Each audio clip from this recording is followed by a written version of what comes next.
Hey guys, welcome to the stream. This is Arriagada coming to you live from the Hangar Billiards and Sports Lounge. We're here at 121 Scurfield Blvd, and we're here for the Open 8-ball round robin tournament. This is a qualifying round matchup right now between David Wilkes and Barry BREMNER. It's a race to 3 today. It's round robin, so we're doing some quick shooting here as we go on throughout the night. The qualifying round is all about round robin, so we'll have a group of 6 and a group of 5. The group of 6, four people are going to come out of that bracket. From the group of 5, 4 people are going to come out from that bracket as well, leaving us out with the final 8. The final 8 will also be a race to 3, just like the qualifying round, but it's going to be a single elimination format, so that's when it really matters. I mean, this matters too, don't get me wrong. You need to get in order for you to be able to win.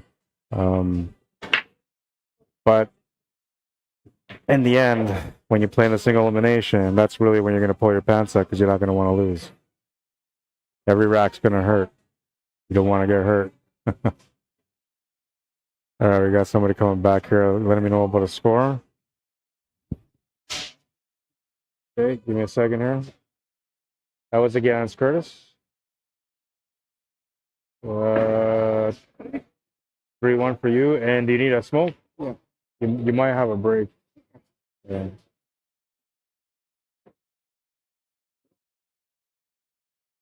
He's playing Barry next. David Wilkes are both playing each other right now. Wade and Curtis might be our next TV table matchup. That should be a good one. 4 from each bracket. So you guys have 5. One of you is going to get eliminated. Top 4 can play the final? Yes. And then there'll be, so 4 from each group. Yeah.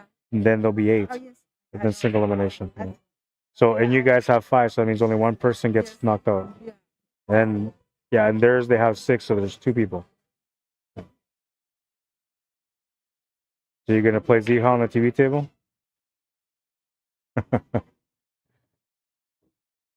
you guys don't play till the end though. No, I'm starting to stream right now. I'm on the stream right now. You guys play at the end. What is my next? Your match now, you're playing against Kyle next. You also play against Herbert. Kyle and Herbert. Kyle, Herbert, and Ziho.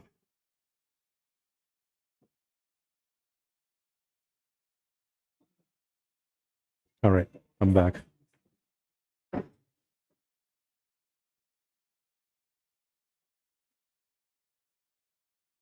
Winnipeg Jets lost. I'm very disappointed.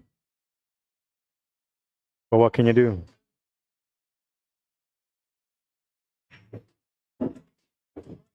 They're on the road. They're kind of tired. They're not pushing for a playoff spot this year. They're just trying to secure one. It's a little different than their usual year. I think they're just feeling a little exhausted and pressured out. But hockey players play a lot of games. Let me just set this up here. Hopefully I don't have any issues with copyright today.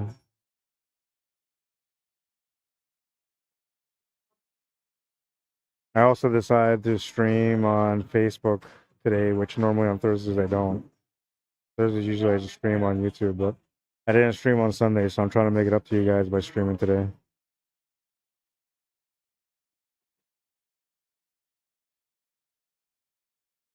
Minipack Thork, how you doing? Chad Clary, welcome to the stream. It's Barry BREMNER. Made the shot to the corner.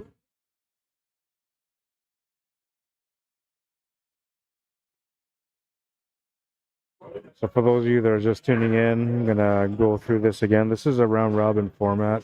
And what we do here is we do a race to 3. The groups depend on how many people come out. So like last week we had 17. The week before that we had 19. The week before that we had 17. And then other than that, we've averaged around 12. Today we have 11. So we did 2 groups. We have a group of 6 players and a group of 5 players. And we usually, the way we do it is we have 8 players for the single elimination, the final round, the new tournament, if you will. And for that one, we usually do, depending on how many groups are available for me to break up into, it'll go anywhere from, like in this case, 4 players per bracket coming out, or as usual, be like 3 brackets because we have around 19 players or 18 players, so 3 brackets usually, and that's usually the top 3, and then top 2. That's how we work it out. But if we end up having 18, it's an even number. Then I go 9 players go into the next tournament, and then 2 people will play a match ahead of everyone else. Sort of. That's the way this kind of works out. But it's a lot of fun, a lot of competition. Everybody gets to shoot a lot of pool, and there's not a whole lot of waiting time, so a lot of people are enjoying this tournament format. It's also staggered entry, so it's kind of cool. You know, you get to pay different according to what skill level you are. It ranges from 15 to 25, 35, and 45 for the higher level players.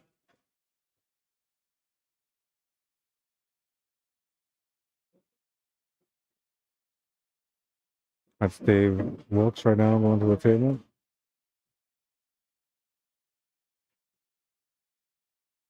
I'm going to start moving some of those matches to those back 2 tables so that way you guys can have some other matches going on in the background too. The next matches that come up, I'm gonna put them all on those tables over there. Gonna come up short on the shot. He's gonna leave Barry a little tight on the 3. He might have a shot on the 2 ball, it looks like. And that's about it. If he's got the shot on the 2 ball, the good news is all he's gotta do is shoot and follow forward. And he'll be alright. Got options then for the 3, the 5, or the 4.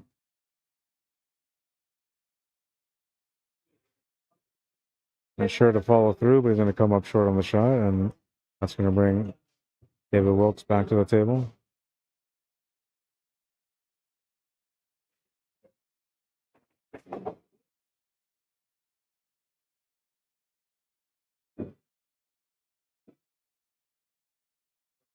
He's not calling anything, he's calling just a shot. Nice safety. There's a little bit of room between the cue ball and the 3 ball, though, so he's going to be able to maybe shoot this. Gonna shoot it with some side spin. That's going to go in.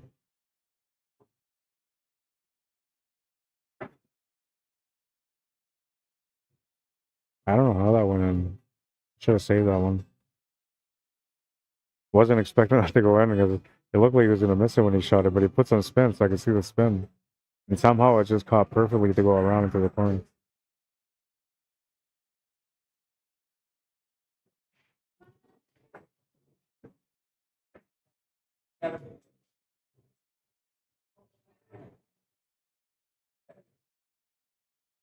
What happened there? I seen that cue ball hop.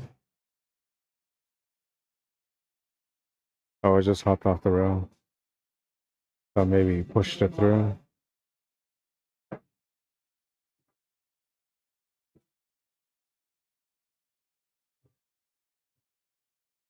He was so close here that he jacked up and he jumped it off the rail.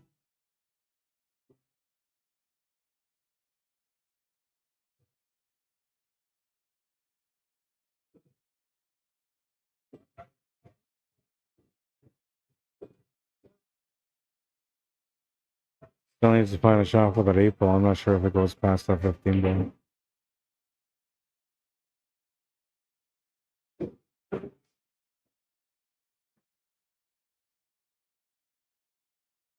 Doesn't seem to be too stressed out, so it must go.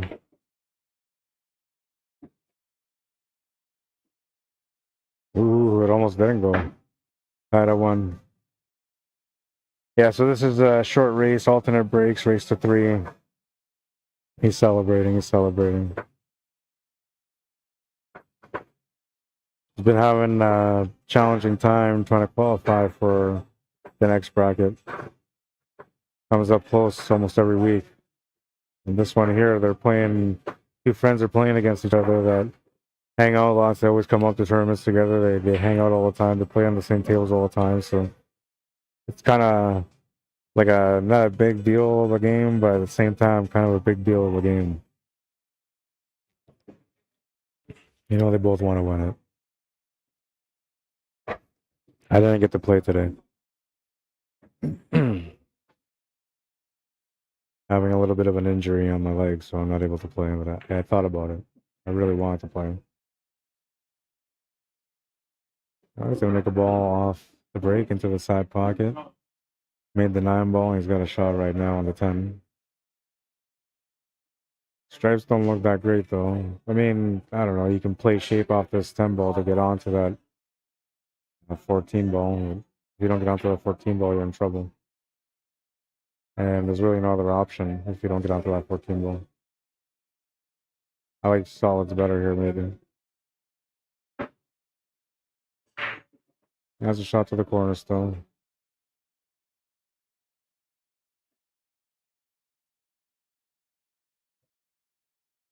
And that's the shot to the corner. Dave will be shooting low ball. His area of concern is basically a top right corner. The 6 ball that's in the situation. The 5 ball goes to both corners, so does the 3 once you make the 5. That 1 ball went to the side, it still kind of goes to the side. I'm sure you can maybe take it after this next shot or take it now.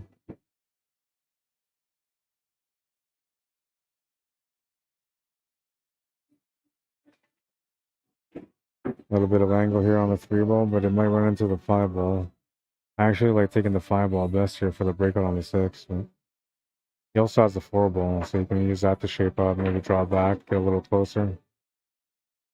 Got a little closer, but tied up the 6, so that's not good.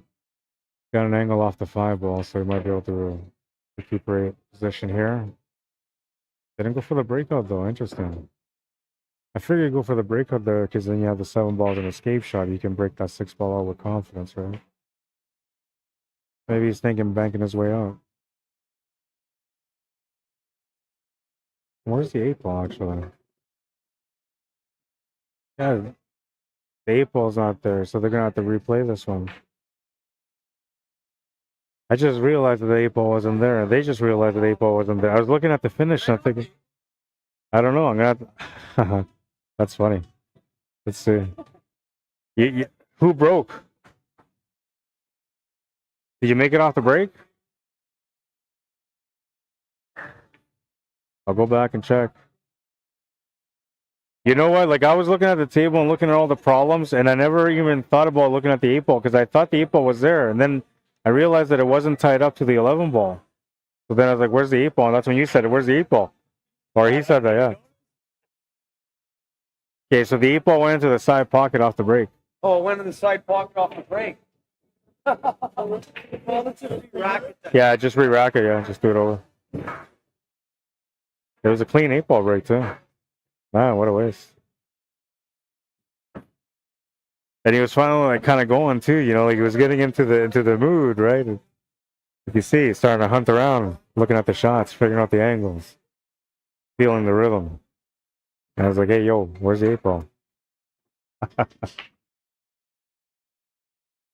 It's something that actually happens a lot. I don't know why. Like, I guess it depends on. It depends on the level of player, right? So, like a higher level player, he's gonna look at the table, and they usually look at the 8 ball first because they want to know like where the finish is at, what you got to do to get to the finish, or if you have to do anything at all, right? But a lower level player might just look at the table, especially like a novice level player. A novice level player will look at the table and see a duck, and they'll just shoot the duck. It doesn't matter if the rest of the balls are all tied up in a bunch. It makes no difference. That's what I can shoot. That's what I'm making. Whatever. We'll work it out. An intermediate level player might do something a little different, right? And, yeah, it's an intermediate level player will look at the table and will say, okay, well, there's 7 balls. 3 of them are tied up. This one, 2 of them are tied up. I'll take that one. It's less work. And then as you move up to the advanced level, you know, then you look at the table and you're like, okay, well, I can almost break this out. It comes down to the breakouts, right? Like, you're just thinking more about the breakouts. When you're an advanced level player, and when you get to that advanced level player, master level, usually you're looking at the APOL already. But intermediate and lower, sometimes they don't really look at the APOL. It all depends. I think they look at the APOL more, at least from my own experience when I was at the level. You look at the APOL more when the table's wide open. But usually, if everything's tied up, you're kind of like into the puzzle and you don't really realize it. But trust me, I've seen some high level players do some weird stuff too, like playing shape for the wrong ball. Nice try on the breakout. Not much happened out of that though.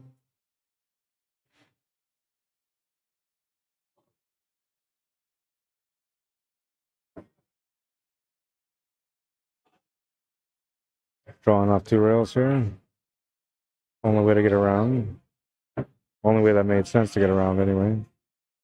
It's gonna help out. Got a cut shot with an inside breakout angle. You have to try to hit this 5-ball breakout, or maybe try to split the 5 and the 8, or sorry, the 4, 5 and the 4. If you can split them, then you might get a shot to follow up with. If you can't, then you might be in trouble. But you might be in trouble here anyway if you don't break that out. 2 for me over. Okay, give me a second. Pick it up. With Ziho?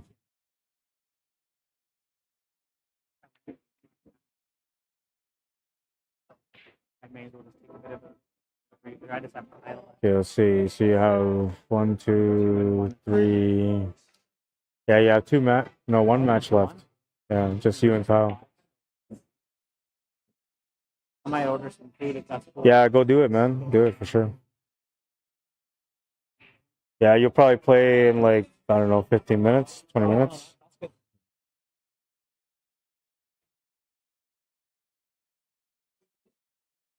That's good.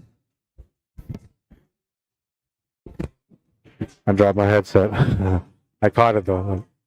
My whole leg is just numb right now. I'm feeling the pain.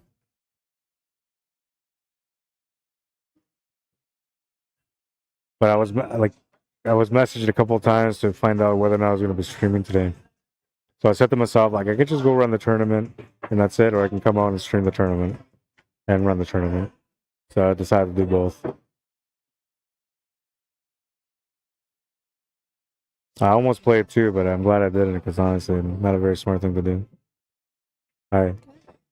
So how now? Because I need to wait the with Kyle. He's not playing anyone? No, Yeah, you can play him now. because he finished the game with Jordan and I finished the game with Jordan. So Yeah, I know. Yeah, you can play him now. That's okay. Unless you want to play on TV table. Okay. All right, so that match is gonna go. That was the last match. Yeah, that was the last match. Al is waiting for an opponent too, I believe.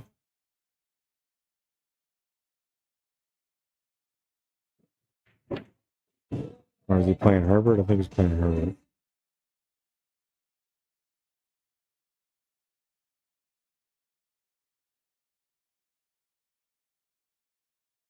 All right, so we're moving along here in this round robin. It's almost done. The top of the bracket, we have a matchup between David Wilkes and Ryan Bartlett, Curtis Trevorak and Sean Jameson, which I think, no, they're not playing yet.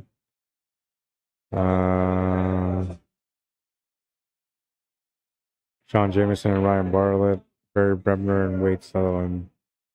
So the only matches left on that one. And on the bottom bracket, they had only 5 people on that one. There's Bayou and Kyle, Bayou and Herbert, Kyle and Jordan. And then there's a matchup between Kyle and Herbert and Bayou and Ziho. They got kind of lucky, the second group, because it's all like the same level of players. The top one has kind of a mix. There's some different mixtures of caliber of players. So the top one's gonna be, it should be like the easiest one to kind of figure out, you know, who's gonna come through.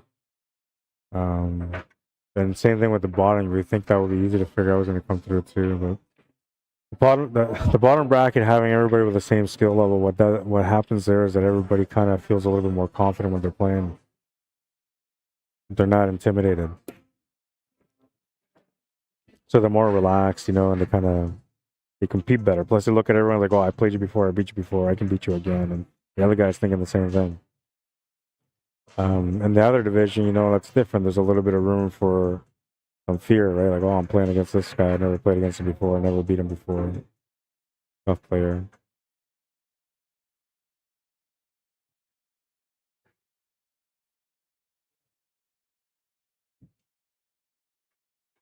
Take a look at the standings, see where everybody's at. I'll refresh this right now.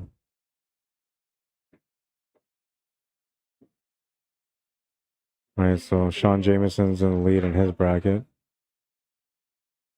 And the last two players of that bracket both have losses only. And the fourth place player has one win, possibly two. This match kind of actually matters. If Barry wins this game against Dave, Dave has one win right now and he's got two losses. If Barry wins this match, and Barry has two losses, so if Barry wins this match, they will both have 1 and 1 each. One win and two losses each. But the tiebreaker always goes according to who wins the match. Right? So if Barry won the match and this one here on the TV table right now, then Barry would automatically bump David Wilkes out of the 4th spot and get into the top 4 bracket, or top 4 of the standings. Hang on a second. What? 3-2 for Cal. Kyle won? Okay. No, the Cal. You and Kyle? Yeah, Cal. Who won? Cal. 3-2? 3, okay. You have Bayou, but she's playing against Zihao right now. And that's the only match you have left. So I probably in. Right? If you want to eat, this is a good time to eat. Yeah, if you want to relax for a few minutes, that's all right. So just 1 out. Hang on, I'll refresh. Yeah, just one person gets knocked out from your bracket. And you're in the lead right now. You have 2 wins, but so does Jordan. But I guess you played against Jordan. You beat him. There, yeah. Yeah, so it puts you in the top. So Jordan's in 2nd, Kyle's in 3rd, and Zihao's in 4th. But Bayou still has 3 matches left. She's playing 1 right now, so she'll have 2. What's up, Kyle? You're playing Bayou right now? I thought she was gonna play against Zihao. You can play with sport. Oh yeah, I'll take it. Yeah, you play with sport. There you go. 2 tables. You're gonna play against who? Jordan? Jordan. No, wait. Play Bayou first. Yeah. Oh. Then I'll stop that one.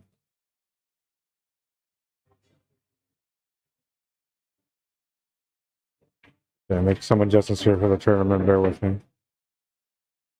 Herbert has a match against her as well. She's gonna play Kyle right now, so that's gonna catch up that bracket to where we need to be now. And after Kyle's down there, you can play Jordan. Okay, we're good. Sorry, I'm just talking to myself. All right, we're good. I have no idea what the score is here. It looks like it's still 1-1.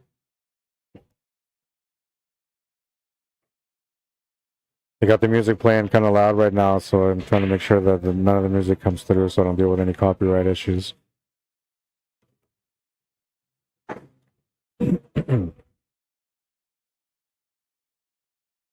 Bank or cut? I'm thinking he's going to go bank.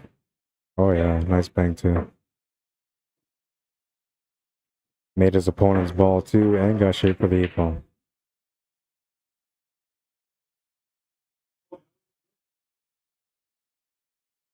Ooh.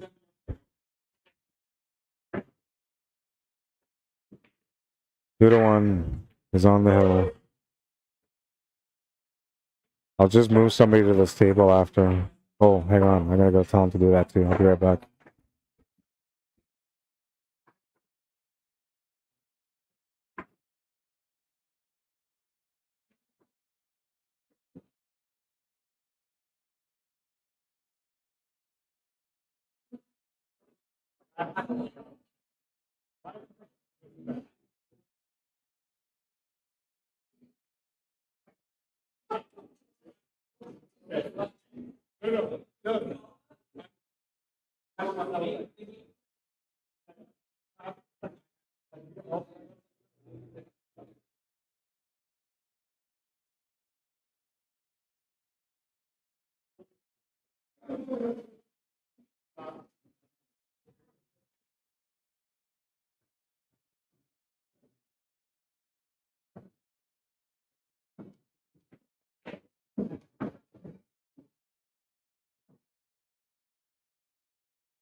All right, that's a little better now. We got some matches going on in the background. So on the top right of the screen, we have a matchup between Curtis Chaborak and Wade Sutherland. Hi. Huh?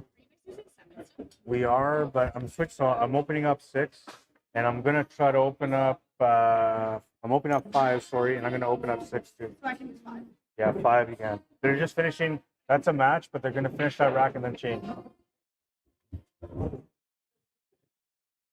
All right. It's starting to kind of pick up here a little bit too. There's other people coming in. There was just a group of like 6 or 7 that just walked in. They're going to be sitting in the top left of our screen, sort of. And there's like another 7, 8 people here on the big tables. So it's kind of getting a little busy around the TV table. And I didn't want the tables in the background to be empty, so I figured I'd put some matches back there so I could just move over there and we can watch the matches from those tables. But now I didn't realize that all these people were coming in. We could have just had some customers in the background. I guess that would have been all right. Like some atmosphere instead of just all matches. But at least you guys know that all these matches are going on in the background. They're all round robin qualifier matchups.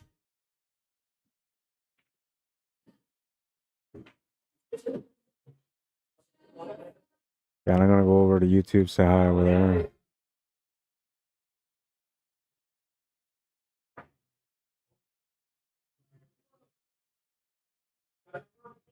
How you guys doing in YouTube? Ron Han, how you doing? Welcome to the stream. Says hi, Rod. How you doing, man? Welcome to the stream. I almost didn't stream today. I almost didn't, but I said nope. People want to watch some pool today. There's lots of pool going on though.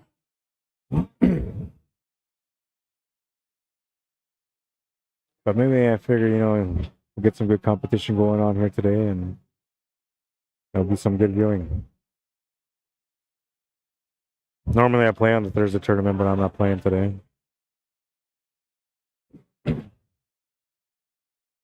you won't see me playing. I'm gonna give my legs some rest, maybe for a week, maybe two. We'll see. I'm gonna get back to the tables after that. 2 weeks seems like a long break, but it might make me want to work harder when I get back. Some extra training. I don't know about you guys when your pool seasons end, but for us, our pool season's coming to an end soon. At the second week of April, I believe it ends. So we're pretty close now. And I want to make sure that I'm playing good for my team, but of course I got hurt, and now I got to heal.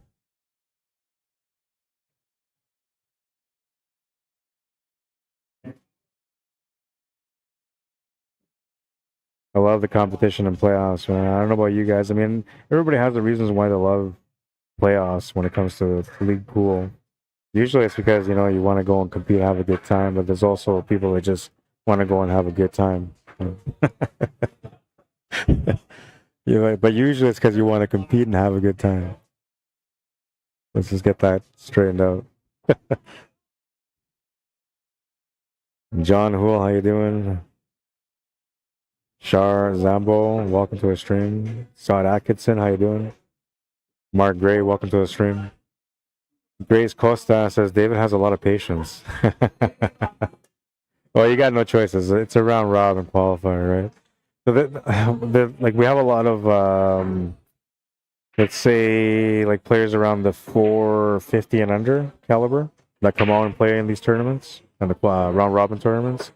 But the reason they like to come out and play in the tournament is because it costs them either $15 to $25. Most of them paying $15 to play, and they get a chance to play a lot of games. And if they play against higher level players, it's not like the end of the world, right? You get some experience out of it. You get to learn, and you also get to see where you're at. So they come out and play, and then the higher level players come out and play because they just love the fact that you don't have to wait around so much. You get lots of games to play. And it's some pretty good competition, right? Every week we've had some pretty good competition. And I do my best to try to create some of that competition too. Just not this week. Or next one maybe. Well, I'm gonna do everything I can to take care of my body, man, and I need to get back on the table. Watching everybody warming up today, I was just itching. I just wanted to grab one of those bar cues. I didn't bring my cues. I said to myself, if I take my cues, I'm gonna play, so I left them at home. But I almost grabbed the bar cue. Decided not to once I started feeling the pain again. That's gonna be a ball in hand. So another thing about these guys when it comes to their style of play, just to give you guys a little bit of an insight, they like to play a lot of one pocket. So they have this safety bank kind of mentality, and they use that a lot when they're playing. So playing against each other, they're going to be doing a lot of that. And it seems like so far that's what it's been.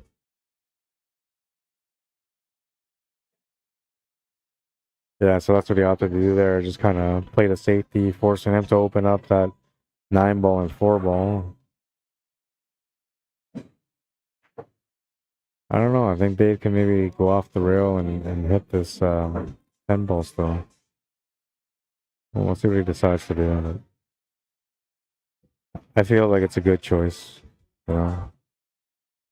You don't want to split open that 9 and 4. You're at 2-1 right now. You can win this match. Have some bragging rights tomorrow, tonight. I want to say these guys are roommates, but I don't think they're roommates. But they might be. I'll have to ask them that. All I know is that ever since I've known Barry and I met Dave, they've always come in together, always. Unless Dave's not playing, then usually not.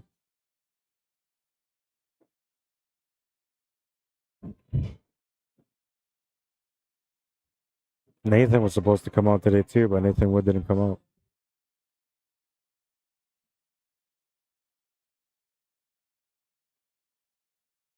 He's usually here playing on Thursdays.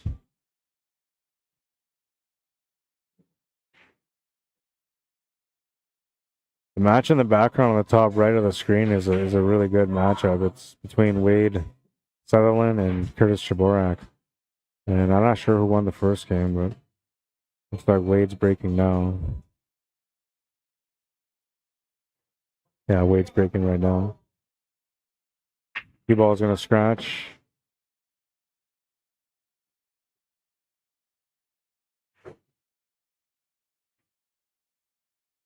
Chance to go for the win here. Breakout on the 9-ball required.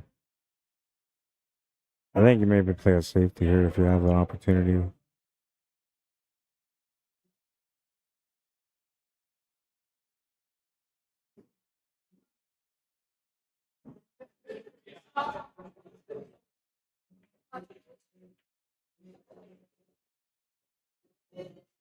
Didn't quite work out the way that he wanted it to work out.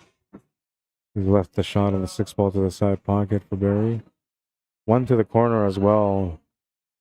Which I wouldn't be surprised if Barry took that shot on the 1 just to try to play like a 2-way in case he ended up not making it. But he should be going for the 6-ball here. The only thing about that is that he can't really travel too much with it, so you might not feel comfortable with it. Playing a safety. Left the shot on the 10. He doesn't like where the 4-ball is though, so he's just going to play safety here. Maybe a roll-up freeze hook. Try to wedge it between the 4 and the 9. A little bit too much pace. Definitely taking advantage of that area though. He has a better chance to make that 9-ball than Barry has a chance of making that 4-ball right now. Unless that 4 goes. Oh, it did go. Wow. He just missed the shot, that's all. But it did go.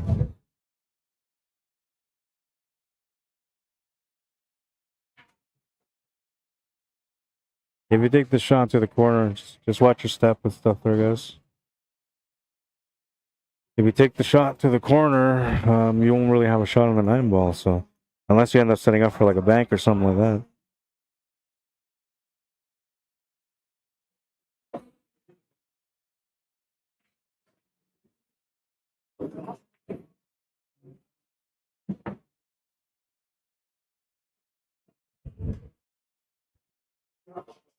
Can you try to go off the rail on it? I don't think that's available. And the 4-ball is not deep enough into the pocket where you can do the follow-through draw shot. It just won't work.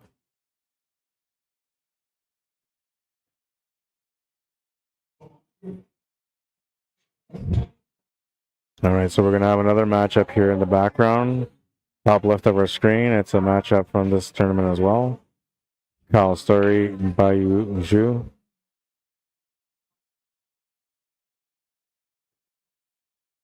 So now we got 3 matches from the round robin, all in the screen.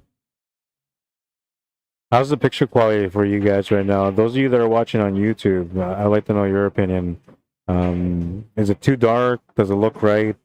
Do the balls look a little fuzzy or not? I've been trying to adjust the quality a little bit to make it a little bit sharper because it has better capabilities than what I've used so far. But the adjustments are kind of hard to see unless I go home, and then usually by then when I go home to watch the stream, it's already too late for me to make any adjustments. And then when I come in to stream the next time, I can't make those adjustments from memory, right? So I'm kind of back to square one. So just let me know what you guys think if it looks all right on your TV or if it looks a little fuzzy. Like, can you see some of the numbers on the balls or not at all?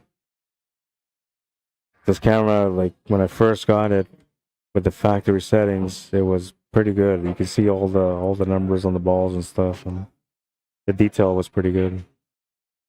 And the thing is that my laptop, my screen on my laptop is always going to show me high quality. Barry's not happy. Chance for Dave to get out here.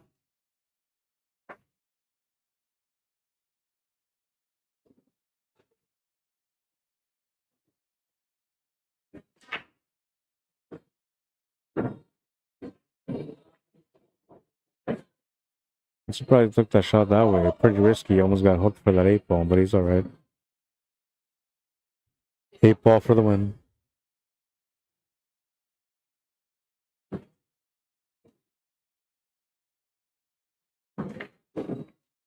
Eight balls in. Cue ball's not going to go in the pocket. It's going in that direction, but it'll be safe. 3-1, final score. All right, so I got to put that on the challenge bracket here, and then I got to figure out what the next match is for these guys. 3-1. What's up, Dave? 1 still. No, it's 3-1. It's Yeah. Trying to hustle you.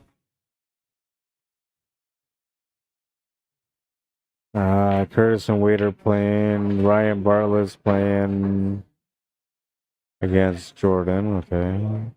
These guys are playing right now. Dave Wilkes can't play Ryan yet. He just lost the ball over here, and these guys are all playing. All right, so we're all good. So now what I'm going to have to do is I'm going to have to go to one of those tables in the background. We'll go to the Curtis Chaborak matchup, him and Wade Sutherland.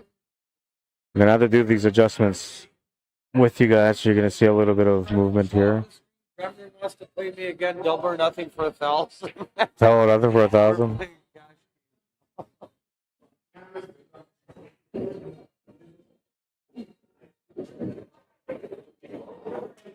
All right, so this is the one we're going to kind of get in on while we're waiting for a matchup here on the TV table. Or maybe I should bring this down a little bit more.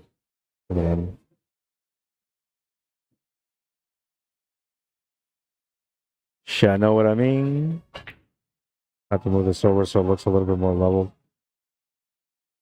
All right, I'll put up the scoreboard information. Looks like we're tied at 1. Perfect time for us to tune into this matchup. This is what you would say is one of the high bracket top player matchup.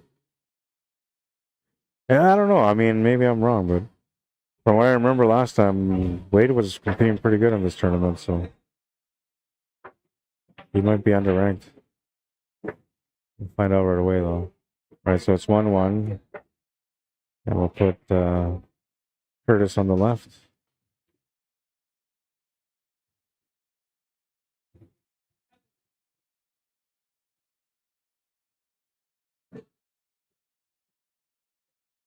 Wade on the right. Do a little update, and bam, there we go. 1-1. Curtis Chaborak at the table right now. Now, what I like about this matchup is that these guys are like further away. I'm going to tell Dave he's on the screen. Let him know because he doesn't know.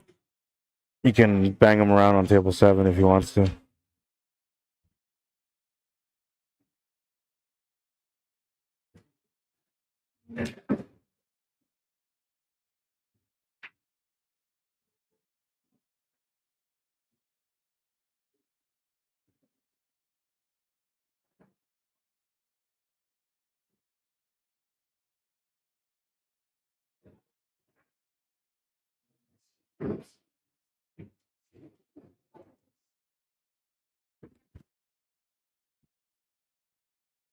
All right.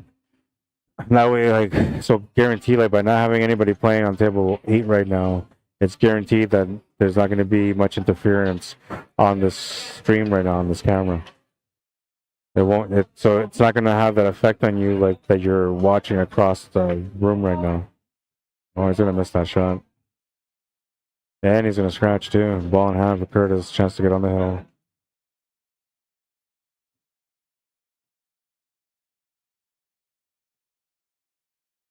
Everybody is going to start playing a lot of tournaments now because the league playoffs are like 3-4 weeks away or something like that. So it's time to get in tune, right? You got to get ready to compete, and you can't just take league play only as your preparation for the final for the playoffs. Let's say for the finals. You can train all you want, you can practice every day all you want, but without actually competing, you're not really getting the preparation that you need to be able to compete in the playoffs. Let me fix this camera a bit. I don't know why it always does that. It always does. Alright, has to go back. Wow, that one really did much over all that.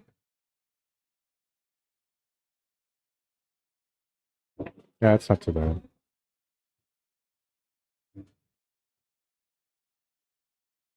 All right, so let me check on these comments here on YouTube, see if anybody said anything about this quality. Robert Griffith, how you doing? Says thanks for your sacrifice, Rod. I appreciate it. You're very welcome, man. Reese, man, how you doing? Says thanks for the stream. You're very welcome, or thanks for streaming. Very, very welcome. My pleasure. Thanks for tuning in.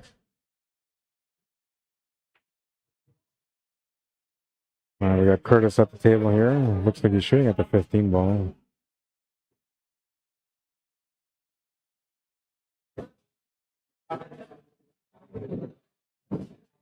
Gonna bump the 8 ball out. It's gonna land perfect for that 13 ball. A little bit of relief there. As soon as he shot that ball and it came up and it bumped that 8 ball out and it was clear away from the 8 ball, he was boom. Okay, I'm good to go. It's gonna make the 13 ball now, and I'm out. Got to make a choice here for shape, though. I just touch it up a little bit here for the 8 ball. Settle for the longer shot.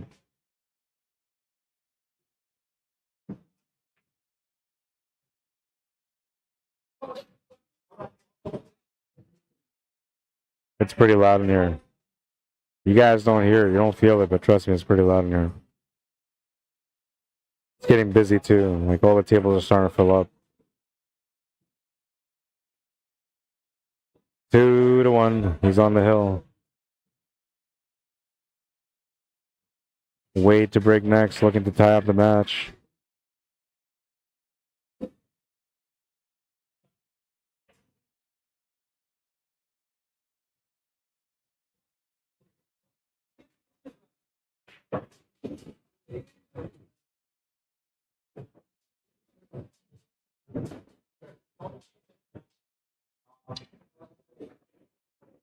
I was destined to be the 12th player today. I don't think there's any way I could have played though. I've seen these little things that they have. I don't know what they're called, but they're like a little aid for your knees. So like when you have like something that's wrong with your leg, broken leg or something like that, you can still wheel around and play pool on the one leg. Like the one leg's wheel, the other one you just walk. But I don't remember what they're called. I've seen them a little while ago. That could have been the only way that I played today. And if I owned one of those, I would have played. I promise you, I would have. I was itching to play. I was so disappointed I got hurt. But it is what it is. I can't do anything about it now. Watching these guys play, though, is making me twitch. I just want to get up there and start playing. It's like dangling the product in front of a fiend right now. That's what it feels like, man. Not that I know what that feels like, but I'm just saying. I imagine that's what it'll feel like. Right now I'm watching these guys playing pool. I just want to go out there and play, and I'm just twitching out to play.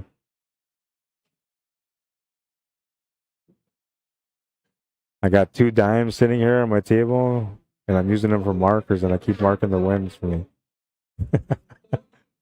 Just move it up a diamond, move it up a diamond. Just trying to go through the motion, man. Move it up a diamond.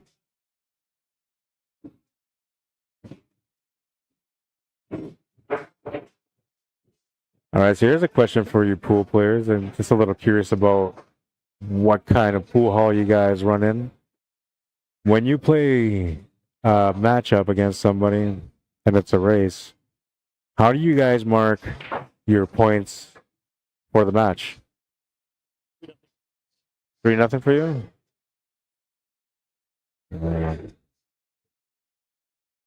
Against... I just had Perdatoris. Wait, so did you play it against Wade? Yeah. What was the score on that one? 3-1. 3-1. Okay, and then who did you just play now? So I played everybody except for Curtis. Okay, what was the score, Ryan? 3... 3-zip. Okay.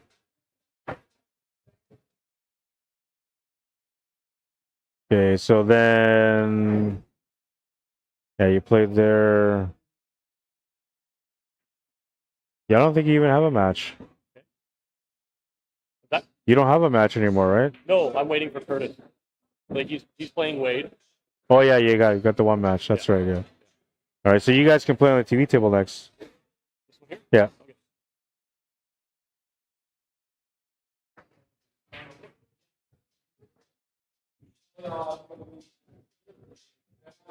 And do a little update here on the bracket, see where we're at. Getting close to the end of the bracket already. It's 9:30, and not bad. I mean, wow, 11 players only, or yeah, 11 players only. So I guess it's a little faster. But last week we had 17 players. We were done by 12:30. Today we have 11, and it's 9:30. But there's still a few matches left, so like this isn't going to be done till like 10:30. I'm thinking maybe 11 at the latest, and then the single elimination will be done by like midnight. It's race to 3, alternate breaks is not too crazy. And I guess it slows down a little bit when it gets to single elimination, but it's not that bad. All right, so in the top bracket, Group A, we'll call it. That's what it's labeled as. We have Sean Jameson in the lead. He's got 4-0 score, so he's leading the bracket. Hasn't lost yet. In second place, we got Ryan Bartlett. He's got 2-1 score, or 2-1 record. Curtis Chaborak currently sitting with a 2-1 record as well. A chance to go up 3-1 if he can win this match. You have to play. You have 2 matches, so you should have 2 matches left. Hang on. Yeah, one against Ryan. He's playing right now, though, right? No, he's not playing anybody. You can play him right now. Yeah, play him here right now.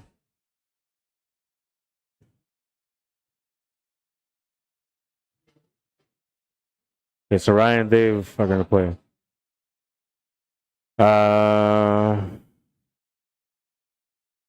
Kind of losing track of things. Yeah, Curtis and Sean are the last match. They can play next. Ryan has to play Barry. We got to get that match going too. They can play after that. And Wade and Barry have to play. They can play right after they're done here on this table. All right, standings. So Sean Jameson, Ryan Bartlett, Curtis Chaborak, David Wilkes. Those are all the players that are currently in the top 4 for that bracket. David Wilkes looking safe right now. Unless Wade can pull off 2 wins from his last one. Then Wade might be able to bump him out. On the other bracket, we'll call it Group B. Herbert Liu is sitting there with a 2-1 record, currently in the lead. Jordan Fecto also with a 2-1 record, sitting in second. Gets bumped into second only because him and Herbert played and Herbert won that match. Cal Story is sitting in third. He's playing against Bayou Zhu right now, and Zihao Shen is sitting in fourth, sitting with a record of 1 win, 2 losses. Oh, I gotta go watch a shot. Asking me to watch a shot. I'll be right back. I'll update that bracket right away.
All right. It was a good hit. All right, so Herbert's in the top spot, tied up with Jordan. Kyle Story sitting at third. He's got a 1-1 record so far. But he's playing a match right now, his second match against Bayou.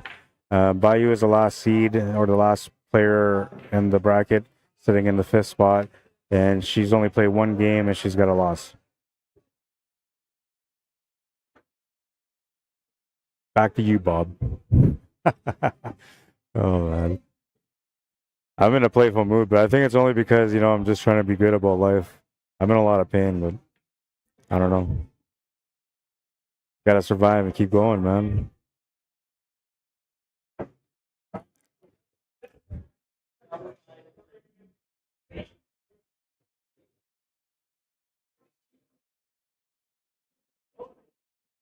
Posting through. Good bounce here. He's got a decent angle. Shouldn't have a problem. Different options set up for the 8-ball. Looks like he's going to opt to go to the side pocket. He could also make it to the corner, so he's got both options there. Needs to tie it up to take it to the hill. Gonna go corner. Oh, he's gonna make it. We're tied at 2. Told you guys this one's gonna be good. I know, man. I know the pool players. I know.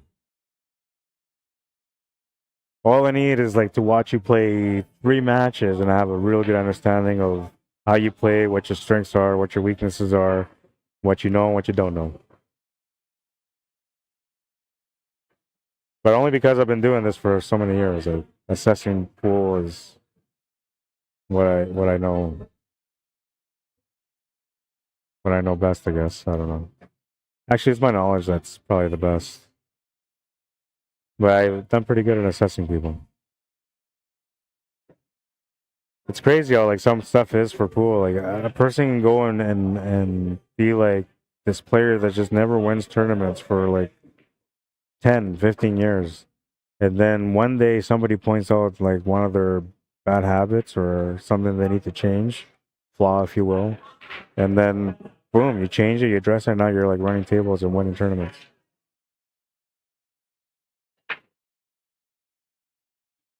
Of course you gotta do a lot of learning. You gotta get your skill. Without skill, you're not just gonna one day wake up and be like, oh wow, I know how to run tables now. Pool doesn't work like that. You don't go into a long losing spell and suddenly one day you wake up and oh, I know how to play. It's the effort that you put on the table, right? Working on things that you need to learn instead of just shooting balls for shooting ball purposes.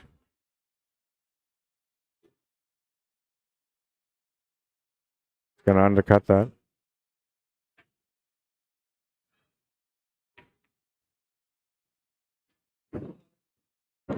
Table is turned over to Curtis Chaborak. Having a little bit of a stuttering issue. 2-1 for. Okay. Yeah, thank you.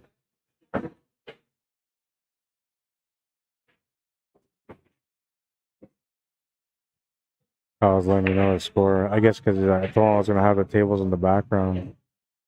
But the only reason I'm keeping it zoomed in on this table right now is because these guys are in a good matchup. As soon as they're done this match or this rack right now, I'm going to back the camera up and then we're going to have the tables in the background going as well.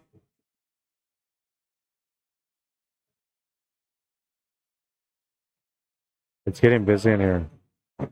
Really busy. All the diamond tables are now taken up. And the other tables are now starting to be taken up right now as well. And as far as seating goes, there's no seating really. I mean, there is, but not around the pool table area.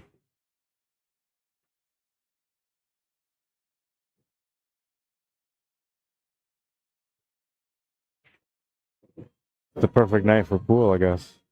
But when isn't it? I don't know. If I can play 5 tournaments in a week, or even 7 tournaments a week, 1 every day, I would. If I can go out and play pool every day and just enjoy it, no matter what the weather was like, I would too. But a lot of the people that are here are not like everyday pool players. These people are just customers that come in and just want to have a good time and shoot some pool. And coming here to the hangar is a spot for them. I don't blame them. Beautiful location. Nice atmosphere. And right now with all the pool tournament players going on too, it makes them feel like this is the spot, right? This is where you come play pool. I'll be right back. I'm gonna go switch tables here to open up a table for customers.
All right, I'm back, and we're still at 2-2. It's the Hill matchup here, and what's going on? What's going on? Who's at the table? Curtis Chaborak is looking to shoot. Looks like the 3-ball. Oh no, he's on stripes. Okay, I was way off. I thought he was aiming for the side pocket. He's aiming for the corner. Way off.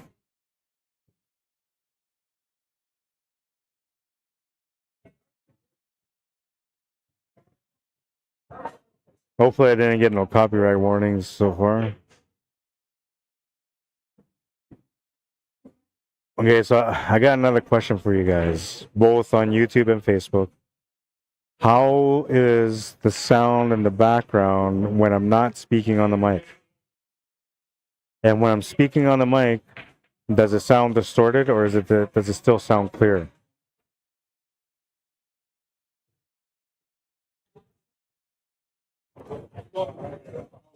I need to know if this stuff is working for me or if I need to take it off, because honestly, like I say, when I get home, that's the only time I know whether or not I should have done this or done that. You guys are my eyes and ears literally right now.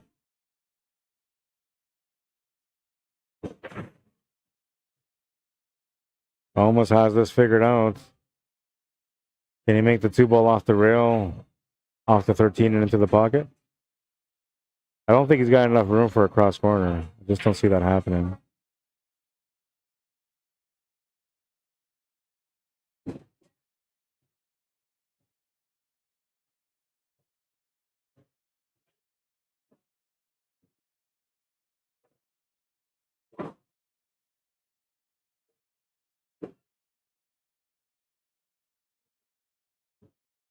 Went for the kick shot. Wow. Nice try, man. Nice try. I'm impressed. I didn't think he had any options there. Maybe off the rail, off the 13 ball. That was the best that I gave him, but even that didn't look like it was possible.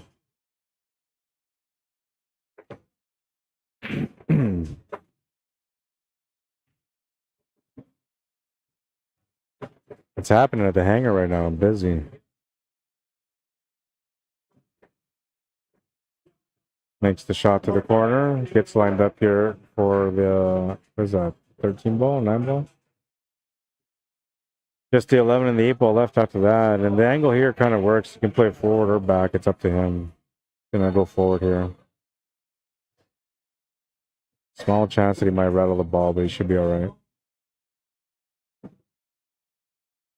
Perfect setup here for the 11 ball. 8 ball shouldn't be a problem either. This is for the match.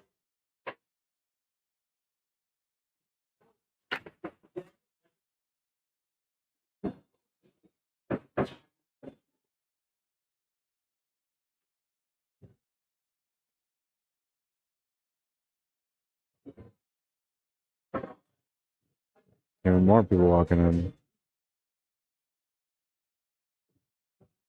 Yeah, it's getting busy here, guys. 3-2, Curtis won. All right, we'll bring this back.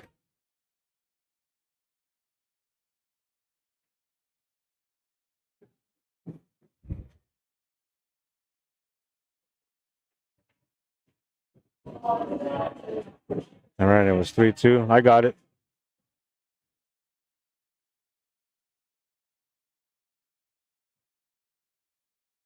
All right, so that's already in the books, and Curtis and Sean will be playing next. Ryan and Barry can play. They're not playing yet. No, they'll play soon after this one here. So that bracket is pretty much done. Barry, Bremner, and Wade can play when Wade comes back in. There's one match remaining in the Group A. Can't see this one.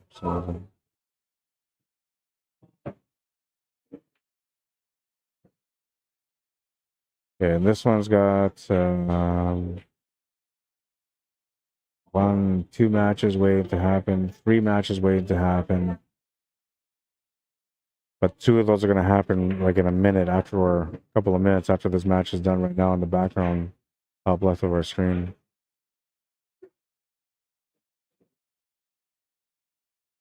I'll fix this camera again.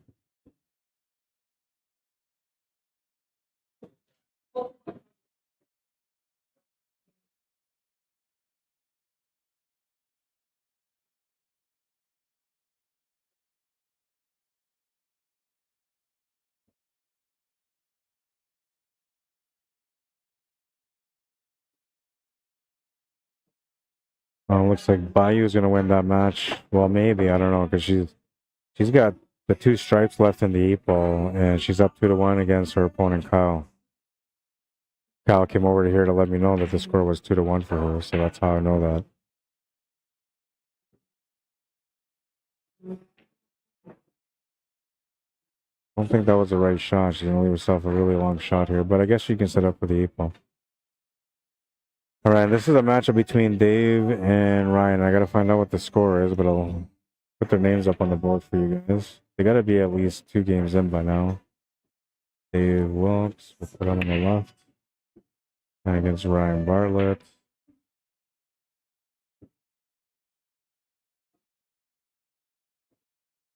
All right. I have no idea what the score is between them, but they're playing right now, so I won't bother them.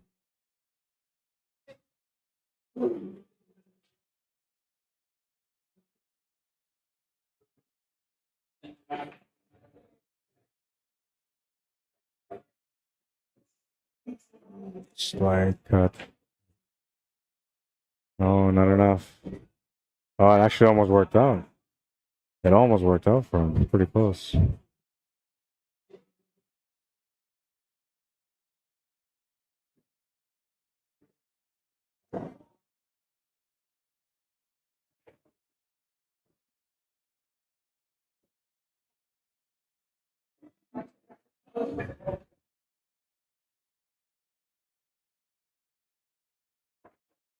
I'll yell at them once these guys stop this or finish this rack.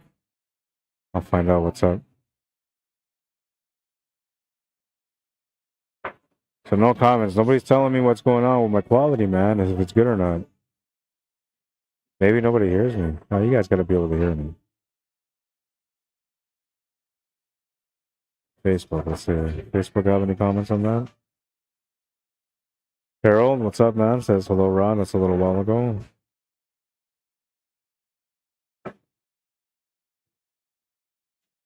Oh, you guys have some comments. Brett White was saying push the 1 behind the 10. Dennis was saying kick 9 in front of the pocket. Brett White said sold out. Yeah. I'm trying to ask for those lights, man. We'll see. It kind of sets the mood and it separates the table that's in the lounge. It makes it look a little bit more like it's a special table because it has that light on it. So I don't know. But we need a special light for our table too. TV tables guy looks special also, right? What's up, Nunu? How you doing? Jeff Villanueva, welcome to the stream. Blair Winsell, Mark Shannon, how you doing? Chip Ann, long time no see, how you doing? Zeus Hernandez, welcome, bienvenido. Kaim Garner, how you doing? Tanya B, what's up? Mitch DuPont, what's happening, man? Ron McGee, welcome to the stream. Kimberly Ann. Oh, there's Nathan Wood. What's up, Nathan? Bruce Jensen says it's all good. Sounds and looks good. Thanks, guys. Appreciate that. Facebook coming through. Joe Cave says, seems muffled. Okay, so let's fix that. Okay, there we go. We're getting somewhere. How about there? Is that better? I think somebody was playing with the setting here. I think it sounds better now. Am I right?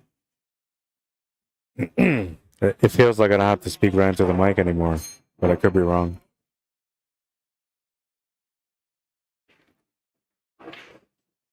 Better? Joe Cave? I don't know, like, I changed it a little bit, and to me now it sounds more like it's, I don't know, like HD or something. I just went 4K.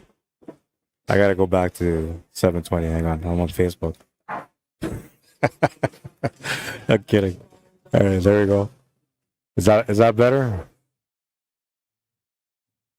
Frank O'Brien, what's up, man? Monty Brinkworth, welcome to the stream. Charlie Brown, welcome to the stream. Jean-Luc Pare, welcome to the stream. Nathan said it's okay. Well, that was earlier, though. Joe Cave, I'm waiting on your answer, man. If you heard it muffled, then you can tell me if it sounds better or not.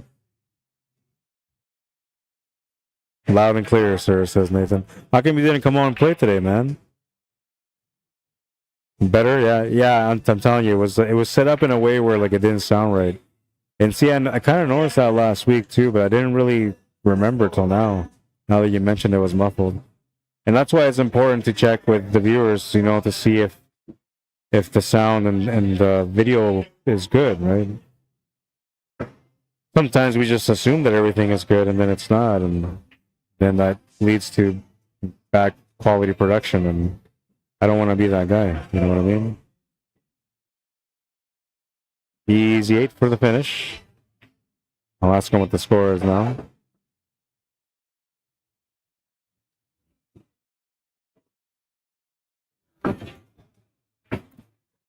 Hey, Dave, what's the score? What's the score? 2-0 for David Wilkes, and he is on the hill. Maybe I'll change it to David. There we go. On the hill and going for the kill here in rack number 3. It's going to be his break.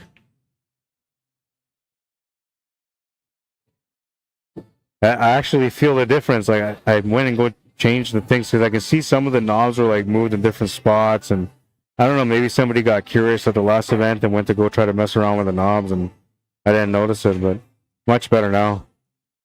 You saved the day, Joe Cave. Charles Blvd, welcome to the stream. Andrew Barker, how you doing? Irv Insignatis, welcome to the stream. Nathan says, I want to see how my buddy Dave does without me there. Hey, he's got a good chance, man. Hang on, let me see. I'll tell you where he's at. He's at the hangar, first of all, but I'll tell you where else he's at. All right, he is... Ooh, still sitting in 4th place right now. He's in, but could be out. Although Wade just took another loss, so Wade's lost 4 matches. And that means that he's going to be eliminated from this for sure. Barry Bremner's lost 3, so he could still make it. If he wins his last 2 matches, he could still get in, maybe. Oh wait, no, he wouldn't because Dave won that match.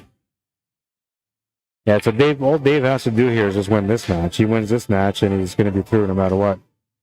And Sean Jameson is through, whether he wins or loses his last 2 games. Or last 1 game, sorry. Yeah, he's only got 1 game left. Curtis has 1 game left, and he's playing it right now. They're both playing that 1 game right now to play each other.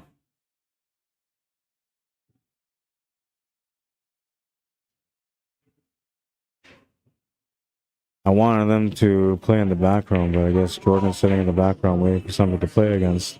And why are these guys all standing around? There's got to be some matches for them. Okay, Herbert can play Bayou, but Bayou's playing. Z-Hall plays Bayou. Kyle plays Jordan, so Kyle and Jordan will be playing right away. Herbert has only 1 match left against Bayou, and that's it. And the same with Z-Hall, only has 1 match left. And Kyle has 1 match left after this one is done. Which it looks like he survived another game there, because it was 2-1 earlier, and they're still playing. There was only the 8 ball remaining in the last one. That means that match in the top left of our screen is a hill-hill matchup. They're on the last rack right now.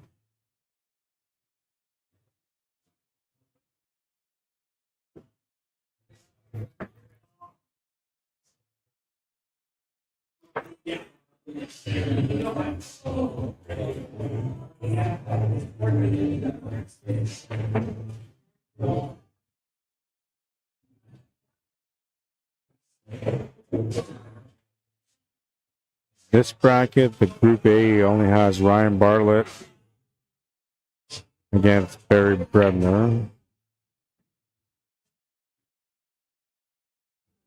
And Barry Bremner and Wade Sutherland. And Barry's got 2 games remaining, but Barry, well, it depends, I guess. I shouldn't say Barry can't make it, because if he wins 1 match, he'll have a chance, but he needs to win all the last matches for him to get in, which I'm pretty sure I said he couldn't get in.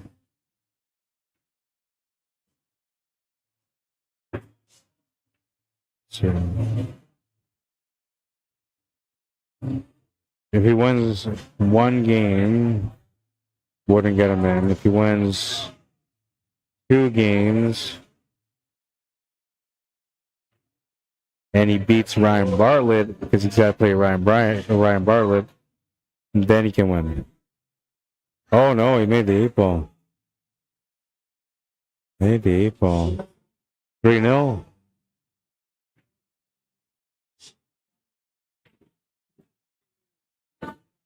Whatever, man.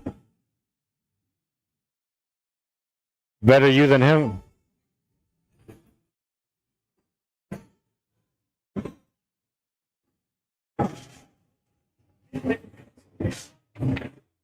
Alright, so those guys gotta play. Wade, you can play your match. Yeah.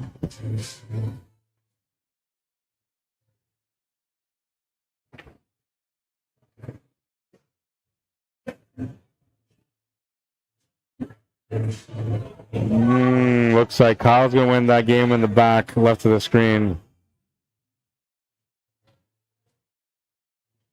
All right, so he lost to Kyle 3-2, right? Okay, and where's that matchup right here? Yeah, I seen that. Bad choice for position, that's all. She's coming a long way though.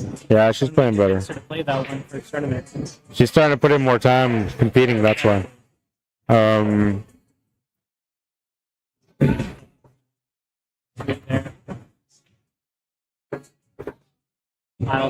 Oh, you're in the bottom bracket here. That's what. Oh, she's 2 games left. Yeah, she's gonna have to play no matter what, but she's playing. She can play at any table. Your choice of table. I wanted you guys to play on this table, but these guys jumped on the table, right? So like, and I can't push them off because then they get offended that I push them off. But they're just starting. That's their very first game. See how Wade does in the first couple. Because how many more do they have left to finish their... He has 2 games, Barry, so he needs to play another one. Then Val's got a couple. Oh no, they're down to their last 3 as well. Yeah, those guys. No, there's just 1 match. So these, there's 2 matches in play and 1 that's remaining, and then this one here has 2 matches left. Well, 3, yeah, same thing.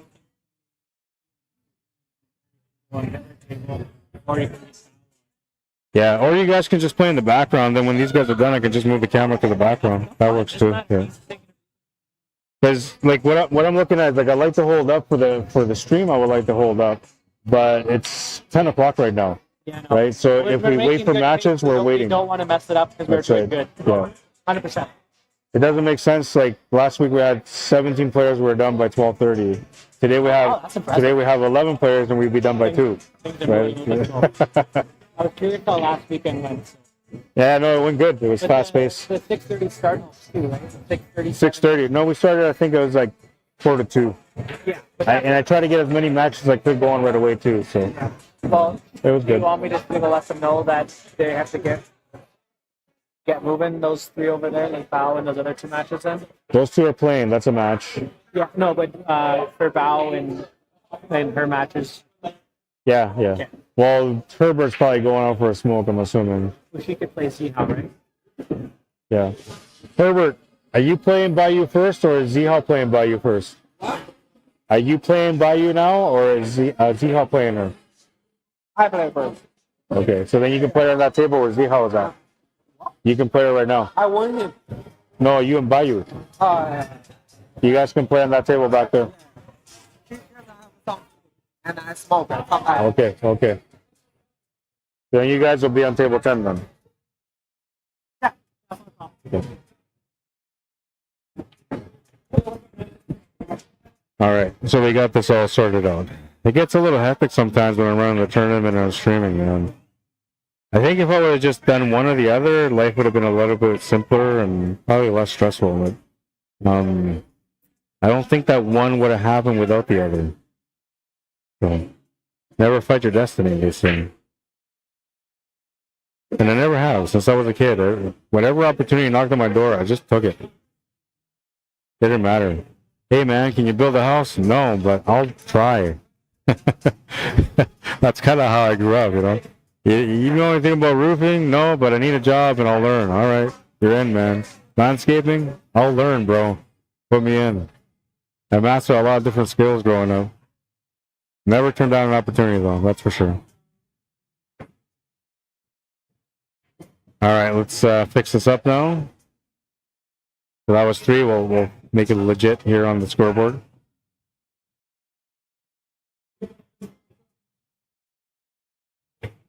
We'll put Barry on the left.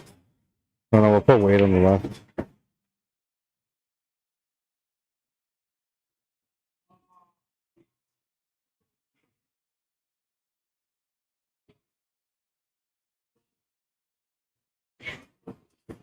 I'm so glad I didn't bring my cues because I would have played.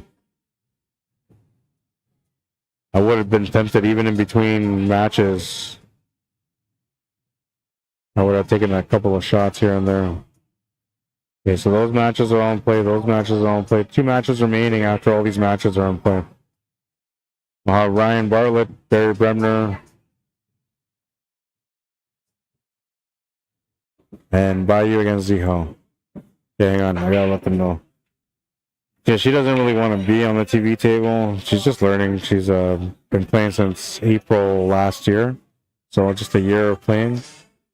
And doesn't really want to feel pressure of the stream yet. She's not quite prepared for that. And but Ziho doesn't really care. He'll play on the stream anytime. Doesn't matter to him. But they're boyfriend and girlfriend. So I actually wanted to put that. I wanted to put that match on the TV table because they're boyfriend and girlfriend. I thought it would be a fun match to have on the TV table. But I'm gonna ask them to play their match first instead of the background. So they're still gonna be on the TV table. It'll be more in the background, and then that we will have Herbert and Bayou for the TV table. Well, I guess she's going to be on the TV table no matter what. Yeah, no matter what. Maybe it will be the boyfriend and the girlfriend for the last one. Last match of the round robin qualifier. And then from there, we're going to go into the single elimination round. All right, I'm going to be right back. I got to talk to them about what they want to do, because no matter what, like, she's going to end up being on the TV table for one of the matches, so it's going to be your choice. You can be either on the TV table against your boyfriend, or you could be on the TV table against Herbert Lee. Her choice. Or, yeah, I guess that's the only option I have. Or I can delay, I guess I can delay Kyle's story, Jordan Fecto, and then have them play at the same time as Bayou and Ziho. That's what I can do. Okay, so we'll have Kyle's story and Jordan Fecto on the TV table next after this.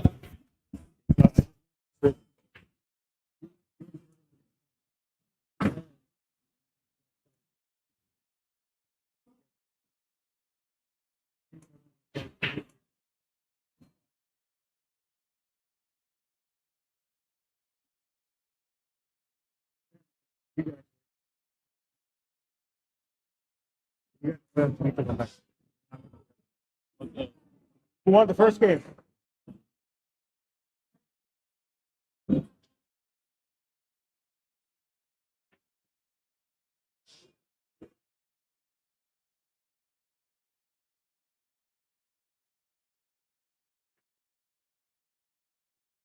For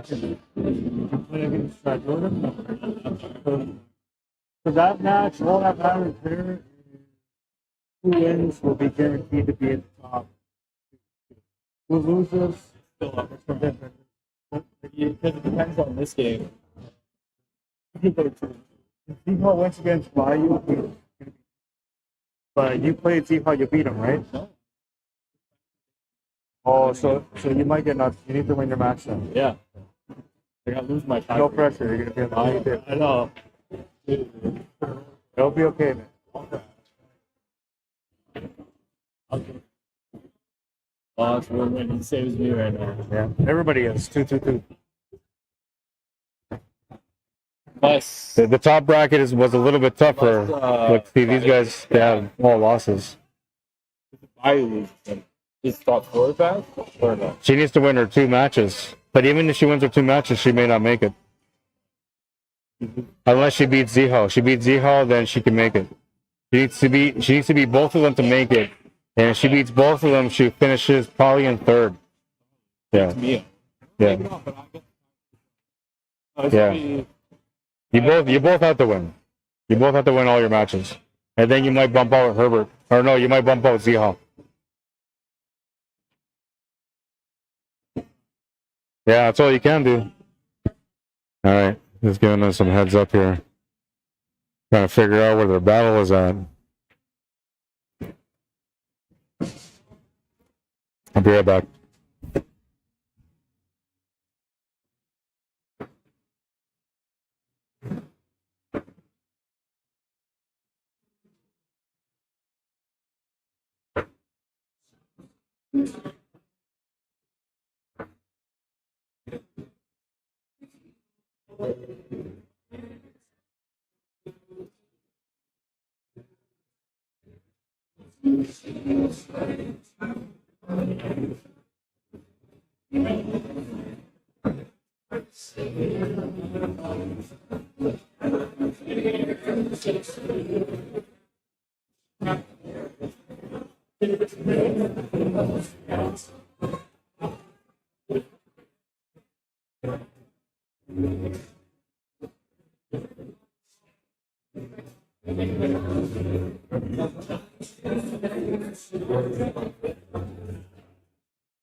All right, I'm back. We figured it all out. We're good. All right. So what's going on here? What's going on here? Looks like Wade's at the table, shooting the stripes. 9 to the side. Oh, just missed the shot. Very BREMNER to shoot. He's got a lot of troubles at the table. A lot of trouble, meaning like he's got to get to that 1, got to open up that 2 and the 6. 3 balls in a funny spot, but you can maybe take that on now. It looks like he's taking the 1 ball now off the 9. Not going to go in off the 9 though, and he's going to go. Oh, he's going to give him a shot on the 9 to the corner. Now, plus side, downside. Plus side is you have a shot to the corner. Downside is you don't really have shape for the 8 ball. You got to make this cue ball go around. Or do a bank. He was trying to make it come around. He wouldn't have had much of a shot on the 8 ball. Both players having a tough time on the table, by the way, just so you guys are aware. Like, both these guys don't have wins right now. No matter what, one of these guys is going to end up winning a game here. But they both had a tough time at the table today. So the fact that the score is 1-0 right now, it's kind of like a moment for them to celebrate that moment. Because they haven't really had any chances to win. I want to take a look at the bracket. I don't think they won any games to begin with. Or maybe, I think Wade won some games. Let's see. Long hand for Barry. He's got a chance to take the lead here and go on the hill. So Wade had a couple of games won. So he lost 3-2 against Curtis. He actually had that one to win. Lost 3-2 instead. And then he played against Ryan, had a win on that one also. Barry didn't win a game on the first match. Won a game in the second match. Yeah, so they both had wins.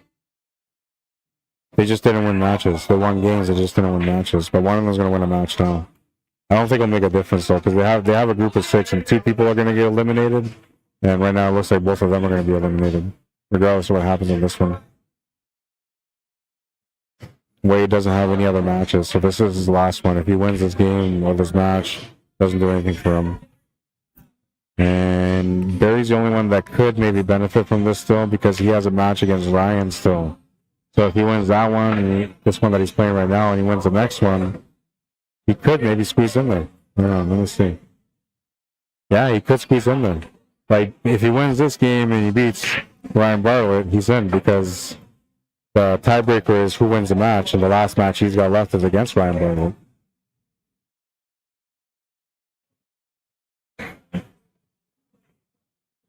One.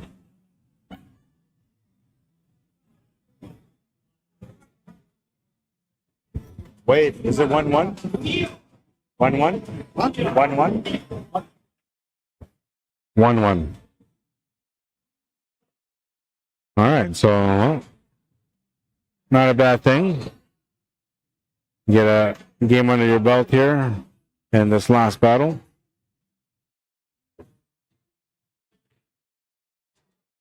Just a tough night out of the pool hall, that's all. Some days it goes like that. Many times I've gone in to play tournaments and I get knocked out back to back. It just happens. And then there's days I come in and it's like, doesn't matter, I just can't lose.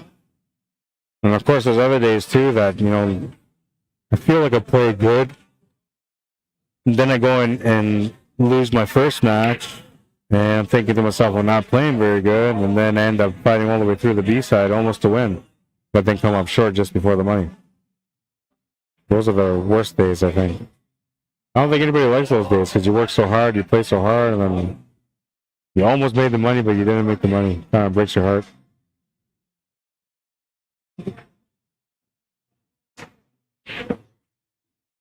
Well, Barry with a little bit of confidence going into this rack.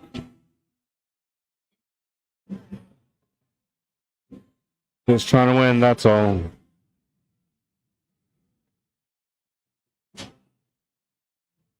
Realizes a lot of work at the table, no sense of trying anything crazy, so he's just going to play smart.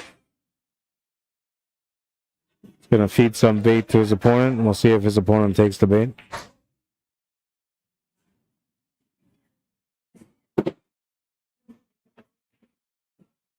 He's basically offering him a chance to make the 5 and give him a shot at those 3 stripes, or take on the 1.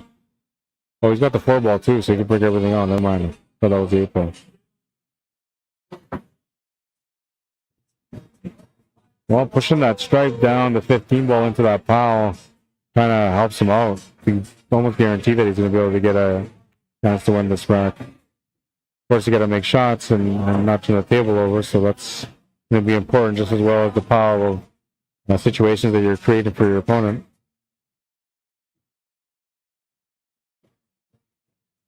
Got a decent layout at the table. Options for the 2 or the 7 or the 5. Or the 6. Technically a 3 ball too, you know. He'll take the 7. If that 2 goes past the 6, which I don't think it does, he would take that next. If not, he's got to take the 5 ball. Or the 3. But because all the stripes are all messed up, you could also just play a 2-way shot or call it safety. Or the bank. Gonna cut the 3. Ooh! Just avoided the scratch there, man.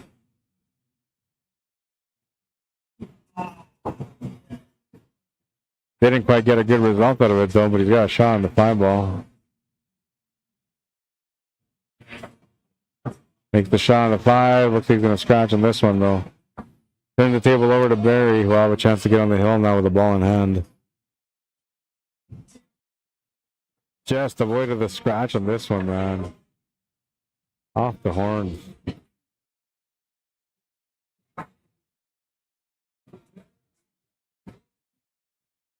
And very quick to work, plays the safety. He knows he's got a lot of trouble there in that area, so a ball in hand can help him the next time around, as long as he plays the safety this time around. But he's left an opportunity for the contact on the solids. This could backfire on him. Especially if Wade is to hit the 6 ball, and then, you know, there's a higher chance he's going to leave him safe. But if I was Wade, I would just look for a shot here. Going for the 2.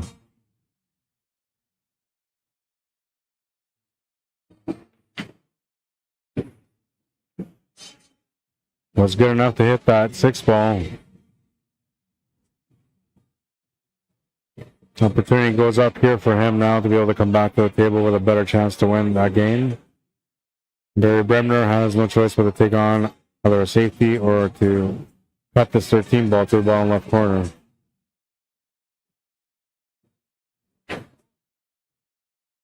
He's opting for safety, but not enough pace to get there.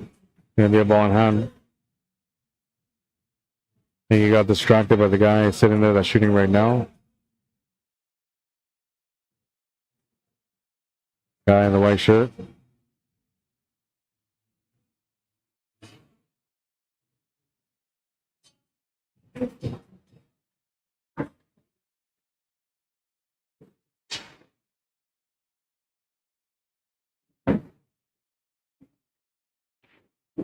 Kind of an interesting stance there for that guy, but I understand why he's playing on a 9 foot, and he was at the edge of the pocket, so tough spot to be in for him to be able to be comfortable on that one.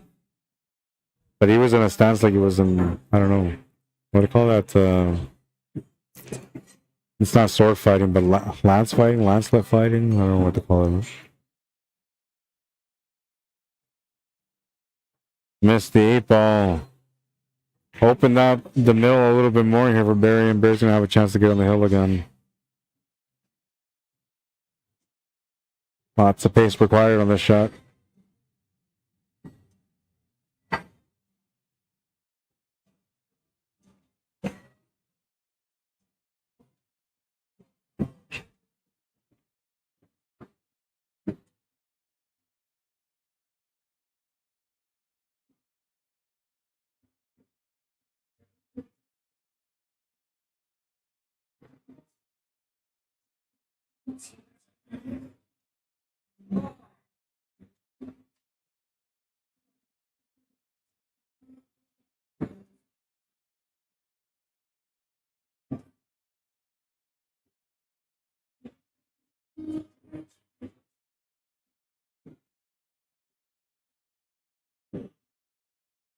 You got to be careful with the safeties because, you know, you might end up leaving your opponent a small chance shot that he ends up making.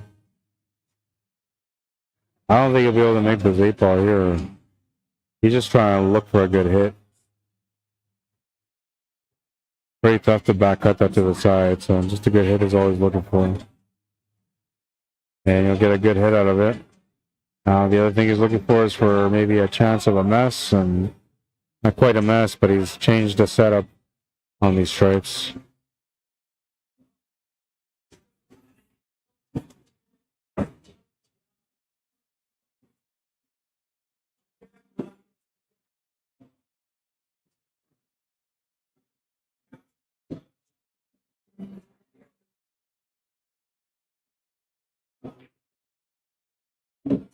Oh, he thought for sure it was going in. He decided to pop up on the shot.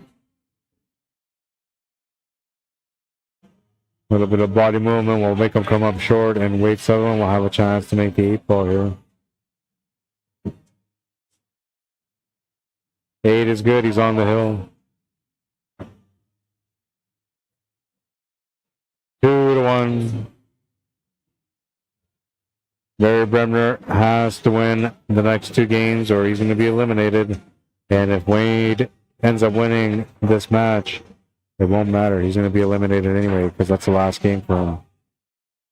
But this is good for him at the same time. You know, you just want to get something good out of the day. You know, you want to feel like there was something there. It wasn't that you were just playing bad. You know, it was something else, right? Maybe you didn't sleep right. Maybe you ate too much or you didn't eat enough. You know, little things like that. They actually do interfere with your pool game. I know people say, yeah, excuses, but I'm telling you, it's reality. You don't sleep right, you ain't going to play right. You don't eat right, you're not going to play right. Little things too, like you want to wear this color shirt and whatever. Let's say you wanted to wear a green color shirt. In your mind, the night before you went to the tournament, you're like, you know what, I want to wear this shirt. This is more like a shirt. That shirt happens to be dirty, so you have to wear a different shirt. You go play, that gets in your head too. I don't know why, but it all gets into your head, man. You weren't sure about which shoes you were gonna wear, and then you decided to wear these other shoes, and then you lose that first match.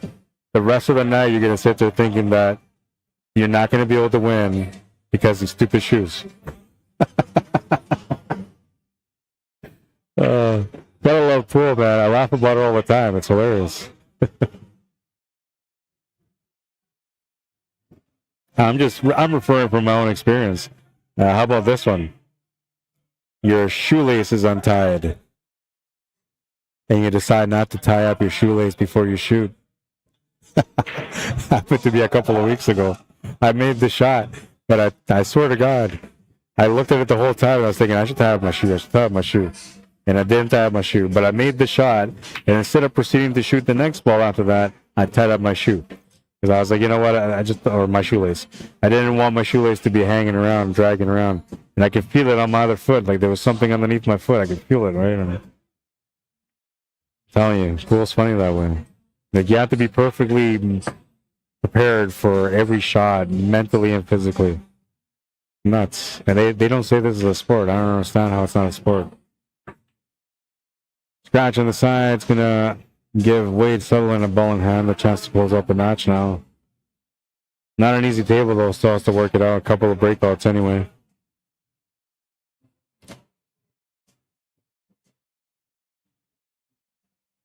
I'm still on the couch.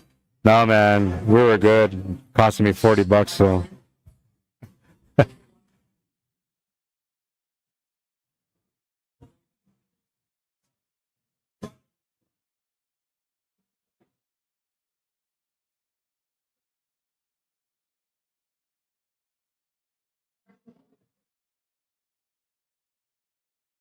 Here, 7-ball never should have moved. I missed that, Stephen Roberts. It's a lot earlier. Sorry, guys. I don't know. I get into things. I get busy. I look at things, and then, I either get distracted by what I'm doing or what I'm not doing.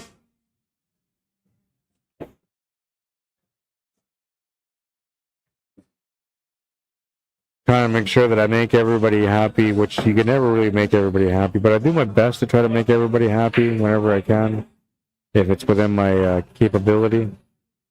Brock Simon, how you doing? Erwin Unger, how you doing? Welcome to the stream. Dashwan Chen, is that how you say your first name? Welcome to the stream. Desmond Hopkins, how you doing? Kate Wakefield, welcome to the stream. Mr. Steven Sestak, what's happening, man? Nick Romaniak, welcome. I wasn't looking at the phone, guys. I'm just trying to do everything and get into these matches and disoriented, I think. I don't know. I'm not hungry, but I feel like I should eat something now. Because I said it. Juan Hong, welcome to the stream. Val Henderson, welcome to the stream. John Landisho, how you doing?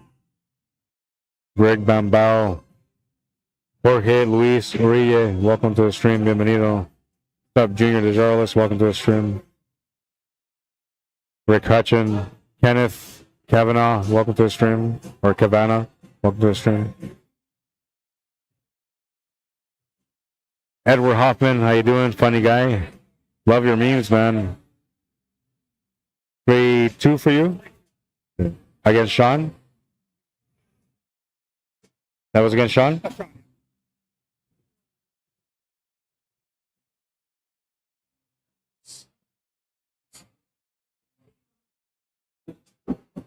Okay, and that's all your matches, I think. And you're at the top of your bracket. And then now that you beat Sean, you're guaranteed to be at the top of your bracket, so you don't have to worry about it. You made it to the next one. You made it to the single elimination. And same with Sean, he's in the single elimination. Dave is in the single elimination. And what happens with Ryan depends on whether he wins the last game or not. But he plays Bremner, yeah. And if Bremner wins this match, which right now he's down 2-1, if Bremner wins this one and he beats Ryan on the next one, then Bremner makes it. 4 people from each one, top 8. There'll be a redraw, a new bracket, new tournament, race to 3, single knockout. And it's not seated, so I just shuffle it.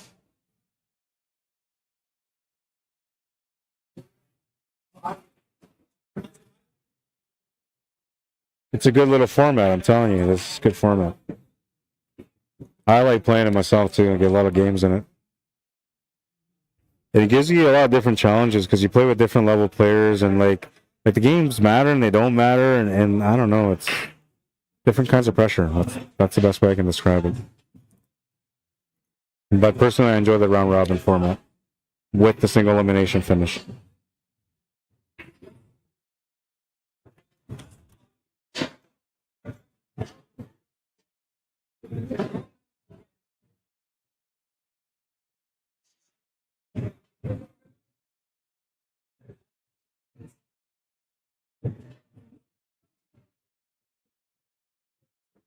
Ball in hand for Bremner.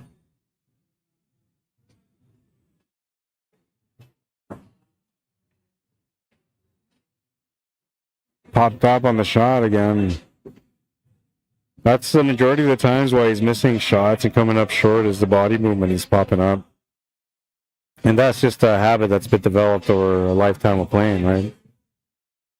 A little bit tougher to change your habits once you've been doing it for a long time. Anything above a year, it's tougher to change. And if you go into the 5-10 years of having a bad habit, even worse. Like I said, the more time you have, the worse it gets.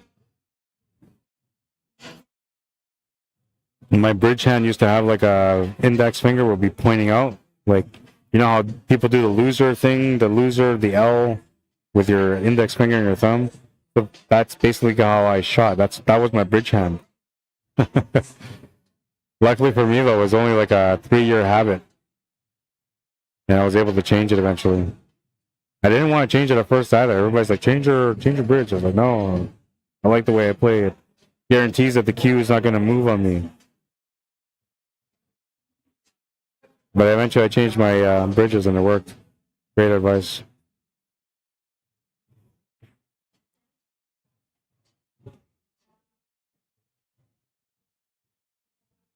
Table's turned over again. Bremner with a chance to tie things up.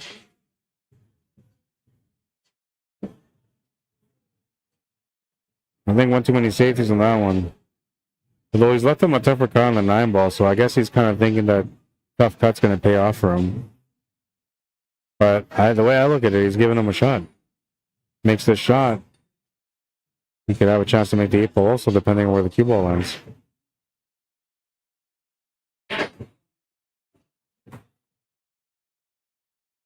He was trying to play shape for the 8 ball. Cue ball overran a little bit anyway.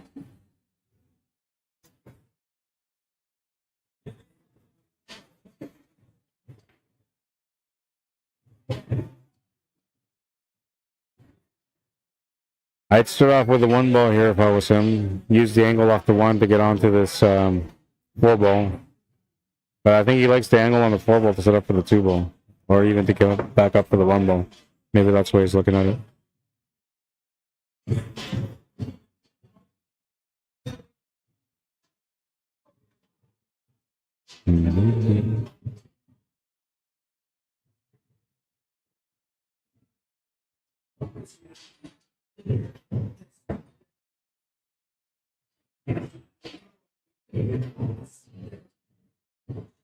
Shape on the 2 is going to be important.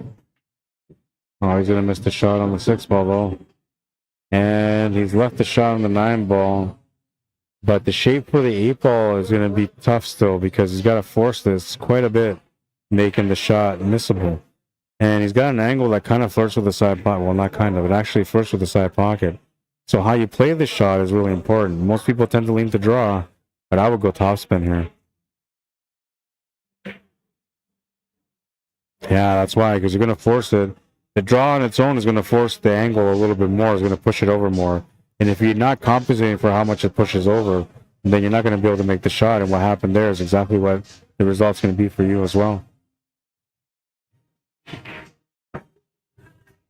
Barry Bremner, destiny is in his hands right now. All he's got to do is win this match, and the next one, he can still get in. Makes this one. He's got the shot on the 8 ball. Tough shot to the side, cross bank corner or bank corner. Safety, of course, another option. That's the option that he was going with, the safety, and I think he's left him enough to be able to hit it. I don't know if he's left him enough to be able to make it. Just hitting it's not going to help because that's going to end up selling out the 8-ball to the side, which is what Barry's looking for here. It's going to hit it good. Ah, nice little bouncer to push the cue ball back to the right. A little bit of a back cut. This can be awkward for people to see, but I think this distance is a little bit easier. He was going for the side. Crazy. I would have taken to the corner. David Wilkes on the right, he's like pointing to the top right corner too. Like, why'd you take it to the corner, man? We were all saying it, Barry. It was the corner. But I think he was just thinking that the shot to the side was easiest, so he just committed to it. That's what they call marrying a shot. Never marry the shot. Marry the game.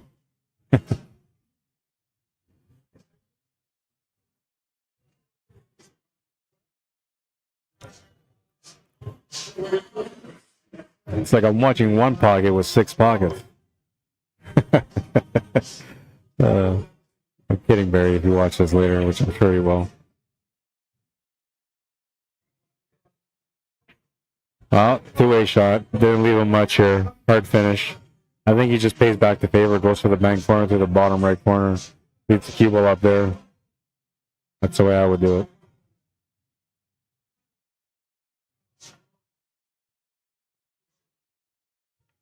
Oh, he's trying to make it on the bottom left. And he might have, yeah, he's giving him a chance with this 8-ball. This might go to the hill. It just might. Shot selection was off there on that one for Wade Sutherland. Might pay the price for it. We'll see. Yeah, Barry's going to make it. He's going to force this one to the hill. Destiny is in his hands, I say. He's trying to make it happen. 3 weeks in a row, he's been trying to get into that final 8. Hasn't been able to get there yet. This week, has a chance. It didn't start off well, but the chance is there.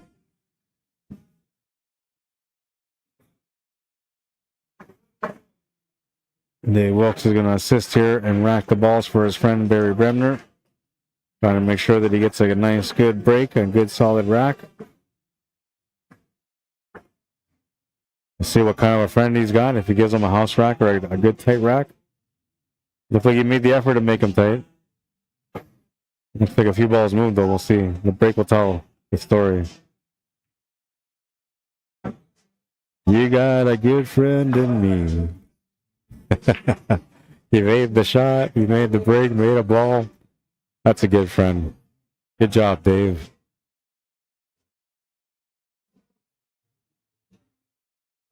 Christina Lamas Fina, how you doing? Welcome.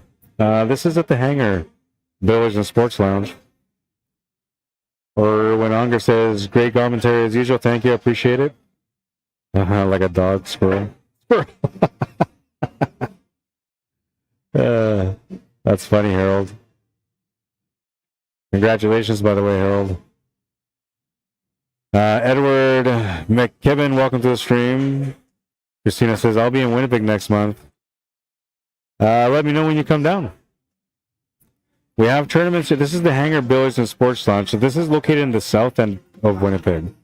Basically, you don't have to write this down, but you can think about it. Try to keep a mental memory of it. It's on Route 90 in Scurfield in the south end of Winnipeg. It's called the Hangar. Not like a hanger, clothes hanger, but hangar as in like an airplane hangar. Hangar. And they have tournaments here Thursdays, every now and then Saturdays, but for sure every Thursday and Sunday they have tournaments. I run the tournament on Thursdays and Sundays, and the tournament on Thursdays starts at 6:30, round robin. So if you come out for that one, you get lots of action, lots of pool. Get a chance to meet a lot of the pool players and have a lot of fun. Come out on Sunday, it's double elimination, so it's A side, B side. And that one can be fun if you're having a good day, but if you're losing, not so much fun. And the people you're meeting are beating you on that day, so Probably not a good experience. But the Sunday tournament is a fun one. That's the one that everybody loves to come out to. Lots of great competition. All sorts of players come in all the time from out of town as well. So the Sunday Open is a great one. Lots of people tune in to watch the Sunday Open too on the stream. So it's kind of it's a special day for pool every Sunday whenever I come out to stream at the Hangar. But I'll tell you, the Sunday Open is tough to win some days. There are days that, you know, whatever you try to do, people are just playing lights out. And then there's days where, like, you're the one that's playing lights out and there's nothing they can do. It just depends, I guess.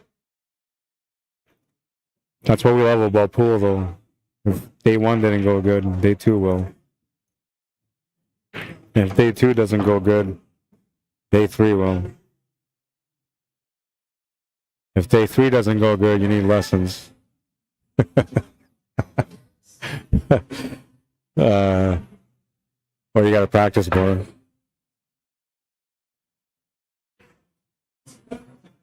Technically, you don't really need lessons if you practice more. But you still might need lessons. You never know. There's a lot of things that pool players learn as they go along in their early years learning the game. But now I guess people learn a little bit better because of, you know, YouTube and Facebook. There's lots of videos out there that teach you different ways to make shots and how to deal with trouble situations. So you can learn a little bit faster. But it's effort, right? You got to go out there and try it. Not everybody has that. And a lot of people that play at the beginning, they just want to have fun and shoot some pool. So when they go play tournaments, they're not really thinking about, like, the winning and losing part of things. They just want to go out there and have fun. But when they go play in tournaments or a double knockout, it makes it a little bit harder to have fun, especially when you lose back-to-back. So then you kind of get traumatized by the tournament. Like, oh, you know what? I'm going to save my money. But all you're doing is hurting yourself. You need that exposure. You need to play. You need to learn where your weaknesses are, where your strengths are, how you handle yourself in different situations. You can't get that without the competition, right? But you can't get any better without practice. And you can't learn what you need to grow on without putting yourself in situations that you're not comfortable in. Play against higher level players. Play in open tournaments. You know, don't have to do it all the time, but do it. You'll develop your game. You'll see. In pool, you get what you put in. Okay, and then life too. Whatever you put in life, you get back. You know, if you work hard, you succeed. If you study hard, you graduate, right? If you go to bars every weekend, you find a girlfriend. It's all about how you think about life, your perspective. Ball in hand, chance to close out. Oh man, this is like it's like taking two players out with the same shot. And he doesn't realize it because he wants to win this game because he wants to feel better about his outing today, right? But he doesn't realize that by him winning this game, he's also knocking out the other guy too. They're knocking each other out on this one. But I guess not every day you get a chance to say, hey, I knocked myself out too. It didn't matter because he was already out. I'm only playing around. No offense, Wade, if you watch this later. I'm only joking around. I try not to be offensive to people. But I like to have fun, and, you know, and I'm not playing pool today, so I gotta have fun.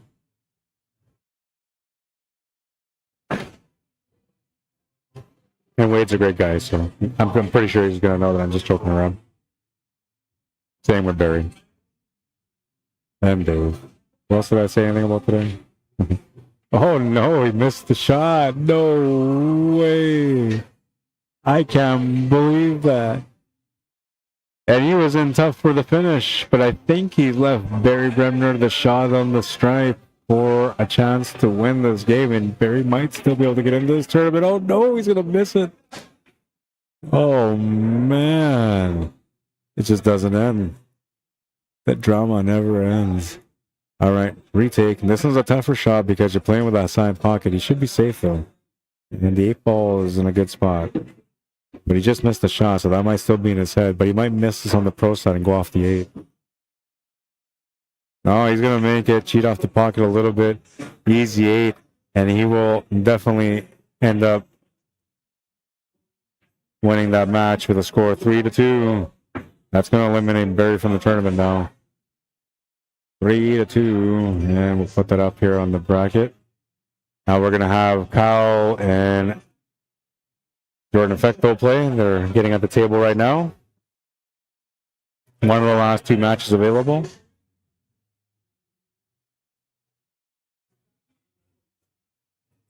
And Barry will have to chase the opportunity again next time around. Just came up short from winning that match, and if he won that one, I'm telling you, he might have just beat Ryan too. That's all he had to do, win those 2 matches, and he might have got in. He was that close.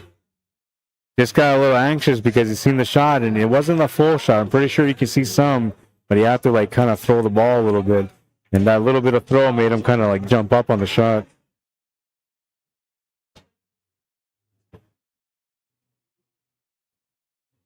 All right, so let's refresh this bracket. Let's see if that is the way it worked out. Yeah, so Wade finishes in 5th. He's got his 5 games in. And I got to get these guys playing right now. I'll be right back.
But yeah, because he had 2 wins, but he thinks maybe he didn't make it, and he's in 2nd place.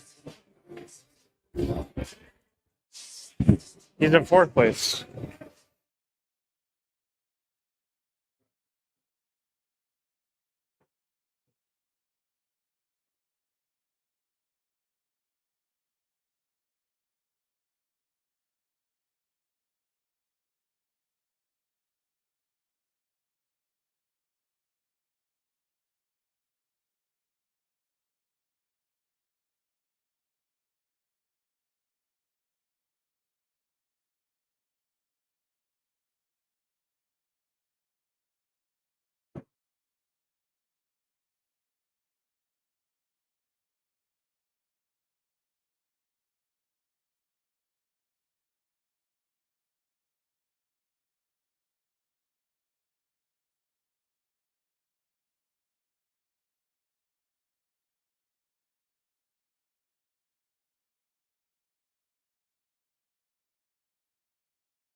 All right, I don't know. I think that one guy left, so whatever it is, it is. I got to put up the scoreboard here for these guys.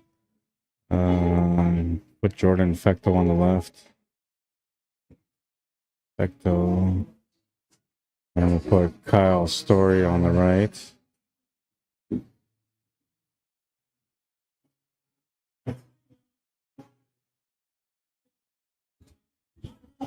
There's 2 matches left. The one that's playing here, and one more after the one that's playing back there.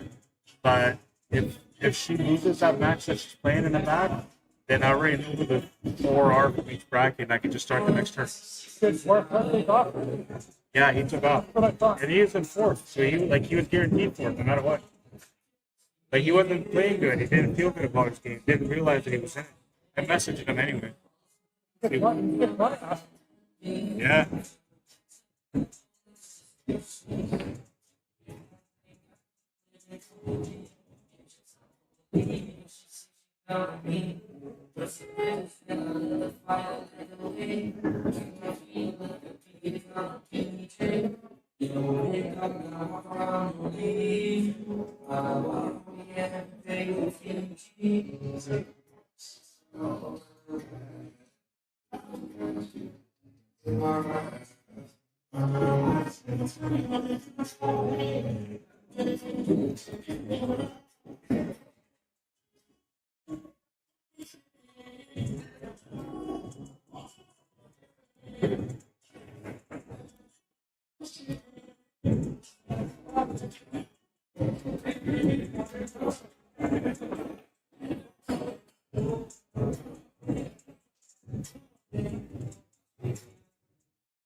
I know. I'm so focused.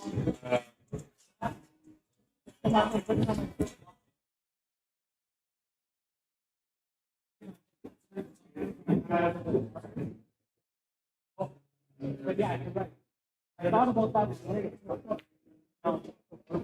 It seems like maybe shot at because I didn't get it out.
Sorry, I'm dealing with a couple of things here. I'm trying to get it all taken care of. The only reason why I haven't said anything for the last 5-7 minutes. And because I have the screen here on the challenge brackets, I'm trying to figure this out. It's making me forget that I'm streaming too. So that shouldn't be a problem logging in again, right? No.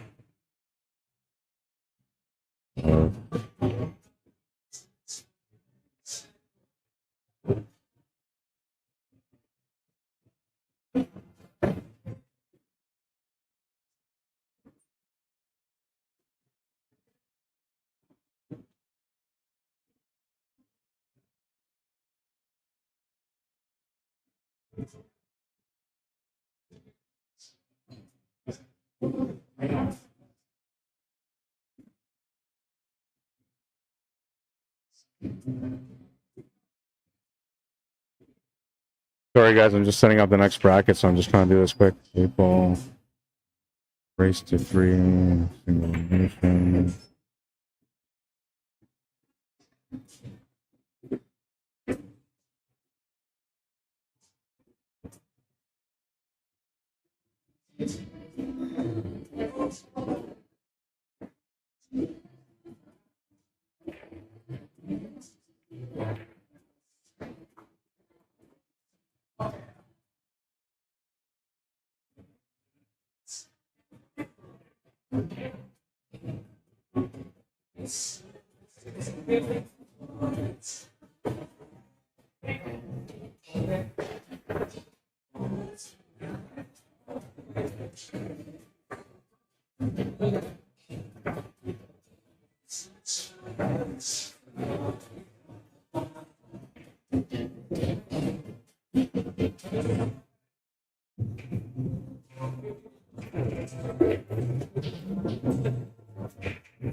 Sean, Dave, Ryan.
Curtis, give me number 1 through 10 for the shuffle.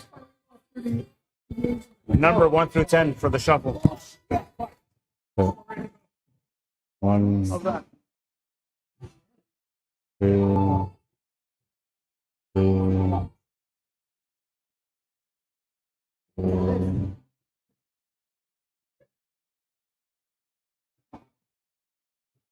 3, 4. Okay, so you play against Kyle Story. I'm gonna let them know that they're right here. You guys can play. Sean, you got Sean. Ryan ended up leading, so you got a bye. So you're already in the top 4.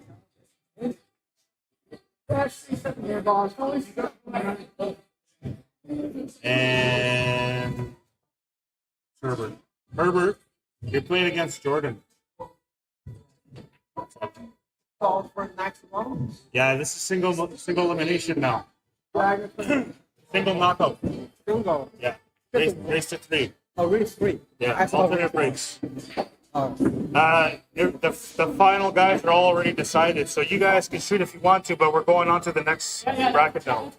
Yeah. Who are you playing against? Yeah. What, who are you playing against?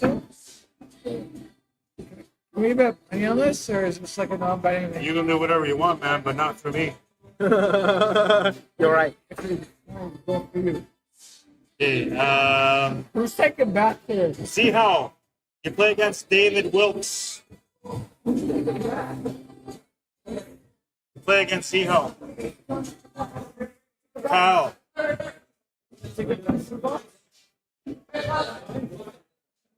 Hey, Kyle. You guys are already in, so I did the draw for the next part. You play against Curtis now. Yeah. It's single elimination. It's final 8. Win one match to get into the final 4. One match. Yeah, race to 3. Yeah, and you're playing against Jordan, race to 3. You know what Jordan is, right? Right behind you. Hi. I was first. You play Jordan now. Yeah. Yeah. You can play him on table 10. They are finished?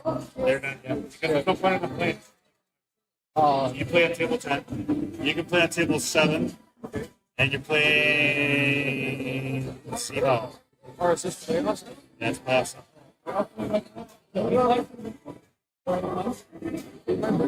You play against Seho. Now, make sure you play on table 11. You said you're still playing a match, right? Yeah, but yeah, I think. You want me to bet on you? Crazy. I'll let them finish the game after this is done. That's what I'll do. Top 3. Then I'll defend their score after because it's for 9 right. Let me see. You guys are playing table 10. Okay, let's go. Hang on. Hang on, Bayou. What? I said hang on. No, I'm playing with Zihao. Yes. So the reason why I interrupted your match is because It's already decided who the final four people are. If he beats Emo, it doesn't Yeah. matter. I know. Right? He's still in. Oh no. No, if you beat him, you're in. Yeah. Yes. So we are playing Okay, very yeah. serious. What's the score now? 0-0. Now it's the first match. Okay, so play your game. I'll just delay your game for now. Okay. You guys go finish your game.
No, I don't.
All right, so we figured out the payouts.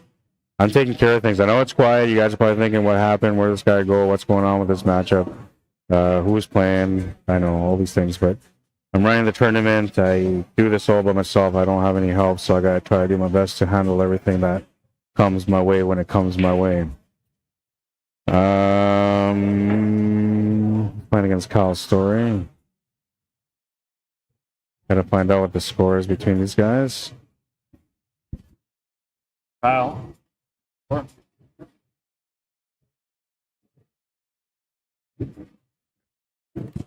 1-0 for Curtis. He's at the table right now shooting as well.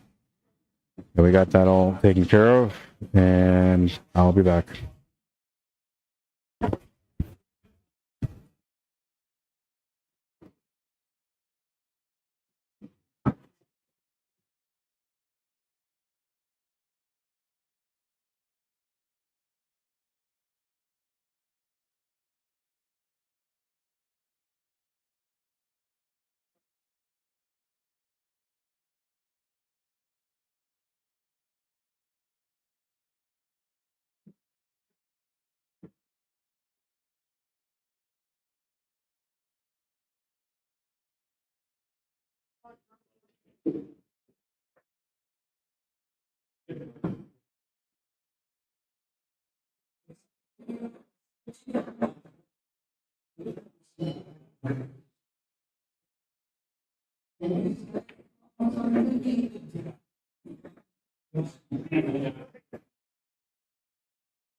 Table 11, he's right there.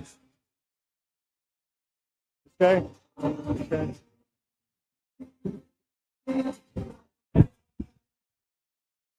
And is the score? I gotta ask you guys, those of you that are still watching, if you're watching, is the score still 1-0 for Curtis?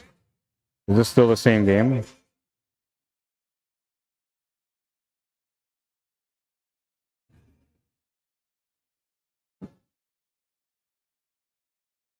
Oh, I think is that. Oh yeah, that's what it is. Hang on, I gotta make. I can't believe I went all day without fixing this. I didn't realize until just now that this was looking like it looks. And I mean, I noticed it earlier, and I thought it was a gray line, but it wasn't a gray line. It's not a gray line at all. There, jeez, bro.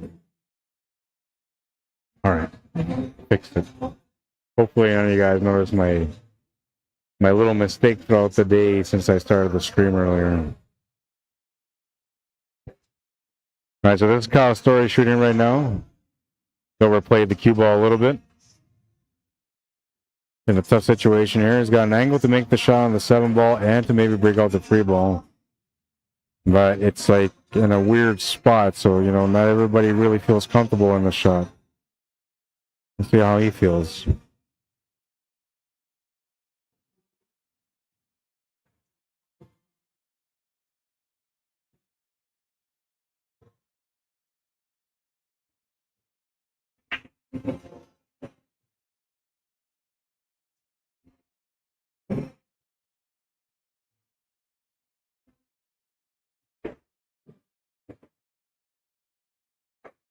And apologies, I haven't been in the room either, so I'm going to come join the room now. Christina says, I'll be there Thursday through Saturday. Okay, yeah, so you can come on the Thursday Open April. Round Robin Open April. You'll enjoy it, Christina. Because a $20 tournament is at worst a $20 lesson, correct? Pretty cheap. Evo Pagial, there was 11 players today. How you doing, Evo? Wayne King, welcome to the stream. Roger Dupress, welcome to the stream. They're playing some really weird music right now, too. I don't think I would get hit by copyrights, but maybe.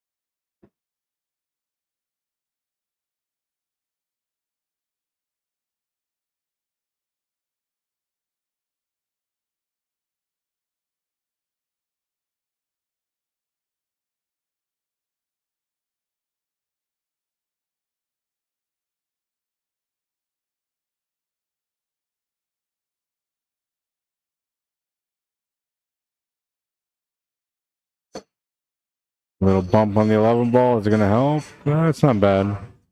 Giving him a shot to the corner anyway.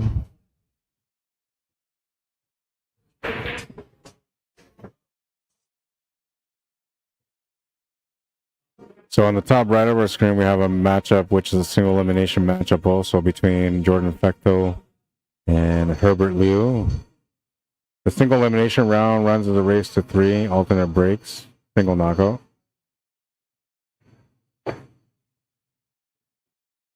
Curtis going to miss the 11 ball. It was a weird shot, you know, especially because you're trying to play shape for the 8 ball also. Great opportunity here for Kyle.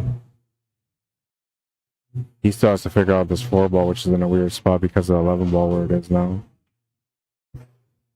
It was already kind of in a weird spot. Not a hard shot to get to, but, you know, not a nice spot to be in. You have to have a pretty decent angle for that shot on the 4 or get straight on it.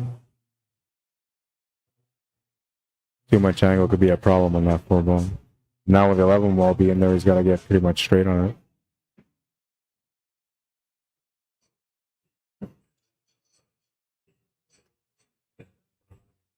Not sure if he tightened up or what happened there. I think maybe he was trying to come off the rail. Just set up for the 2 ball to the bottom right corner, and maybe he tightened up. Something happened there. He didn't look comfortable on the shot anyway, and now it looks like he's back cutting his 2 ball. 2-way shot though, because he knows that if he misses it, he's not going to give away too much on the 11 ball. But the way he played the shape here for the 3 ball, had he missed that shot, he would have given the 11 ball away. And it's going to be tough to do, to get from the 3 to the 4. You can draw off the bottom rail, off the right rail, go all the way back off the top rail, and then back down to the left side, trying to get to the left side middle. But it's a lot of traveling for that cue ball. You can play inside spin, try to come to the left side of the 8 and have an awkward angle. I'm going to try it, just not enough spin for what I thought I would have tried. But he's going to have a chance here maybe to go off the rail and in for this 4 ball.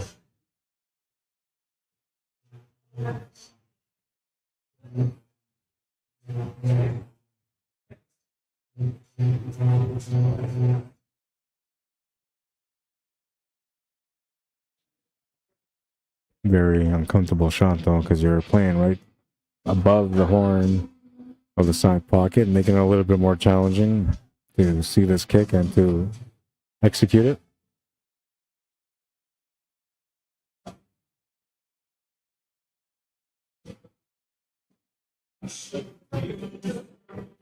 Really nice try, man. It's all about the leave on this one now, though. And, ooh, fished out a leave. This could have been an easy shot to the corner, but I mean, at the same time, it doesn't really help him because now Curtis has a blocker from scratching. He can make the shot to the corner a little bit more comfortable, especially also because the 8-ball's right there. So, like, he should have a decent chance to get shaped for the 8-ball. Shouldn't be a challenge. And I say that way because you never know. I mean, sometimes you hit that forward the wrong way and then it shoots the ball downwards instead of going upwards where you want it to.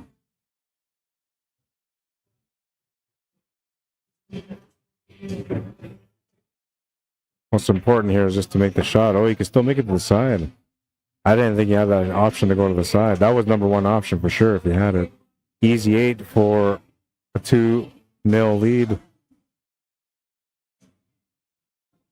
Single elimination. Race to 3.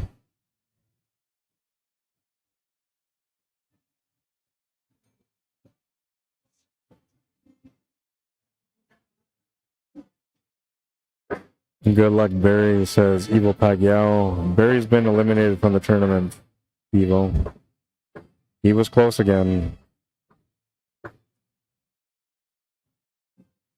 William, is it Patton or Peyton? Welcome to the stream. I'm assuming it's Patton or maybe Peyton.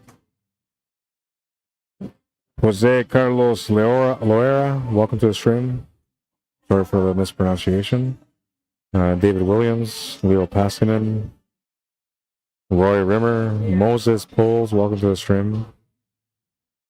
JL Rodriguez, how you doing?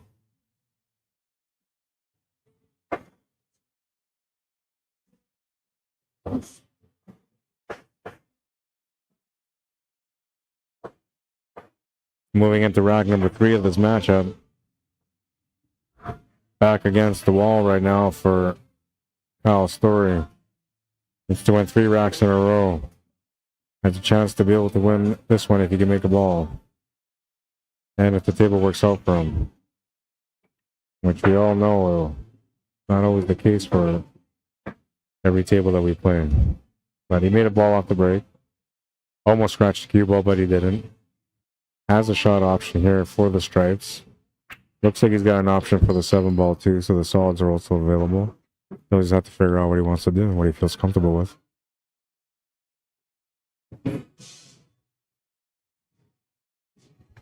That for me? Thank you. Thank you very much.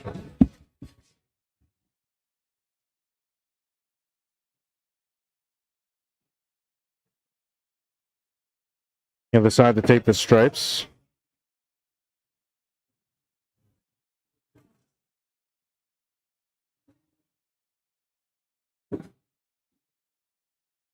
A little bit of work left on this table for him. It's not too bad though. Smart to come down here for the stripe. Oh, he didn't put enough pace. He should have came all the way down for that stripe.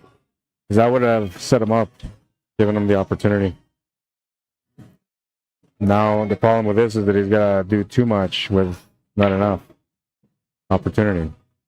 But that's going to work out okay. Gets a little bump off that 6-ball. Now he's got the shot to the bottom left corner on the 10. Also has the breakout angle, almost, for what he's looking for. I don't think he's quite there, though. I actually think that he should take the 10-ball here. But even if he opens up the 11-ball a little bit, he could still get out.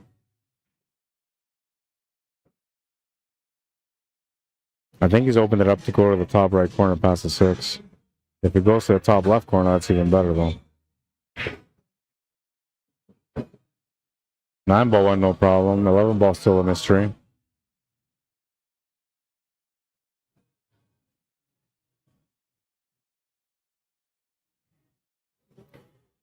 Harold says, looks like a 1:38 time finish. Last week we finished at 12:30. This is the single elimination round now. And the round of 8 is in effect. There's 4 players remaining after that. Then there'll be 2 players. So we have 1 set of matches, which is right now. Second set of matches after that. The second round. And then 1 match after that. And we're done. So it's 11:30. I'd say by 12:30. 1:45 at the latest. Some matches could take longer depending on the players. Some players are a little bit more methodical or just take longer to analyze situations. So in situations like that, like we're gonna have longer matches that take a little bit longer, but general rule of thumb is on a race to 3, it shouldn't take more than 40 minutes for a match like that. Half hour. Half hour is more realistic, but if they're a long, dragged out one, maybe 45 minutes.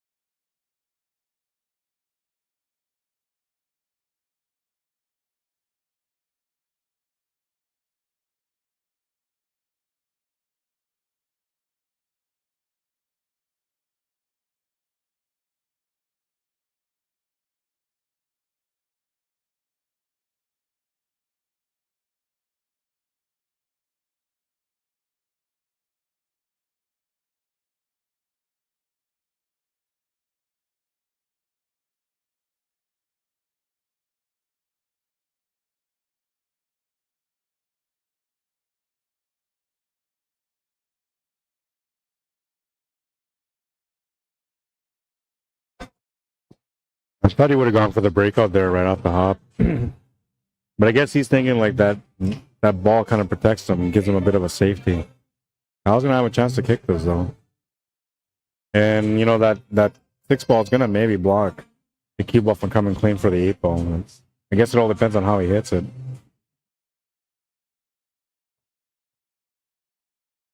Needs to hit this off the side cushion and off the short rail on the top cushion.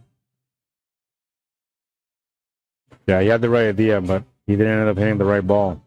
Ball in hand for Curtis. Chance to close out the match now.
All right, so it looks like we have 2 matches done on the first round of this single elimination round.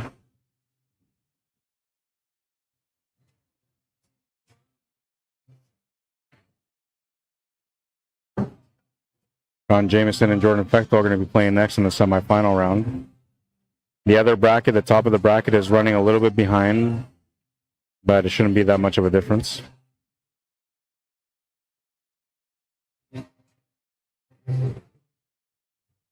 Figure out what he wants to do with the 8 ball. I would just set up for the 8 ball in the side pocket here. Right side middle. Too much going on, man. I just couldn't. I wanted to, but too much going on. Like, yeah. This is from the first one earlier. I saw him know that we'll finish it.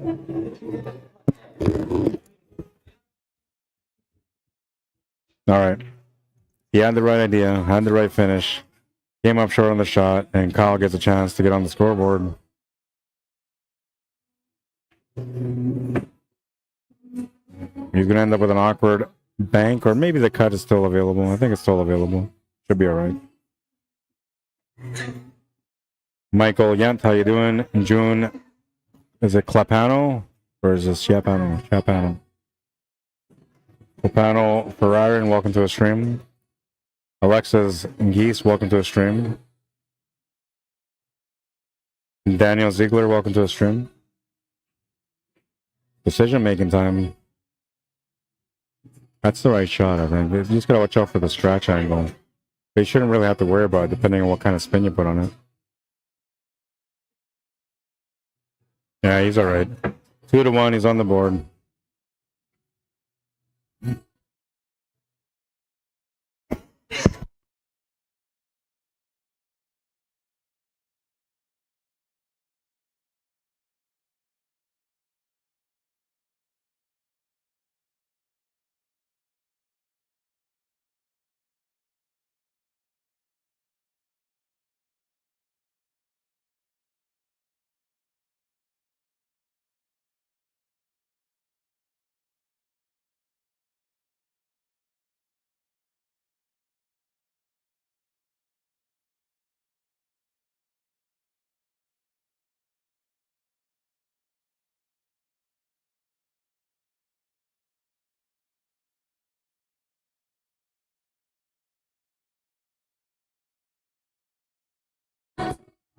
Hopefully he doesn't live to regret not finishing that table.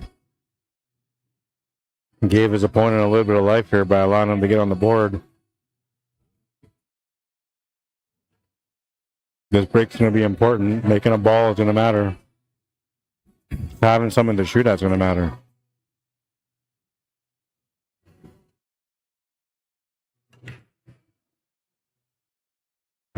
You lost? What was the score? 3-2. 3-2, okay.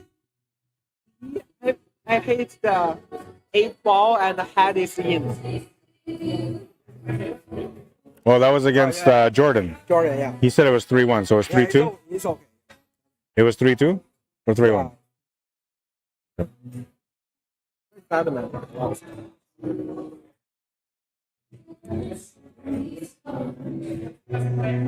He had 4 left. I hit the 8 ball and head is in. Oh, yeah. That's the way it goes sometimes in pool, man. You were 1 win away from making money. Yeah. Yeah. How much?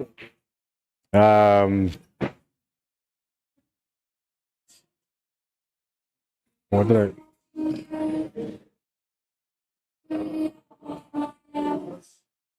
What did I do with it? I wrote it down somewhere.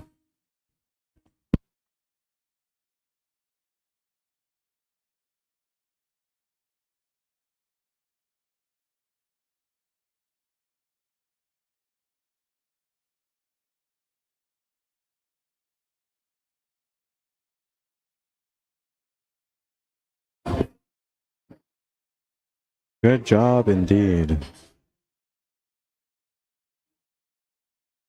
Oh, chance to close out the match. Looks like the pool gods have been kind enough to give him an opportunity. Finding the finish is going to be important here, and what he needs to do is he needs to get shape for that 3 ball to the top left corner with a push angle onto that 12, not to break out that 1 ball, but just to push the 12 ball out of the way to allow him to have the 1 ball next after that. From there, if he's got the 1 ball, he might even be able to have the angle to break out the 8 ball more if he wants to, but the 8 ball does go. So it's not that big of a problem. He might even try to get that 8 ball out now, but I don't think I would. I don't think he should. Got close to the angle, but not anywhere near where it caused any problems. The shot here on the 3 ball, I don't know if he has enough angle here to be able to force the cue ball over into that 12 ball, but if he can't, he's going to have to figure out some other way to be able to get shape for that 1. Maybe a drawback, try to push the 9 ball over, set up for the 1 in the top left corner. Follow through option like he just did, that's another option too. Needs a lucky bounce here. Looks like he's not happy, but I feel like he's got a combination here. I don't think it's that bad. Yeah, he wasn't happy about tying up that 1 ball, but I'm pretty sure it goes to the side for the combo. And all you gotta do is just find a spot for the white ball where you're gonna have a shot on the 1, and then hit that 1 ball light enough where it's gonna sit in that side pocket. Oh, he's going for a long rail kick shot on the 7 ball. All in on this one. And we're going to the hill. It's going to make a beautiful kick shot. Gets the shot on the 1 ball. A little bit of angle to work with if it goes past the 9, which I'm sure it does. Otherwise, he wouldn't have played that 7 ball that way. If he's got the room, he can go off the top rail, maybe get in behind this 8 ball for the perfect finish. Oh, he's going to bump it out. That's going to work out perfect. The shot on the 7 sets up the shot on the 1 to set up the shot on the 8 ball. Tic-tac-toe, the lineup is here. Can he make the 8 ball for the finish? He's going to make the 8. 3-1, the final score. Nice kick shot, man. Nice little touch. I mean, it was in the pocket, but just to get there perfectly, you know, to have the perfect weight for the 1 ball. Absolute perfection. That's how you do things if you're going to do things, right? All right, so we got to set up this other matchup here. It'll be the semifinal round.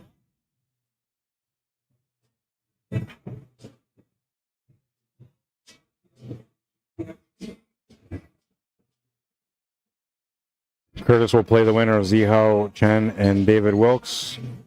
They're playing a matchup right now. They're probably 2 or 3 games in already. And this matchup here is going to be a semifinal matchup. Sean Jameson versus Jordan Fechtel. Nice try, Kyle. Good day anyway.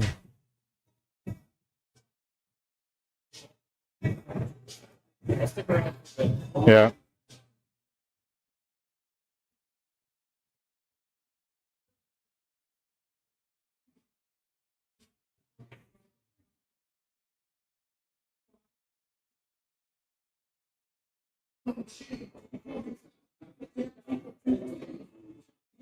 All right. It's on like King Kong. Semifinal matchup. Single elimination, race to 3, alternate breaks. Jordan Fechtel wearing a hat at the table. Wearing a hat, and it looks like a black hoodie. And this is Sean Jameson coming up here wearing a gray hoodie. And he's got a glove I don't think Jordan does. So one player has a glove, the other one doesn't. The one with a glove is Sean Jameson. Race to 3, alternate breaks. Single elimination, do or die to get into the final 2.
Obviously, that was the opening shot. It's still open.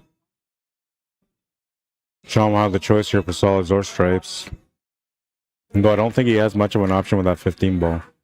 And if he wants to take sol or stripes, the only option he really has is the 9 ball.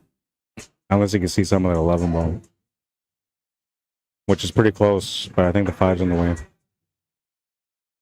The other option would be to try to combo maybe the 14 into the 13. That could also work. You can let the cue ball flow through at that point. And then you set up for the 12 ball after that, which is sitting right below to the right of this 1 ball. Yeah, I like this option. Smart option.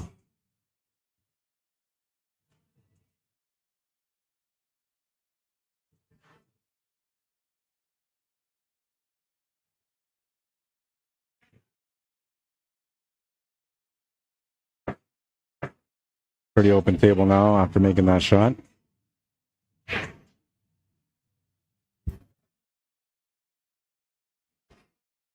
Lots of different angle choices here with all the layout at the table. I feel like he has to address this area that he's looking at right now. And it's kind of really important to get up to the top of the table. Right? But here it's kind of important too. No, I think with the shot that he just took, I think I would have taken the 12 ball instead and played the angle up for the 9 ball, because the 9 ball's in a weird shot, weird spot. And now he kind of more or less has to try to force angle over for the 9 ball. He's got some angle to work with though, so it shouldn't be too hard to get over there. Gonna play to the left instead, and I guess he's looking at this 9 ball as a escape shot or a finishing option. This is going to be important, the shape here for the 15 and the 11. Got to make sure that he makes the right choice on which one he wants to get onto. I like getting onto the 11 ball with a draw angle to get onto the 15 ball. Or sorry, not the 15 ball. What's that? Oh no, that's not the 15. That's the 7 ball is on top of the 11. So he's got a little bit of a situation here. Needs a breakout. Unless the 11 goes. Looks like the 11 goes. He plays shape like the 11 goes. It's going to be a tough out still.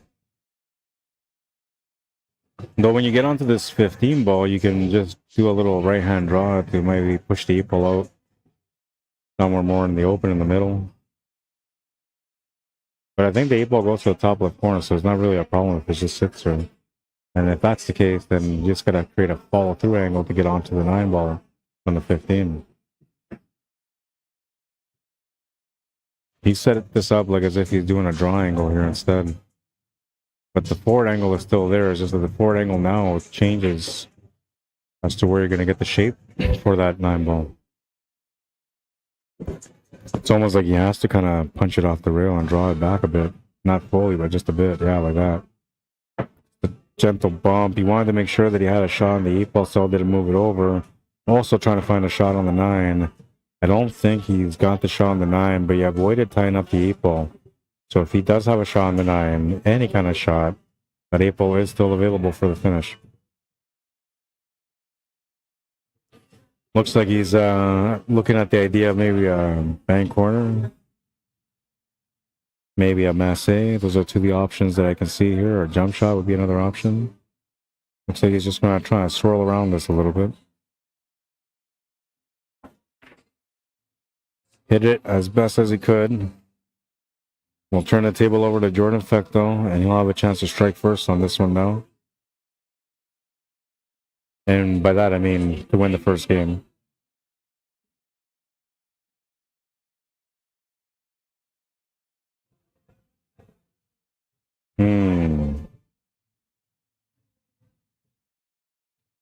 The 3, the 7, the 4 are all kind of opened up, but they're all in an interesting spot, so you got to kind of pick that area out. That's where you need to start. Play the shot on the 2 ball. Doesn't quite get position here like he wanted. So I'll have to take that 1 ball now. It's going to come up just short of the shot. Perfect lineup here for the 5 ball too. He would have been good. But he's left the opportunity here for his opponent, Sean Jameson. Shot to the side available. A little bit of angle also. Be able to come across for the 8 ball. A shot to the corner wide open with better angle to get onto the 8 ball. Bit of a tougher shot though. We'll see what he chooses. And of course there's also, you know, bank if you want to do something like that. And let's not forget about safety. That I don't think you want to do safety here. I'm liking going to the side with some right hand spin to come across to the right. All you need to do is just get the cue ball across to the right side where that side pocket is. Not on it, but close to it. You can spin your way above that side pocket. Took the corner instead. That was the easier way to get onto the 8 ball, but it was going to be tougher for him to control shape with the bounce on the cue ball there. You can see that now. So, kind of, you know, unfortunate, but at the same time, it kind of worked out. He's blocked that pocket anyway, limiting what the 5 ball can do. Jordan is more or less kind of forced into trying to create something here with those 3 solids on the top of the table. He's going to get good shape for them. Combinations available here, I believe. The 7 to the 4. 3 ball should also go. And if the 3 ball goes, you can get shape for that 4 and 7 because they both go to the corner. Looks like he's come up short for this 4 ball though, so he's going to have to play the 7 ball. A little bit of left-hand spin to push that 4 ball into the top cushion and slightly back down while pushing the cue ball forward. Just like that. Kind of popped up a little bit earlier there, and then it almost created a situation, but he was okay. The ball still went into the pocket. This one here is just a straight follow-up shot. You don't want to do too much here. Just want to get straight. If you get a little bit of angle where the cue ball is going to the left side cushion, that's a plus. You don't want to get an angle where the cue ball is going anywhere else. You want it to go into that left side cushion. But straightforward will work too. But this here, what I like about this shot is that it allows you to have complementary spin to make the shot. And also perfect shape for the 8. And now you can choose. You can play the 8 ball on the top right or the top left. It goes both ways. If you want to be, you know, perfect, you play it to the top right. But if you want to be smart, you play it to the top left. Yeah, like that. He just missed the shot, that's all. But he made the right choice. Because by playing the cue ball over to the right side, was allowing him to have a finish on the 8 ball. And it was also complementing the shot on the 5. So it was actually the right decision. Just a bad execution on the shot. Sean Jamieson with a nice little break here on this first rack. Still trying to work out how he's going to get the finish on the 8 ball. Going off the rail side to side is probably the only way to get onto the 8 ball here. Gonna get a little bit too much pace and get right onto that 8. There's maybe half-inch gap between the cue ball and the 8 ball. So the shot to the side is still available, but he's gonna have to be shooting down towards the bottom right corner, it looks like. I think it's too close for him to be able to get right into it. So shooting sideways is probably gonna be the better option.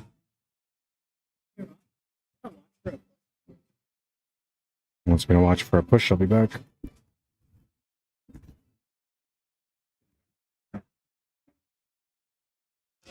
It was a good shot, so Sean will get that first game.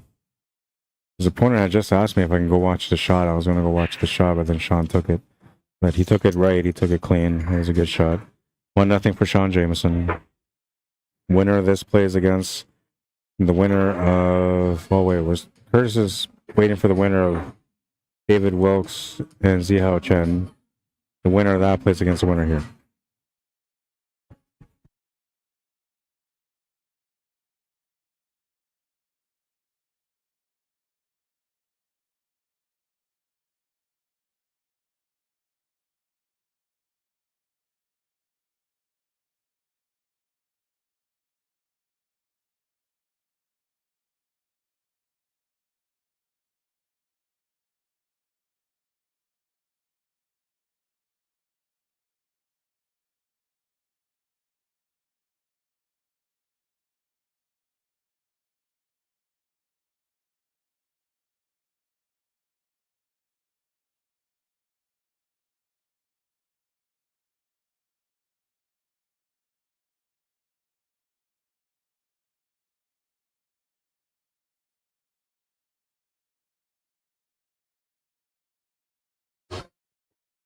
Moving into rack number 2 now. Sean Jamieson to break. Looking to get on the hill quickly here. I don't think he made a ball, so Jordan will get a chance at this table. Cue ball's on a decent spot. The break is really nice. Good spread. Not too much work. It's all about focus here and position play.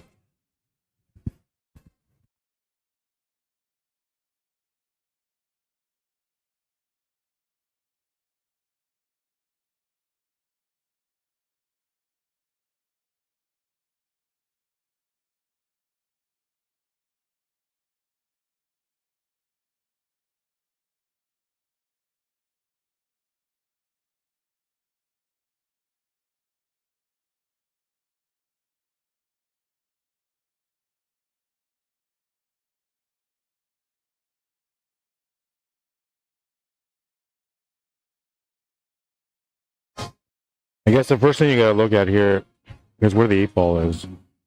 But the 8 ball's in an open spot, so you don't have to worry about that too much. Then you have to look at what's the options to finish on the 8 ball. That'll help you make a decision on what you want to shoot at. And the other thing that makes you have a decision on what you're going to shoot at is the patterns are at the table, how many breakouts, that kind of stuff. But his table was pretty open. He just had to make a decision on solids and stripes and what he felt was a better option. And the stripes were the better option.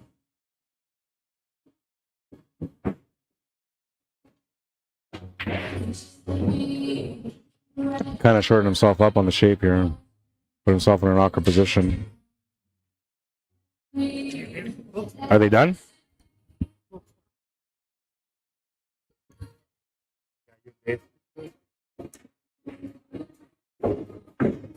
What was the score, Dave? You won 3-1, so you and Curtis.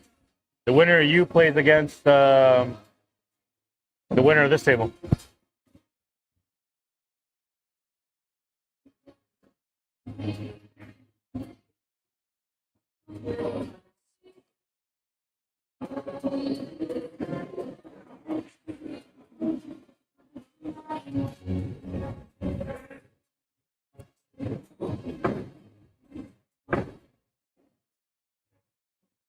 All right, so both semifinal matches are now going.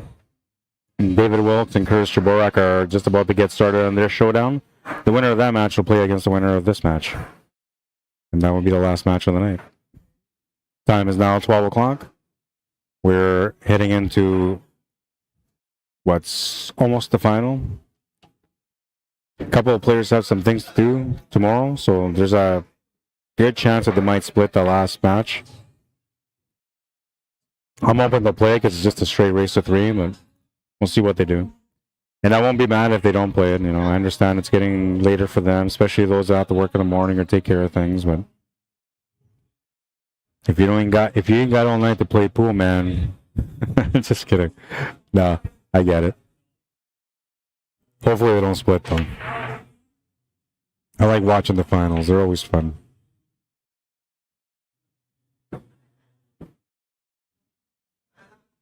Well, looks like Jordan's going to turn the table over here. Sean Jameson with a chance to be able to get on the hill now.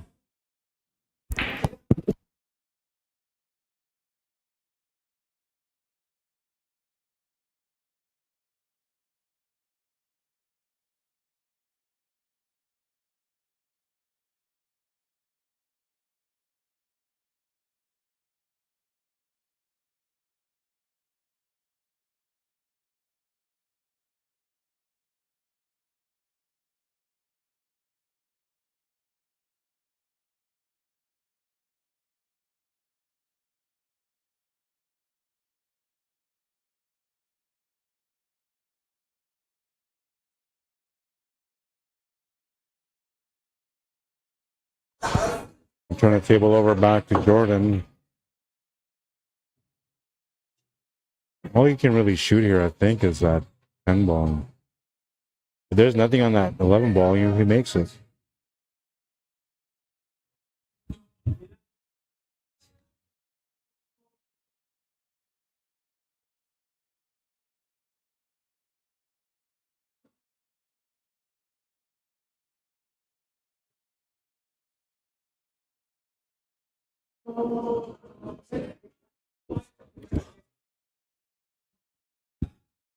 As you can see there by the position that he has on the cue ball for the 11 ball, the only thing that he was trying to do was just trying to get a shot on the 11 ball. That's what made him miss the shot, because he was playing the shape.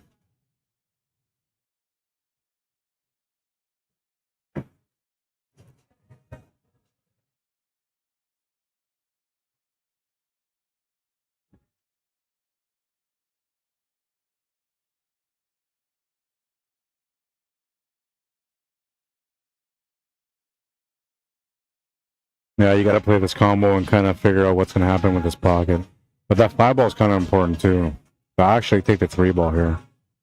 I take the 3, the 5, play the combo.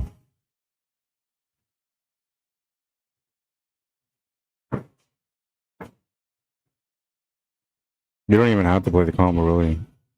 You can just play the 5, set up for the 3, play the shape from the 2, or for the 2, for the 3. I meant for the 2. Play that from the 2 to the 1 into the 7. See ya. Maybe it wasn't quite committed. I'm not sure. Maybe it was, somebody was walking by or waving by at me, so maybe he seen that and distracted him. That's all it takes in pool, man. Somebody walks by you and you happen to notice it. You're no longer making that shot.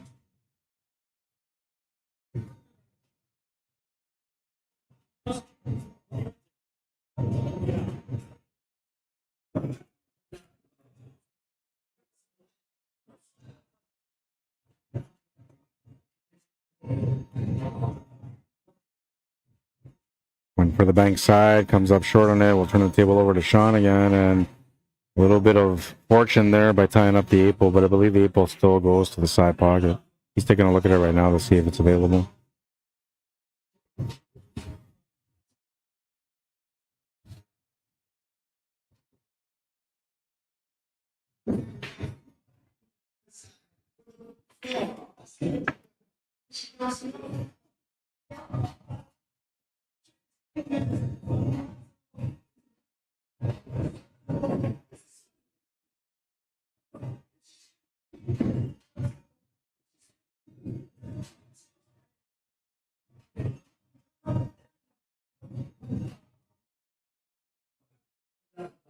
Sure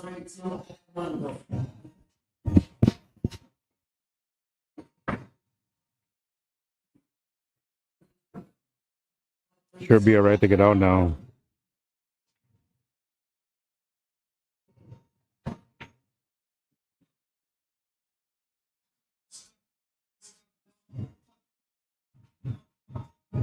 Oh, I got lots of comments on YouTube. Sorry, guys.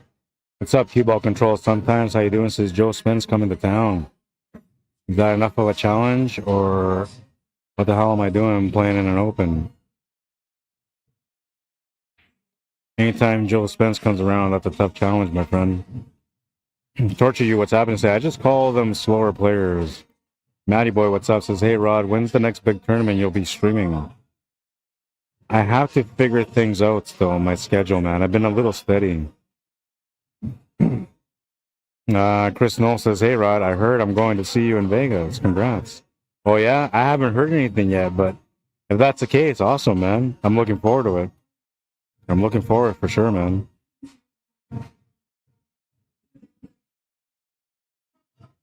Looking forward to seeing you there, Chris.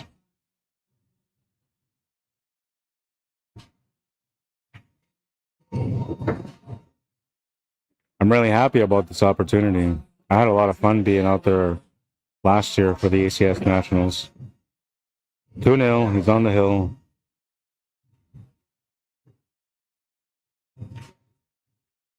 I missed a lot of conversations there on YouTube. Sorry, guys. Torture says, looks like Brock Lesnar's dad. Shot of the day, said Robert Griffith. Oh, that was earlier for that kick shot. Do I still have it?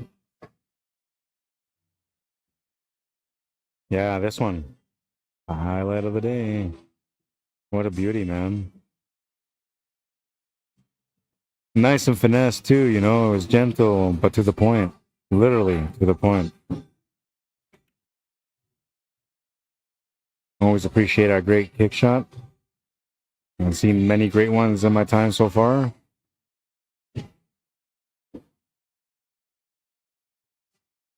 It's a great skill to work on when you're getting bored. Let's say you go, or you're frustrated, right? Let's say you go out to practice and you're feeling like overwhelmed and frustrated. You start doing kick shots, all gone. You just relax. You find a way to relax and refocus again, which is really good. Banks too. Doing banks will totally straighten out your mentality when you're not feeling good at the table and you want to call it quits. But kick shots are awesome because with kick shots you can play a 1-reel kick shot. You can practice 2-reel kick shots, 3-reel, 4-reel, 5, 6, 7, 8-reel, right? You can try kick shots with spins. Right? There's so many different ways that you can learn. The ghost ball kick shot. I don't know if you guys are familiar with the ghost ball kick shot, but that's a good one. I'll be here on Sunday to stream the tournament, and I'm going to try to remember. I'm going to do my best to remember to bring a headset so I can show you guys a few things on the table while we're waiting for matches in between. I haven't done that in a while. I used to do it all the time, and I haven't done it in a while. I like doing that kind of stuff too, like little demos to teach people when I go to like different locations to stream. I did something in Vegas. I did some lessons on Calgary. Did some lessons out in Vancouver, or Victoria Island, I should say. But it is BC, Vancouver Island, I guess. But yeah, everywhere I go, like I like to do little demos. And on the Sunday Open, a lot of times when it was kind of like quiet in between, I would do some demos there too.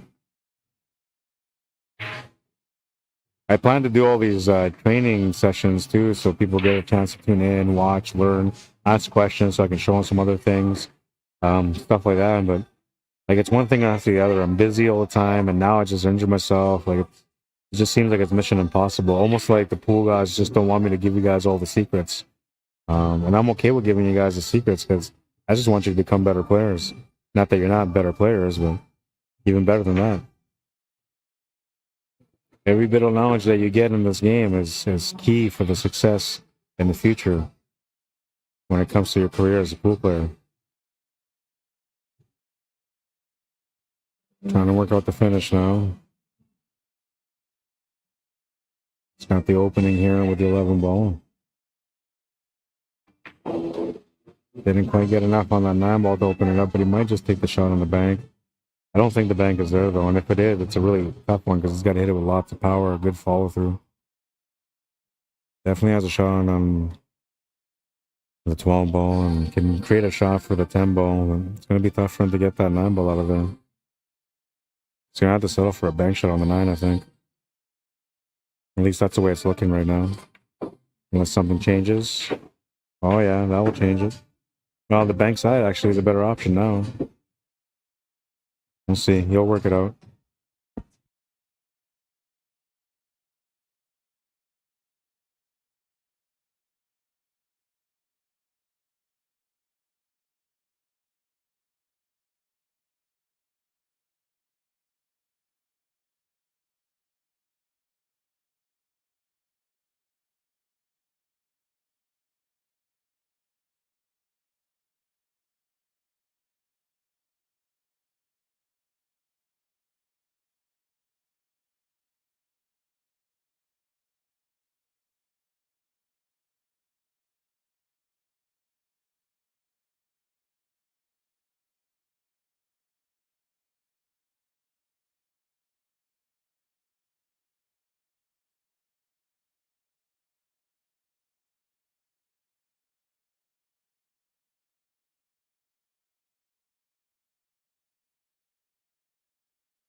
Just the 8 ball remaining now.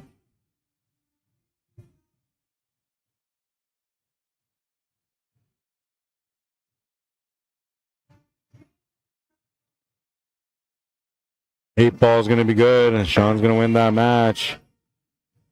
3-0, the final score.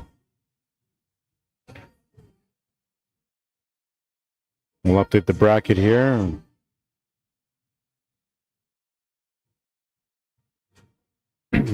Sean will wait for the winner of Dave Wilkes and Curtis Jaborak. And I got to find my controller.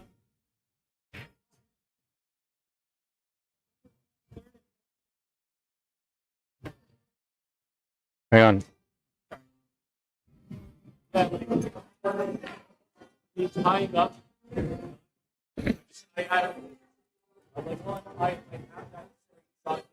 Yeah, this is the other table. All right, so this is David Wilkes and Curtis Jaborak.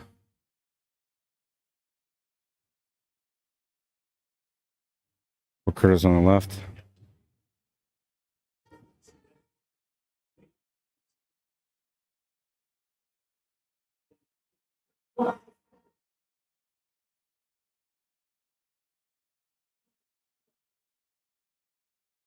And it looks like one of them's at 1-0. I'm not sure who's in the lead, but it's 1-0 for one of them. So we'll update that right away. I'll see if I can darken this a little bit.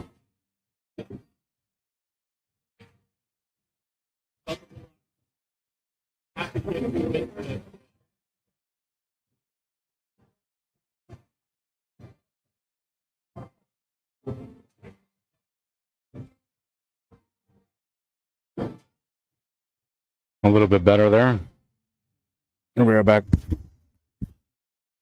Third, fourth, done. They just flipped it. Okay.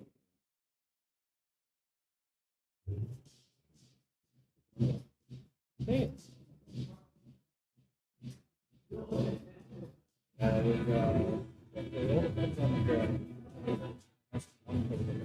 Because the hot, yeah.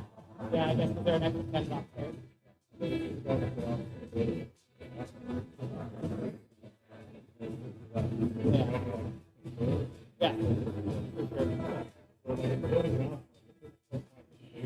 Yeah. I am more than figured out. I guess today, but I made it work for as long as I did. I mean, I can't. Oh, exactly. And I had the opportunity.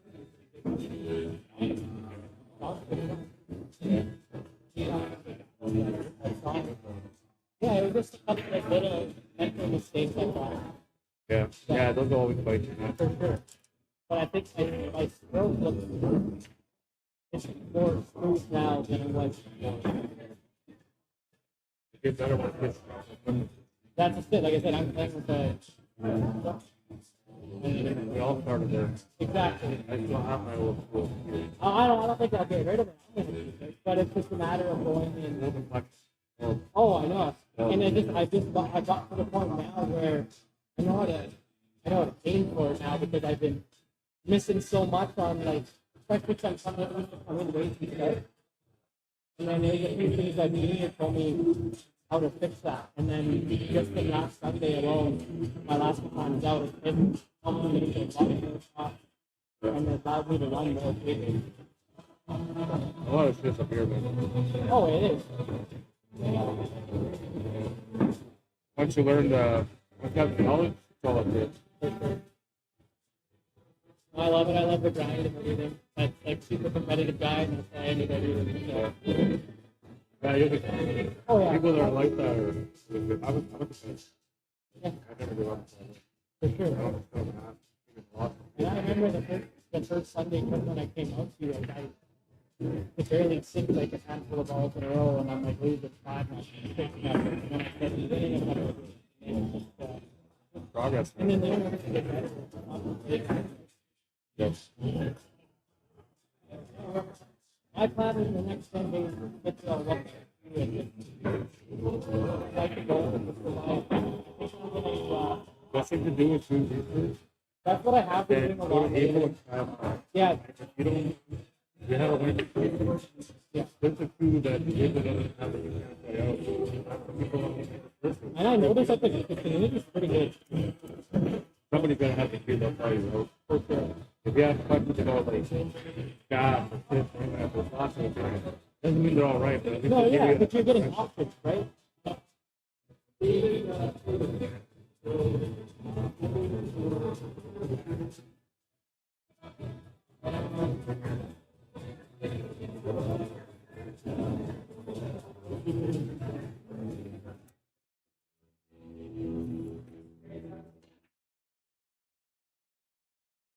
Both of them would say yes. I think they would.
One this matchup.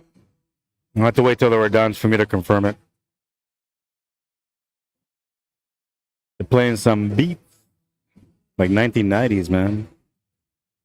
The way I look at things, if you're gonna play some 1990s, you might as well play some hip hop. If you're gonna play anything from the 80s, I still prefer classic rock. 70s and early, classic rock for sure.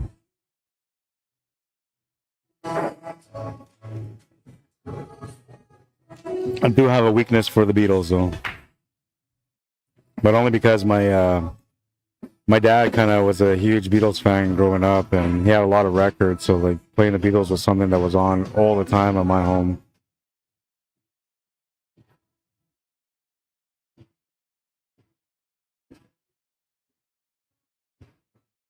I play it for my kids too. Not that I think like the Beatles like. Well, I do think that actually. Not that I really think like the Beatles were like the band that you have to like know, right? Like it's not like AC/DC, right? Like Metallica, right? Like little things like that, like Snoop Dogg. Like there's key people, artists that you should know about. Not like that. I was going somewhere where somebody came by and distracted me. He's not happy about that miss.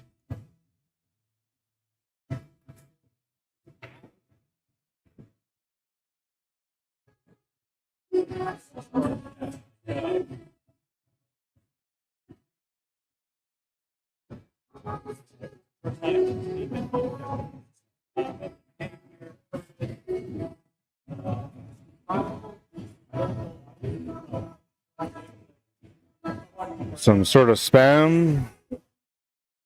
Wherever you are, man, you're not. Are you? I don't even know what you're saying, man. I can't even kick you off the stream because I have no idea what you're saying. I don't even know what language this is that you're writing in. But you put a couple of varying things on there, so I'm assuming that you're a spammer. Is there a link included? Very long story. Yeah, you gotta be a spammer. This one? Same thing. Oh yeah, you're definitely a spammer.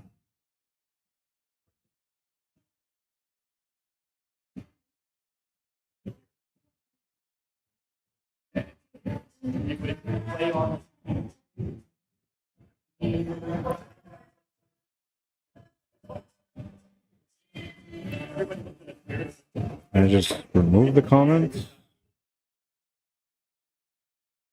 Okay,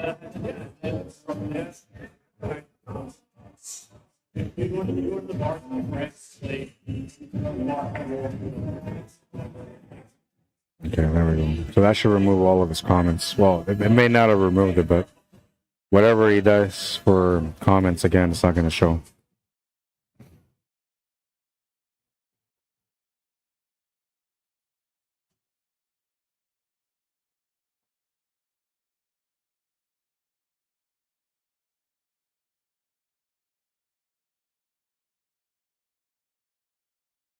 I guess this wasn't a bad thing that I didn't play today. My legs are feeling grateful for the fact that I didn't.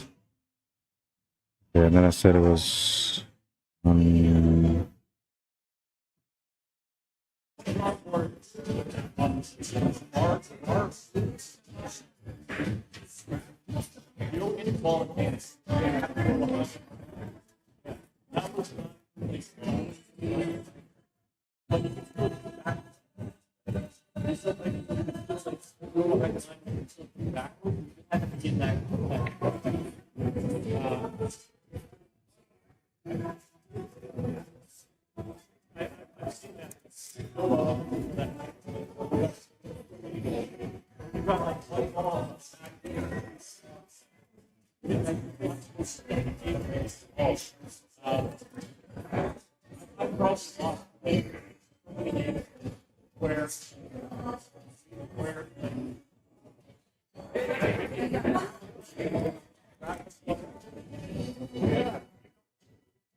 Almost at the finish.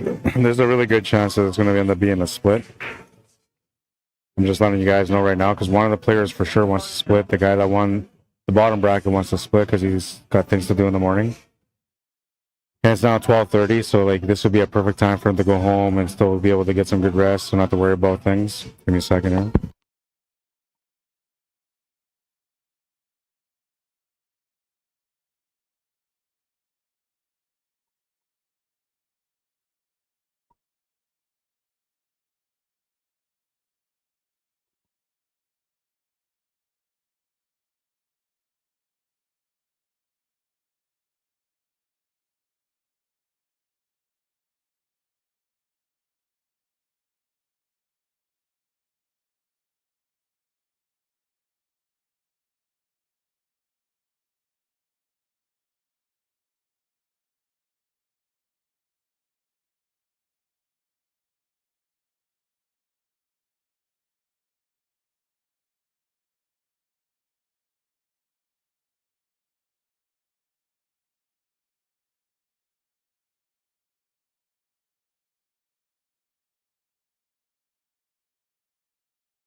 Push it down.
I can teach you too. No, do it.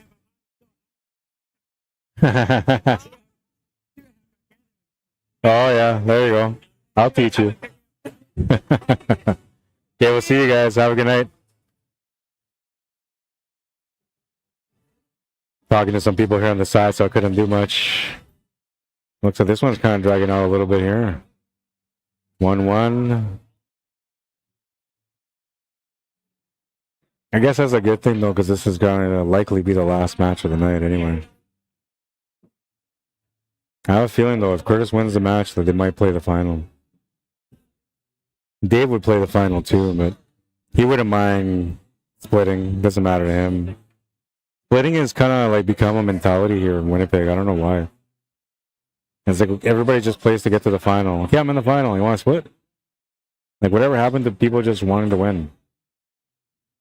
What happened to pride? 'Cause that's really what it was, right? It was the pride. You wanted to win. You wanted to be the best. And when you split the tournament, you were never the best. You were just the guy that split. Guess what? It's still the same, man. You might feel like a winner, but you were too scared to play the last match. No, some people split because they have to go, man. Like today. But some of y'all split because you're scared. You look at like, oh, I gotta play Randy back. Hey, Randy, you want to split, man? I take splits once in a blue moon. I'm not a big fan of splits, though. But I'll do it for the right reasons at the right time, you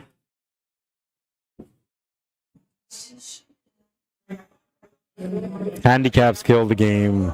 Splits absolutely destroyed it. We'll see you, man. Have a good night. Splitting killed streaming. That's why it's tough to have viewers follow the streams, man. Oh, I guess, well, lack of commentary, let's be honest. My case today, anyway.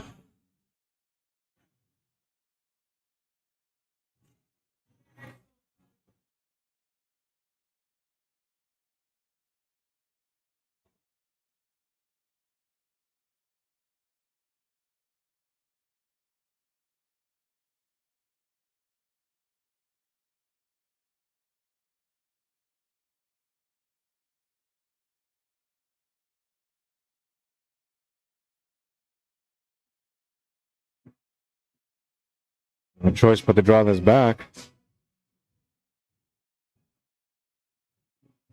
He's looking at it like he knows. He's got no choice. Got to be smooth on the stroke here. No body movement.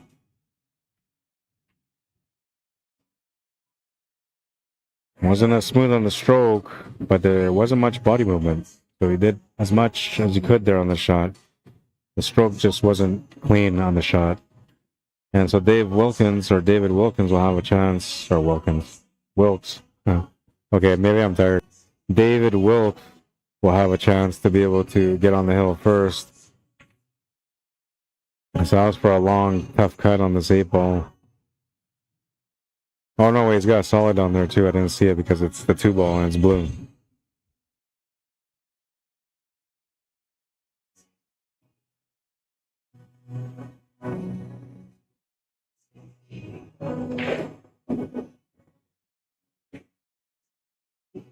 That's going to set up the easy 8.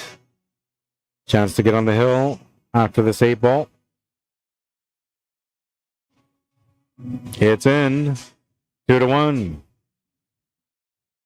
Curtis Chaborak will have to break next. And will have to do his best to win that game.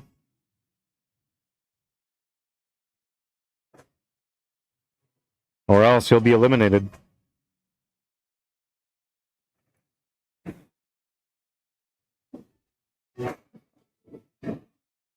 Hey, anybody got deals on luggage? I'm looking for a hard shell luggage suitcase. I need something big though. I don't want something small. I need something that'll help me to transport my stuff around.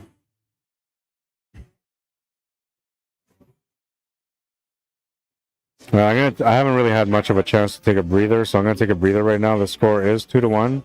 It's been updated. Hopefully by the time I come back, it'll be a 2-2, and then we'll go into the last track. I'll be back. And I apologize. You know, I've been trying to do my best with the commentary, the keeping up with everything, and I kind of been all over the place. But I have this leg injury, and I'm kind of disoriented, and you know how I get like that. Good job as usual, says Chris Knowles. See you later. Thank you for tuning in, Chris Knowles. I look forward to seeing you out in Vegas, man. Michael Justin says, don't be a nit. What does that mean? Sounds scared to me to split. Don't be a nit. Oh, I got it. Now you're calling me a nit, man. Like, first of all, I'm not even playing today, man. Second of all, I almost never ever take a split. And third of all, I'm not scared to play anyone, man. Don't matter who you are, even if you're one of the top 10 in the world, I'm fine with it. What do I gotta lose? You're the top 10 in the world. I'm just Rod Arriagada. Oh, look, Shane Van Moring ran me out again. Ooh, big deal.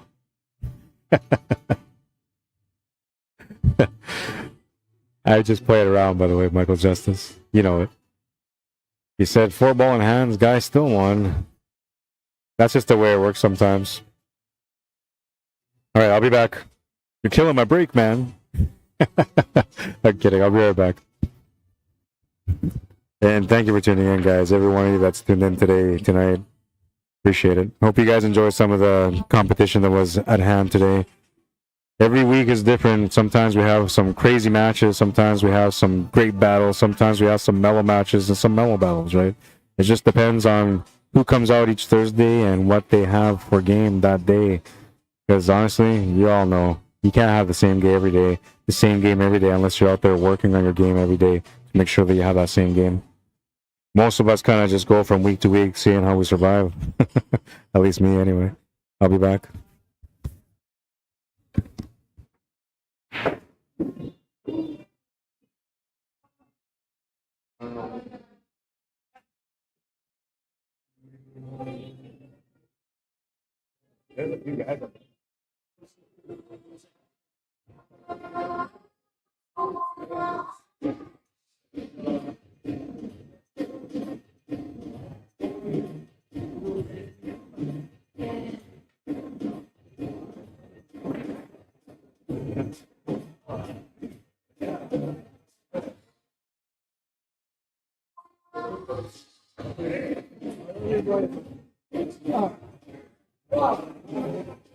I was asking for it.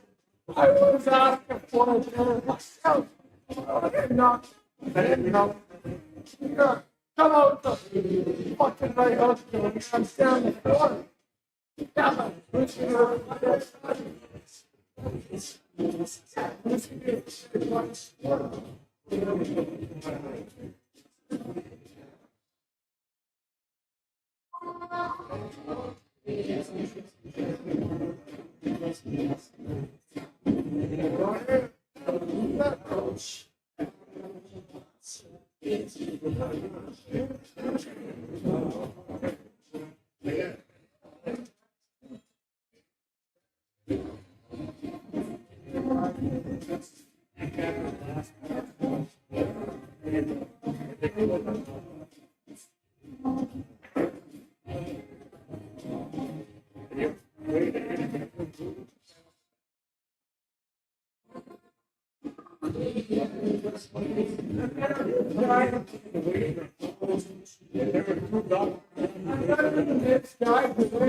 I'll see what I can do about it.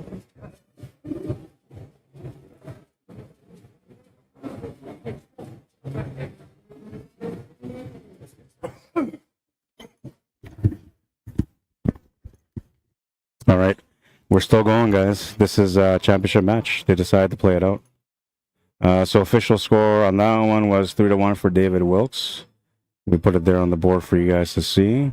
David Wilkes is now at the table. He's playing against Sean Jameson.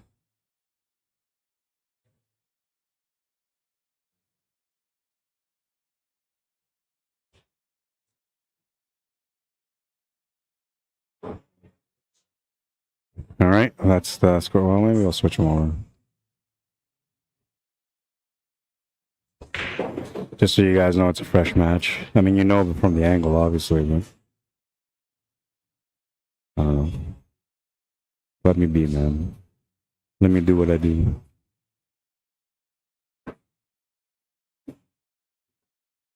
All right, so the race to 3 single elimination and very first rack.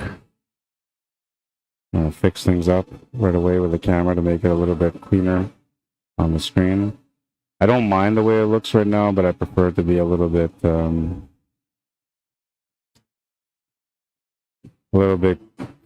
cleaner on the image, and I feel like it's too bright.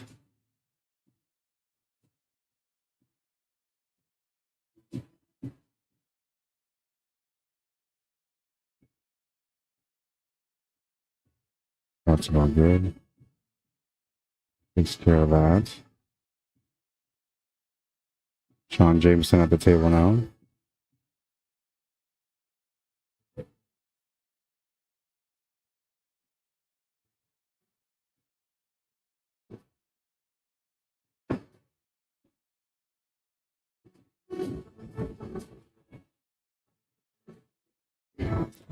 Me and Wade Sutherland might set up a match. I told him that if he wants to stream it, I'll stream it, and if he doesn't want to stream it, then we're good. Asked me nicely if I would play. I don't usually gamble. I don't like to gamble for money, but he was nice about the way he asked, and so why not?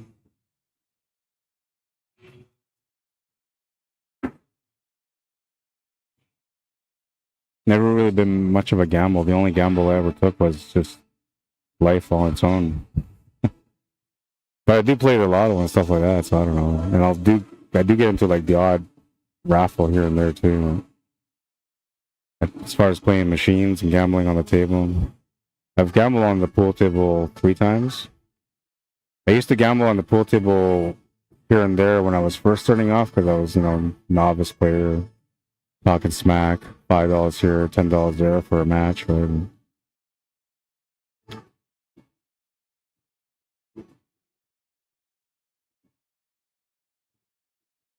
I feel like I will be okay no matter what condition I play under when it comes to like whether I'm gambling or if I'm playing for a world title or whatever. I like to believe that I would be okay mentally because I work a lot on it, but I know I'm still years away from being at that mental level where the pros are at, where they can consistently just deal with the rush and the adrenaline and the pressure and all that stuff. The shot on the 5. He might have come too far for that 3 ball. You can see some of the 1 ball though, but it doesn't really have a pocket. I think he maybe bumped that 1 ball off the 10 into the bottom left corner. Kind of a tough shot to do.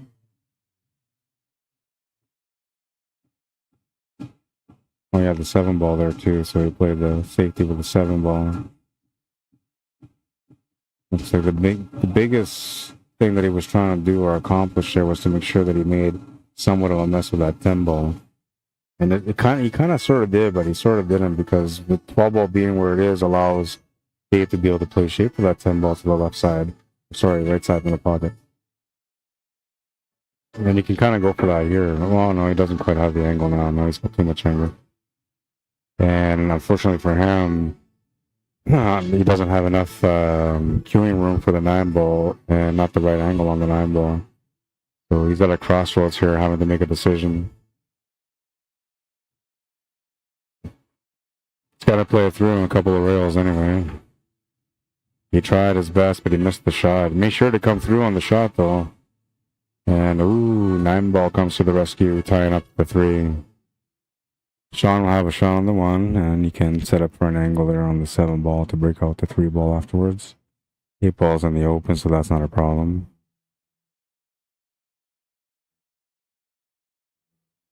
Trying to see, I guess they can also make the 7 ball, but that wouldn't really do much for you right now. I don't think it would do much for him right now.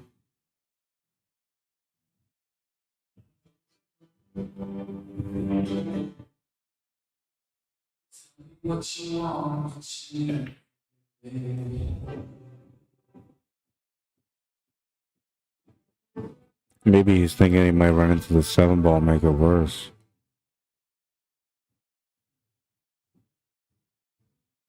Maybe he's got a plan to make the 7 ball in the corner. Oh, he's going to miss the 1 ball. He was already kind of up on the shot and coming around to try to get the shot on the 7 ball, and the 1 ball was still going towards the pocket. So a little bit of a tougher shot, I guess, and creating a little bit of body movement for him. Lucky break here for David Wilkes, so he'll get a shot at the table. His 9 ball's still tied up, so he's not out in any way. No stripes around that 9 ball either, and no real stripe that can help him to be able to get onto that 9 ball from the point of position that he's got right now with his cue ball. This is probably the only shot. It's making the 12 ball and then running cue ball into that 3 and 9. And then you have that 10 ball to the side as an escape shot. He didn't get that breakout from there, though. He decides just to play the shot, and it looks like he's decided to create the angle here for the breakout. Maybe he's looking at a safety option. Could be it.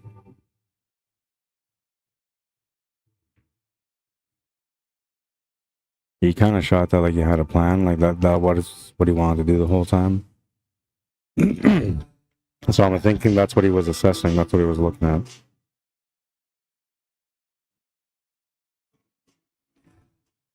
But I think he missed an opportunity there. But, you know, if you try to go for the breakout on the 9 and you don't get it and you miss the 12, now you turn the table over. Or you missed the 12 and you broke it out, even worse. You turn the table over with everything open for your opponent. So him leaving that there could have maybe helped, but John's already made that problem not a problem anymore. Got a shot on the 1. Fairly decent position or angle here for the 7 ball. Easy roll-up shot like he just took. Drawback angle won't work on this one, so he's going to have to do a follow-through, I think. Go off 2 rails. And doing the drawback. Oh, yeah, he can force the cue ball over. I'm wrong. Weird angle. Didn't look the same to me. But makes the 8 ball nonetheless, and then he gets the first game. The all-important first game. It's a race to 3, single elimination, so there's no double dip. And being a race to 3 makes the match a fairly fast one.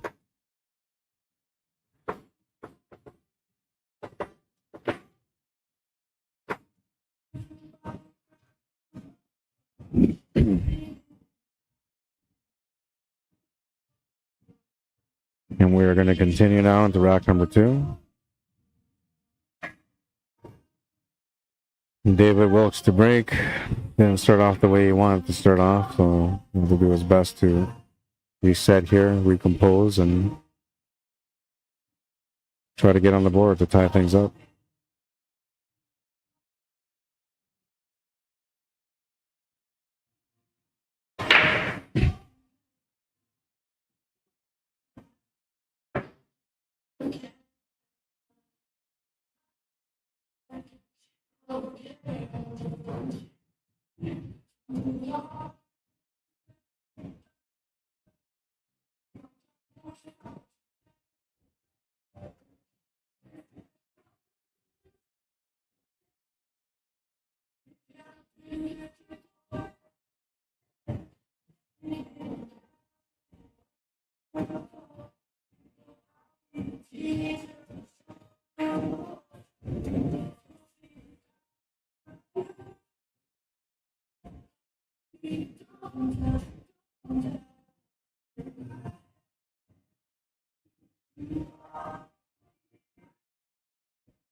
So I'm just trying to see. It looks like I missed a few comments from earlier too, so I kind of been all over the place. Sorry, guys.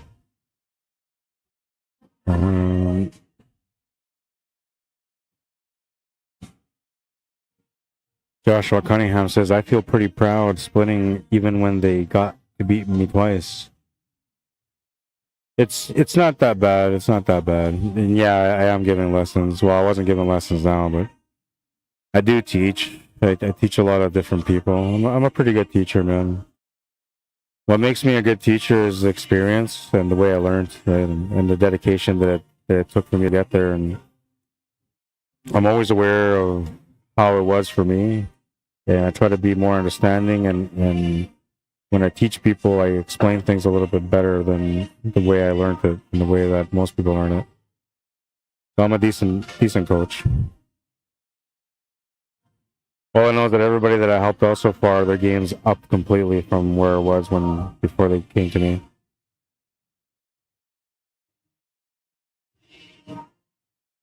I wish I had the time to practice for myself, man, but then I'd be pretty good too.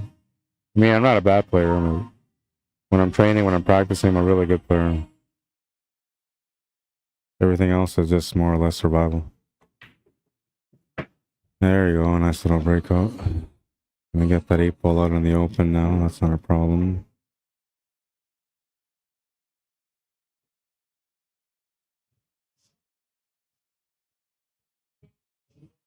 Last two players in the tournament. It was a bit of a crowd for most of the night, but quiet now. Time here is now 1 a.m. in Winnipeg.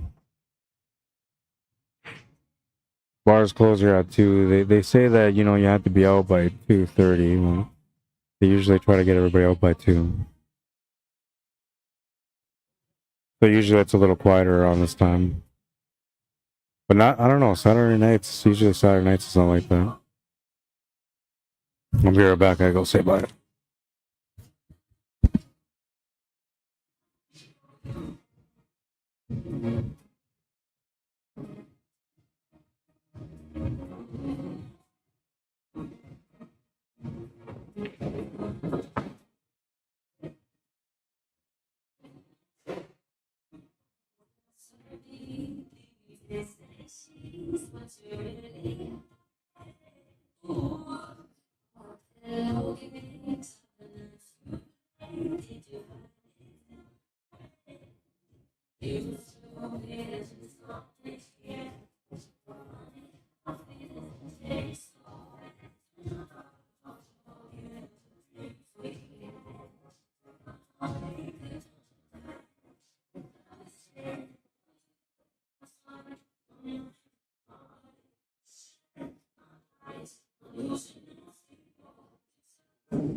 All right, I'm back. Had to say bye to Wade. He was leaving. I guess he was waiting patiently to maybe say bye, or I don't know. He was just sitting here for a while anyway. And, I'm busy all the time, right? Even if I'm not, I'm still sort of busy. But I seen he was walking away, so I went over there to say bye. Try not to be rude. Sometimes I don't always see everyone, say hi and bye to everyone, but trying my best to say hi and bye to everyone.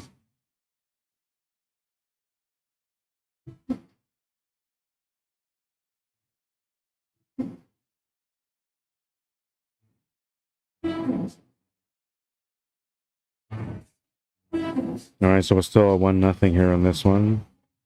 And David Wilkes. Figure out a safety here, it looks like.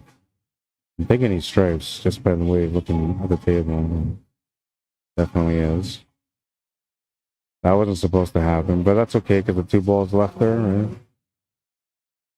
But the idea there, what he was trying to do is he's trying to get the cue ball below the 1 ball to freeze the cue ball in between the rail and the 1. He didn't make the leave a shot on the 1.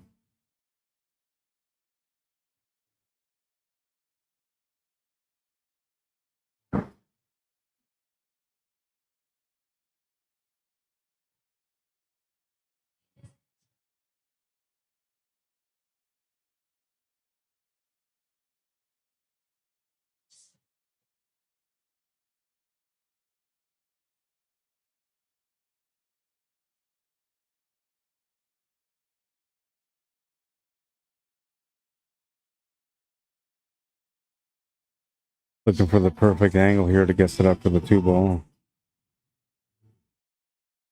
He didn't have a forward and down angle there, so he had to create a different angle here on the 5 to be able to get down for this 2. Gotta be careful though, because that 8 ball is supposed to be in the way, depending on the power that he puts in this and the spin that he uses on the shot.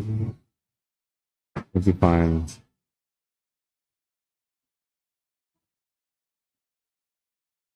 It's perfectly set up here for the 2 ball. I think it goes past that 9 ball, the cue ball. If not, he's going to do a long rail kick shot or a side rail kick shot. They're going to look at it again, so it's got to be tight maybe.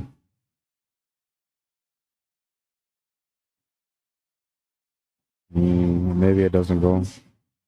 Might have to do a side rail kick shot. You don't want to do a long rail kick shot. I know I said that option, but that option is really not available there because you'd be shooting over top of the 9, making it really uncomfortable to do that. If anything here, if he doesn't have the shot on the 2 ball, he's got to do a kick shot off the left side cushion to just hit it. And then you're just trying to, create a mess or something. You don't really want to turn the table over with an open table, so you're trying to create something out of it.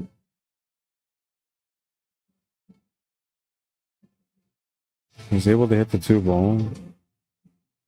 He's left the option here for a bank for Dave or for a possible combo. Safety is also another option. That's what he's opted to do, go with the safety.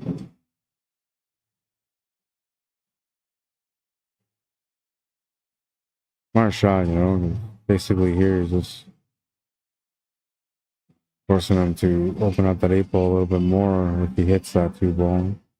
If he doesn't hit the 2 ball, that combo was awkward earlier, now it's an easier combo, and he's got options on how he wants to play the combo. He uses the 9 or that 15 ball.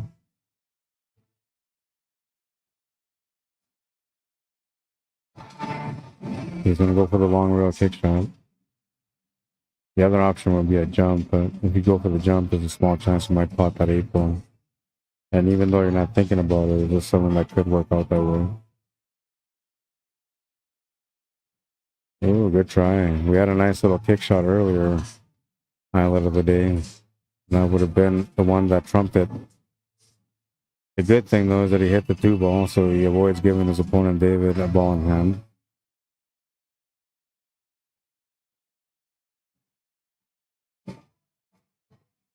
By the way, if you watched this stream and you were here at the hangar on Sunday, if you lost some tip tools in the parking lot, message me. Tell me what they look like, and if it's you, I'll give them back to you. I won't tell you anything about it. You tell me, because they're specific. They're not generic tools.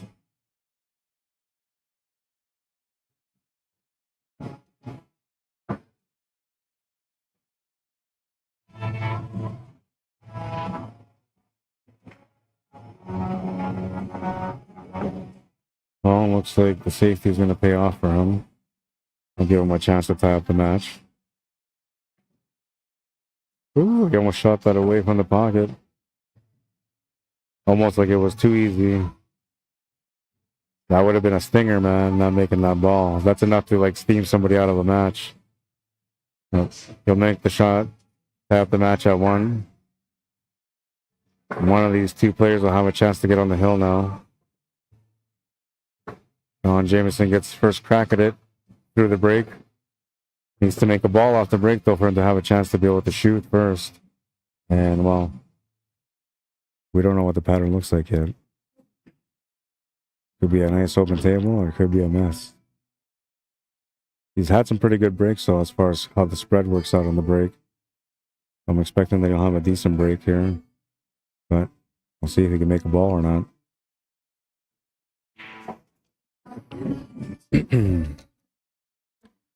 All right, moving into rack number 3. John Jameson to break.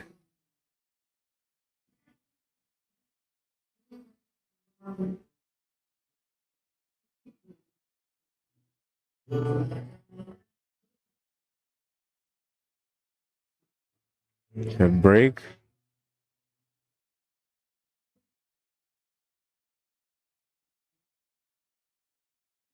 Nothing went down, turns the table over. Some clusters on the side and the middle. There's a little bit of work for sure on whether you take solids or stripes.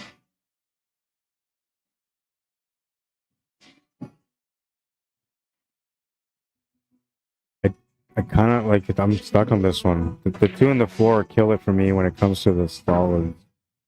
And when it's the stripes, like that 11 and 15 are tough to deal with. Everything else you can kind of work out. And even that 13 ball, like right now, he's perfect. He can break out that 13 ball. But the problem is if he breaks out the 13 ball, doesn't get a follow-up shot, you have to turn the table over. So usually, like that breakout on the 13 ball, you want to do when you have an escape shot. Number 1, that's the first choice to be able to do the breakout. Number 2 is if your angle is guaranteed to be able to run into it, and then how you run into it is going to make a difference. But usually, like you want to set up this breakout when you have a possibility for a follow-up shot, guaranteed. Not including the ball itself. Nice shot. Nice little bank to kind of open up that area there that I was talking about with the 11 and the 15 ball. He's looking at that 13 ball, but the 9 is hugging into the 13, so I don't think he can make it. I think he's going to have to break it out. He could maybe make it to the top left corner. Then getting past the side pocket would be a bit of a challenge.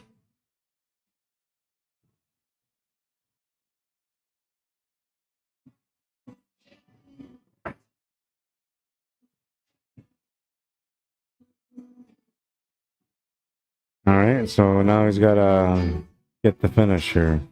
It's all about the breakout on the 13 ball. And then from there, it's all going to be, well, actually, there's more than just that because the 9 ball is not in a good spot either. But he can get to the 14 ball, and depending on the angle he gets on that, he could maybe change things with that 9 ball. However, the 9 ball is kind of going towards that 4 and that 2 ball, which is going to create another problem unless you put enough pace on it. And then you're taking away from the shot. So we're talking a whole different mentality for the shot when you get to that point.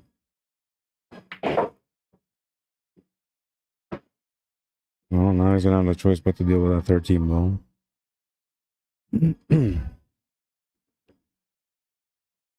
See what he decides to do. I'm thinking you just kind of roll up here. Try to maybe run in front of these solid balls. Yeah, just take over the pocket like that. Good shot.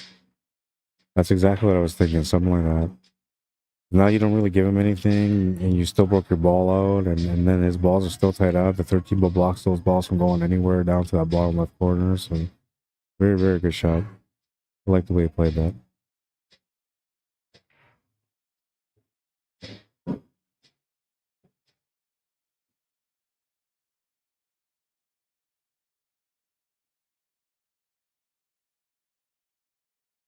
Looks like there's a little bit of a lineup here between the 6 and the 5.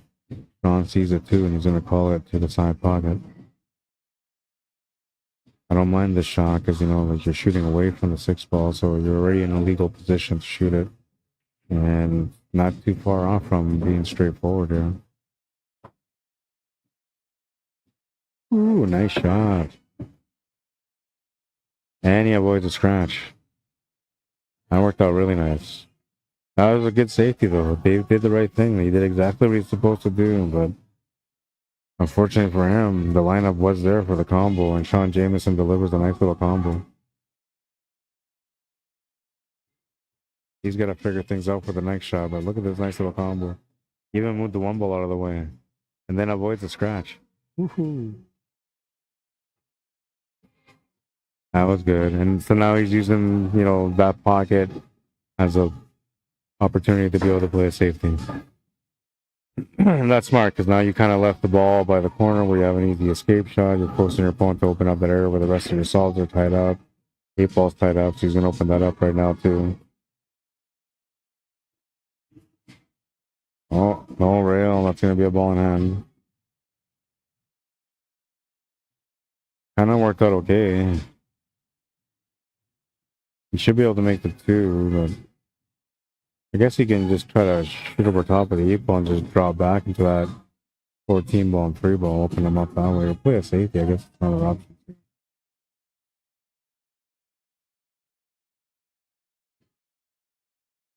He doesn't have to go in there. I know he's got a ball in hand, and so he's thinking like, yeah, I can do it right now. But, like, I mean, he could. He really could. He could just make the shot to the corner, jacking up over top of that 8-ball, and just draw him back to split that 3 and that 14-ball. He should have the shot on the 4-ball after that. But if you don't want to be patient, you just play another safety here. Force your opponent to go for another kick shot. He just went for the breakout. And he didn't have to shoot over the ball either. He was able to place the ball in a good spot where he can just open it up.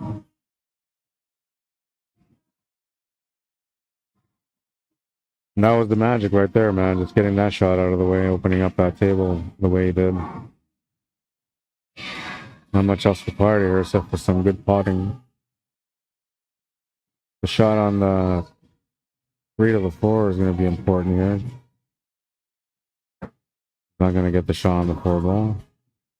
And he's going to end up almost tied up for the shot on the 6-ball. I think you can see it, though.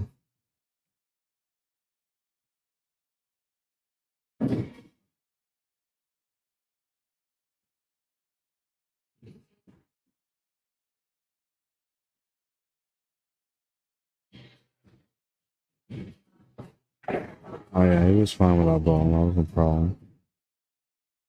He was going to keep carrying over to the left side. That's going to set him up for the 1-ball. I think originally he was looking at that 7-ball, and then he was looking maybe the 1 and then the 4 and then the 8-ball that way. Now he's going to have to play it differently because of this. But the 8-ball goes to the top left corner. He'll have shape from the 1 to the 4. From there, he can set up whatever angle he wants to get onto the 7-ball. All that really matters here is just that he plays the right angles and that he's getting the right setups for the next shot. Anything that comes up short might be a problem. Anything that goes further will be okay. I think here I'm trying to set up for the side pocket. And draw back and try to set up for the corner instead. Nothing wrong with that because you can just then draw over for the 8-ball now. You can follow it through too with some top spin. Come off the bottom rail, then off the right side cushion, and then back up for the perfect 8. I think I'd probably do that instead, but then you're kind of flirting with the side pockets. So some people won't do that, right? All depends on how you execute it. He just played it off one rail straight up, and even that's all right. Flirts with the side pocket somewhat, but not really. He had a good pace on it. Leaving a good setup here for the 8-ball. Eight is good. He's on the hill. One more for the win. David Wilkes looking to tie things up on his break here in rack number 4.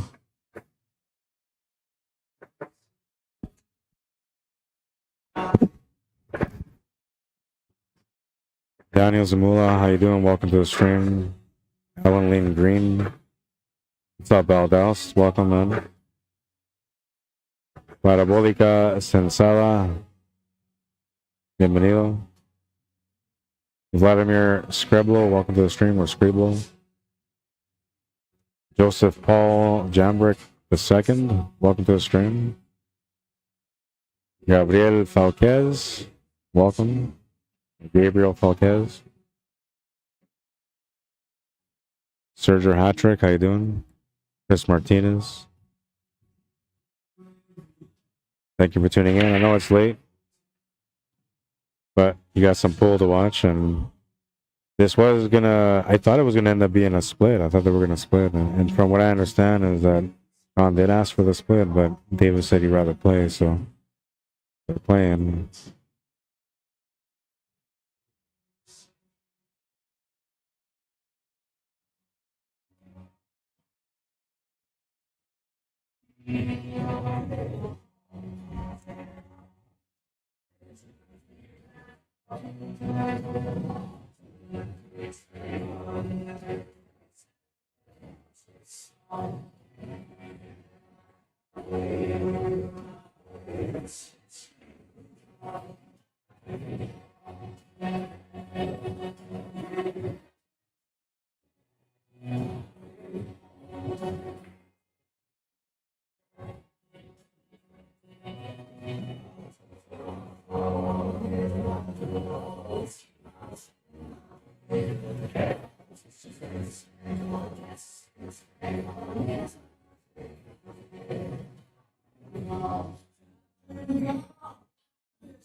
Oh, and dry break's gonna give Sean the chance to close out, and he's trying to figure that out now. Give me a second here.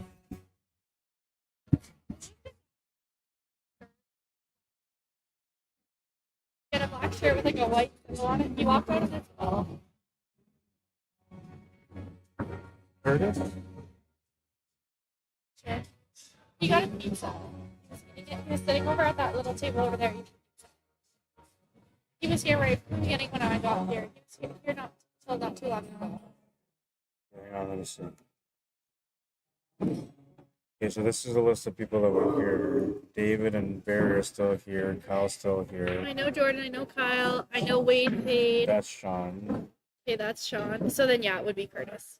Curtis, he just left too. Yeah. Okay. He usually comes out on Sundays. Just, I don't know, talk to Kevin about it, or yeah, they know him. His last name is Chamorak.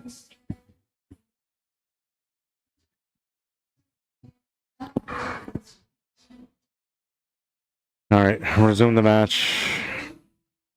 John trying to close out the match here.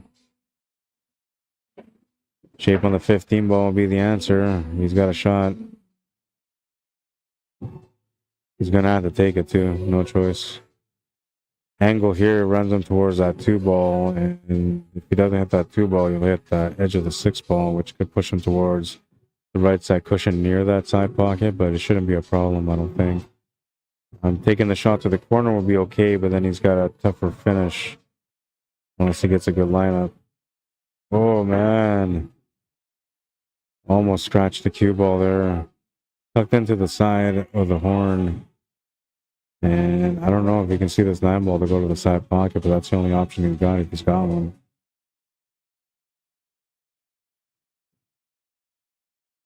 He's got it. He's all right. Needs to find the finish on this 15 ball still. It goes to both side pockets. It goes to the bottom left corner as well. Getting past this 1 ball is going to be a little tight too. And it was. And he knew it went to the side pocket, so he was playing shape for it.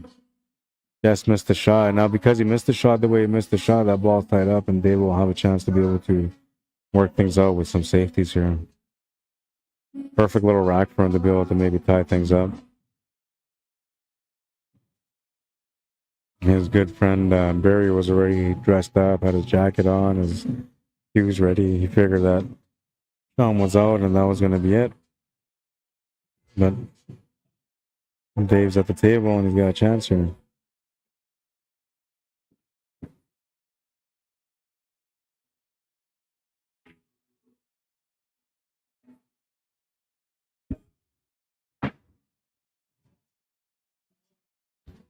What I would do here if I was him, I would just draw back from this 5. Well, first of all, I need to know if that 1 and 10 are wired to the bottom right corner.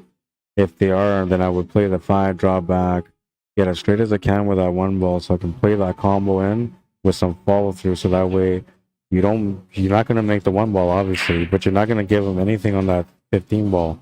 And now you're likely going to get a ball in hand from that. And you opened up your 1 ball without having to do something crazy and taking a risk.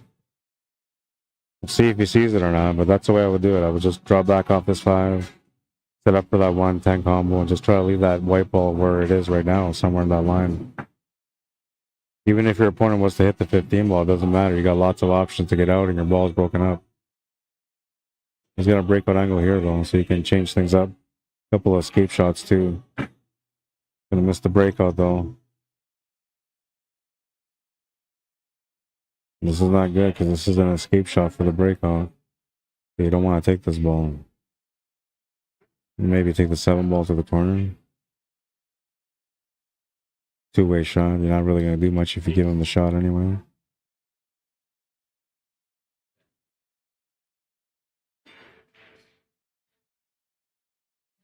He's thinking about just rolling the white ball up to this 1 ball.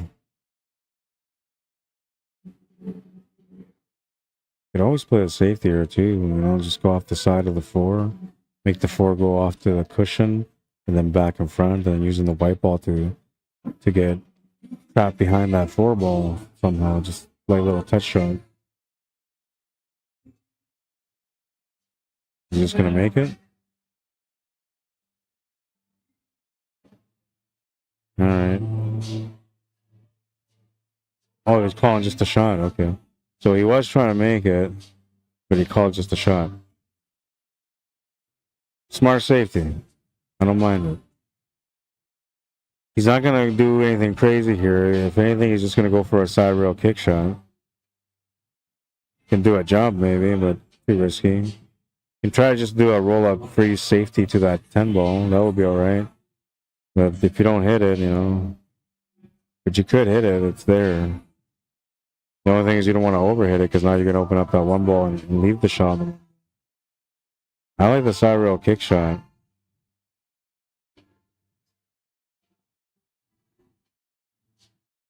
But I like the way he's looking at it. Kicking it from the left side is better, because now if he hits it and leaves the shot on the 7 or the 2, he's going to leave not an easy shot.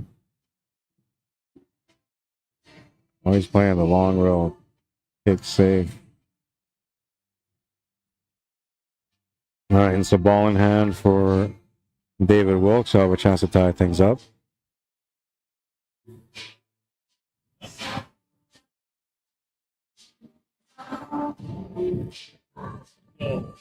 So last week we had 17 players and we were done at 12:30. True story, man. Today we had 11 players and we're done at 1:30-ish. 1:45-ish. I said to Sean earlier, I was like, nah, we'll be done by 12:30. I should just refrain from telling people what I think, what time we're going to be done at. Because I think it's like a curse, like commentator's curse.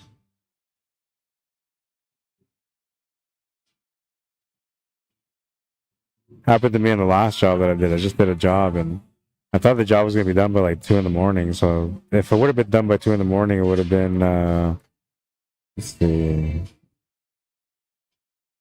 18-hour day, which is, average, I think, for the work that I do, for that kind of work. But it ended up being almost 27-hour day. Unexpected. Oh, look at this. Did he call it? Oh, he's playing just a safety. Smart. I don't think he wanted that to go in, though. Now Sean's got a good little opportunity here. He just try to hit this. I like this. He's going to do a Z shot again. Trying to go off 2 rails to run into the 10 ball slightly and freeze into it. It's very, very, very aggressive, man. But at the same time, very smart. If you hit it perfect and you get the right weight on it, it's going to be the winning shot for you.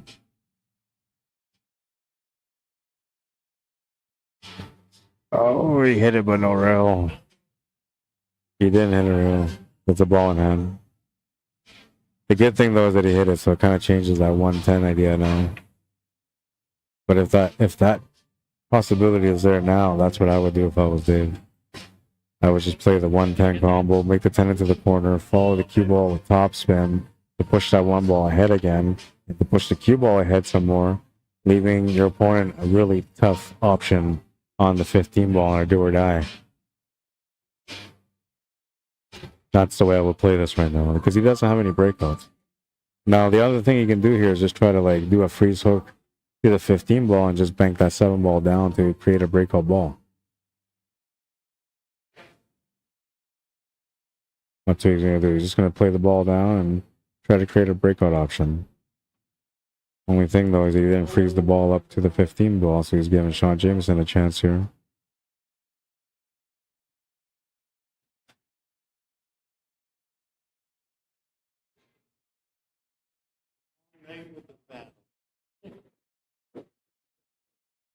Yeah, it's last week we had 17 and we were done by 12:30. Today we have 11 and it's almost 1:30.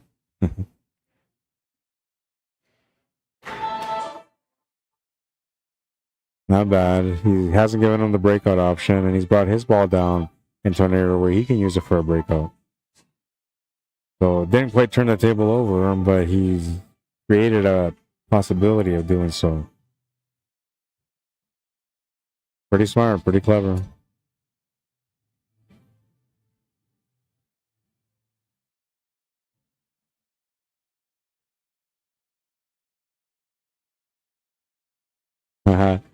Funny, Harold. I know, because you said earlier too you want to bet. I didn't want to bet, man, because I just know better. As soon as I said it might be done by 12:30, I should have known it was going to be 2 o'clock. Oh man, now I just said 2 o'clock. It's going to be 2:30. These guys are somehow going to find a way to take an hour and 15 minutes, or an hour, an hour with one more rack. Pretty smart here too. He didn't give him a breakout option either. But now this is where Sean has to like maybe be a little bit more aggressive and try to bump out the 10 ball. But I don't know. I don't like the idea. But I do like the idea of maybe just rolling off the rail into the 10 ball. That would be all right. Like how he's been trying the whole time, the Z shot, but now he's a little bit more close, so he can just go into it and freeze. This will work too, though. Yeah, that'll work too. But if you would have played it off the right cushion where the white ball is now, and then into that ball, you could have freeze hooked him to the 10 ball, which would have been even better. Because you could have nudged that ball a little bit further to push that 1 ball further apart. Now you don't really have to break out that ball, or the breakout's a little bit easier. Only thing that Dave can do here is just try to bank this ball back into that area where that 1 and 10 are. Try to make a bigger mess, but now his opponent's going to have an advantage because both of his solids are going to be tied up. But maybe not do that. Maybe like you just bank the ball back to the right side cushion where that cue ball is. Maybe just send that cue ball up table. No, that wouldn't be good. You can't do that. Because then you're going to give him a breakout option. You have to bank this ball up. Maybe he couldn't see it. It looked like he was trying to not say there. So Sean Jameson's going to get a ball in hand. An opportunity to be able to close out the match now. It's all about this breakout or the safety. I'm going to play the safety. So now he's looking at the safety option the right way. Freeze hook with some distance.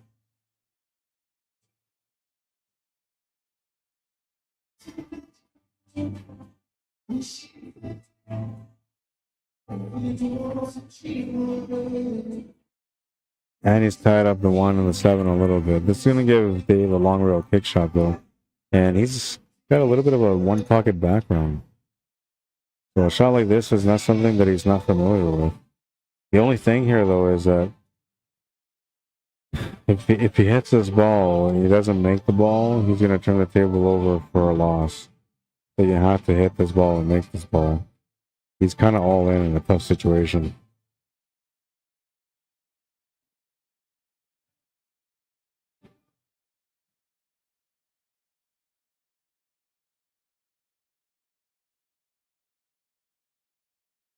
Andrara Production, how you doing? Says this is awesome. Thank you for tuning in.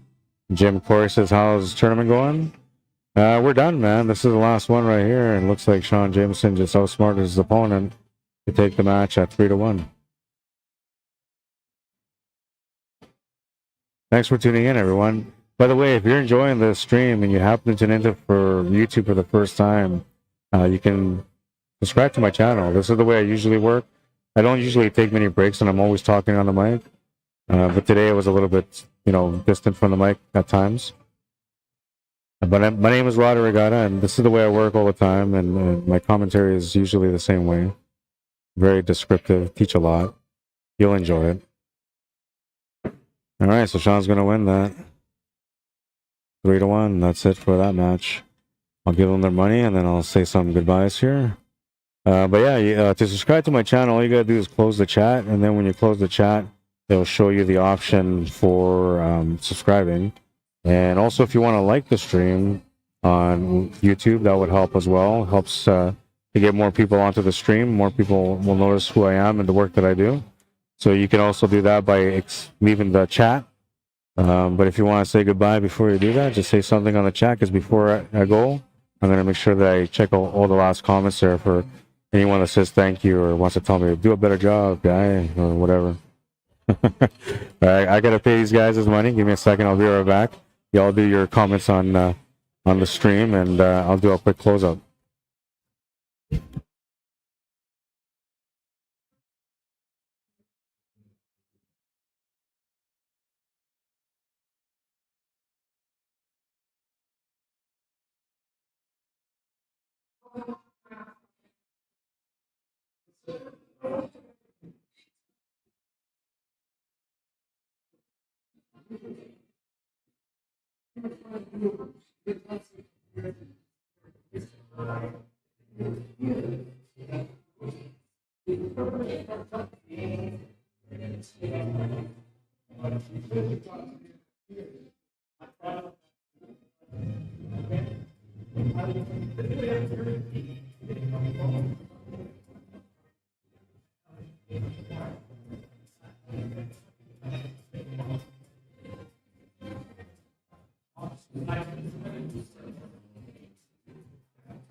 All right, second ball is over.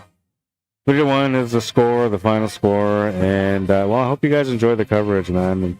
It was a good time. Comments on Facebook says Harold says thanks, Rod. Safe travels home. Good night. Thanks for tuning in, man. As usual. Thanks to everybody else that just tuned in as well. I hope you guys enjoyed the coverage. I know it wasn't great, I kind of dropped the ball a little bit, but I try to do whatever I can. If I was just streaming and only streaming, then I'd probably be a lot better at my job than when I'm running tournaments and playing, which today I wasn't. No excuses that way. All right, let's check out YouTube. Before we go, off work around 2 a.m. says Andrada Productions. I got off work. Oh, okay, I see. Yeah, you're welcome. Absolutely. So Andrada says, nice to see this randomly on YouTube. Have a good night. Man, Jesus. Hey, don't worry about it. I do that all the time too. It's all good. Don't worry about it. Autocorrect is just, special. All right. Thank you for tuning in, Andrada Productions. Hopefully you subscribe to the channel. We'll have a good time if you tune in again to watch the stream.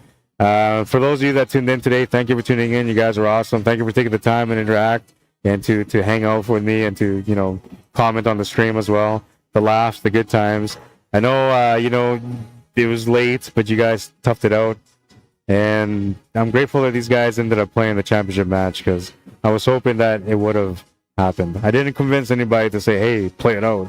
I just hoped that it would work out, and it did work out. So right on, man. All right, so that's it. I don't have anything to really advertise because I don't have anything to advertise right now. But you know what? I am going to do a shout out to Kuiper's Bakery. Our buns don't jiggle. They are amazing. 1411 First Street in Brandon, Manitoba. That's where they're located. I went out there to go work, and then on my way back, I wanted to stop by the bakery to pick up some goods for me and my family. And just shooting, bro. Yeah, we'll see you, man. Have a good night. They were nice enough to hook me up, to let me come in and check out some stuff and buy some stuff. And honestly, when I got home, my family, their faces, man, they were so happy to see all these amazing treats from Kuiper's Bakery. So thank you, Kuiper's Bakery. You guys are awesome, man. Appreciate it.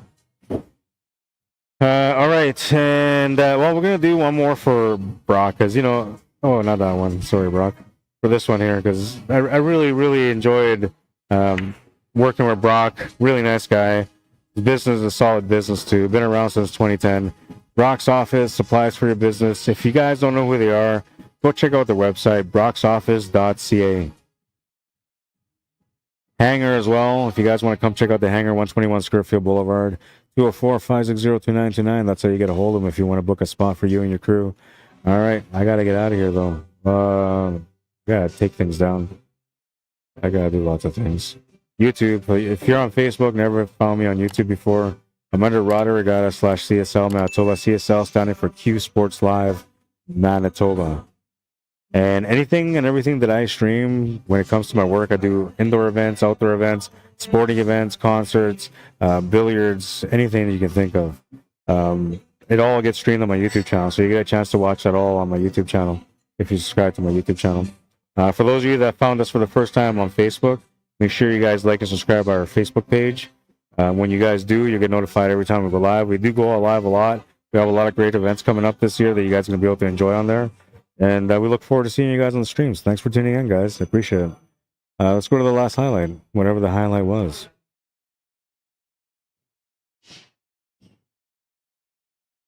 It was a beautiful little combination after a safety, and he just avoided the scratch. That was Sean Jameson in action. The more you sweat in practice, the less you bleed in battle. Get to those tables to become the champion within. You can't do it without getting out there and working hard, man. That's the #1 secret to success. It's not waking up every day and trying. It's waking up every day and really trying. You got to really try every day. And I'm not saying just rack some balls, smash them around, and just make some shots. I'm talking about working on the shots you don't make all the time. Working on the things that you come up short on. Because the more you learn about the stuff that you're not good at, the better of a competitor you're going to become overall. And before you know it, you're going to be winning tournaments all the time, and you'll be the champion within. And I look forward to that moment when you get there, but I'm telling you, it's efforts. You got to go in, put in hours. When you get frustrated and you want to give up, you don't. Do that all the time. Work on the stuff that you're not good at. Touch up on the things that you're good at, and you'll be a champion within in no time. All right, that's it for tonight, guys. Thank you for liking and sharing the stream if you guys did. If you didn't, you could always do it next time. Thank you for tuning in as well. You guys are awesome. My name is Arriagada. If you guys want to add me or follow me on Facebook, you can. If you want to message me to come out to your town and cover an event, whether it's pool related or not, because I do a lot of different things, message me, CSLManitoba@gmail.com. I promise you, I'll give you the best quality when it comes to my work. I do that for everyone. And the other thing is, if you guys want to get a hold of me, if you have an event coming up, maybe you have a post or some details, you can message me via email at CSLManitoba@gmail.com, and I will share that with you, with the viewers that tune in to watch, so they're aware of the events that you got going on, even if you're not hiring me. But if you're hiring me, I promise you, everybody there is going to love it, and you're going to love it too, because I'm going to do my best to represent you the best way I can. Supports, if you guys want to support me via e-transfer or PayPal, you can do so at CSLManitoba@gmail.com or through the superfan options on YouTube. All right, I am done. That's it. Takabo. 141, and I quit, baby. I'm going to limp my way out because my foot is in a lot of pain, but it was worth it. I had a lot of fun. I'll see you guys at the tables next time, which should be Sunday. I think I'm canceling the Saturday tournament. I had a straight pool tournament, but I'm not going to cancel. I'm going to postpone it. just because of my leg pain. I want to play. Or maybe I'll make it really cheap. Maybe I'll do it like $20, winner take all, single elimination, something like that, just so everybody gets a feel for the game. That might be alright. I don't know. I'll do that tomorrow anyway. But if that doesn't work on Saturday, I'll see you guys at the tables on Sunday. That's it. I talked too much. I really did. Have a good night, everyone. Thank you for tuning in. See you on Sunday. Cheers. Or see you at the tables next time. Cheers.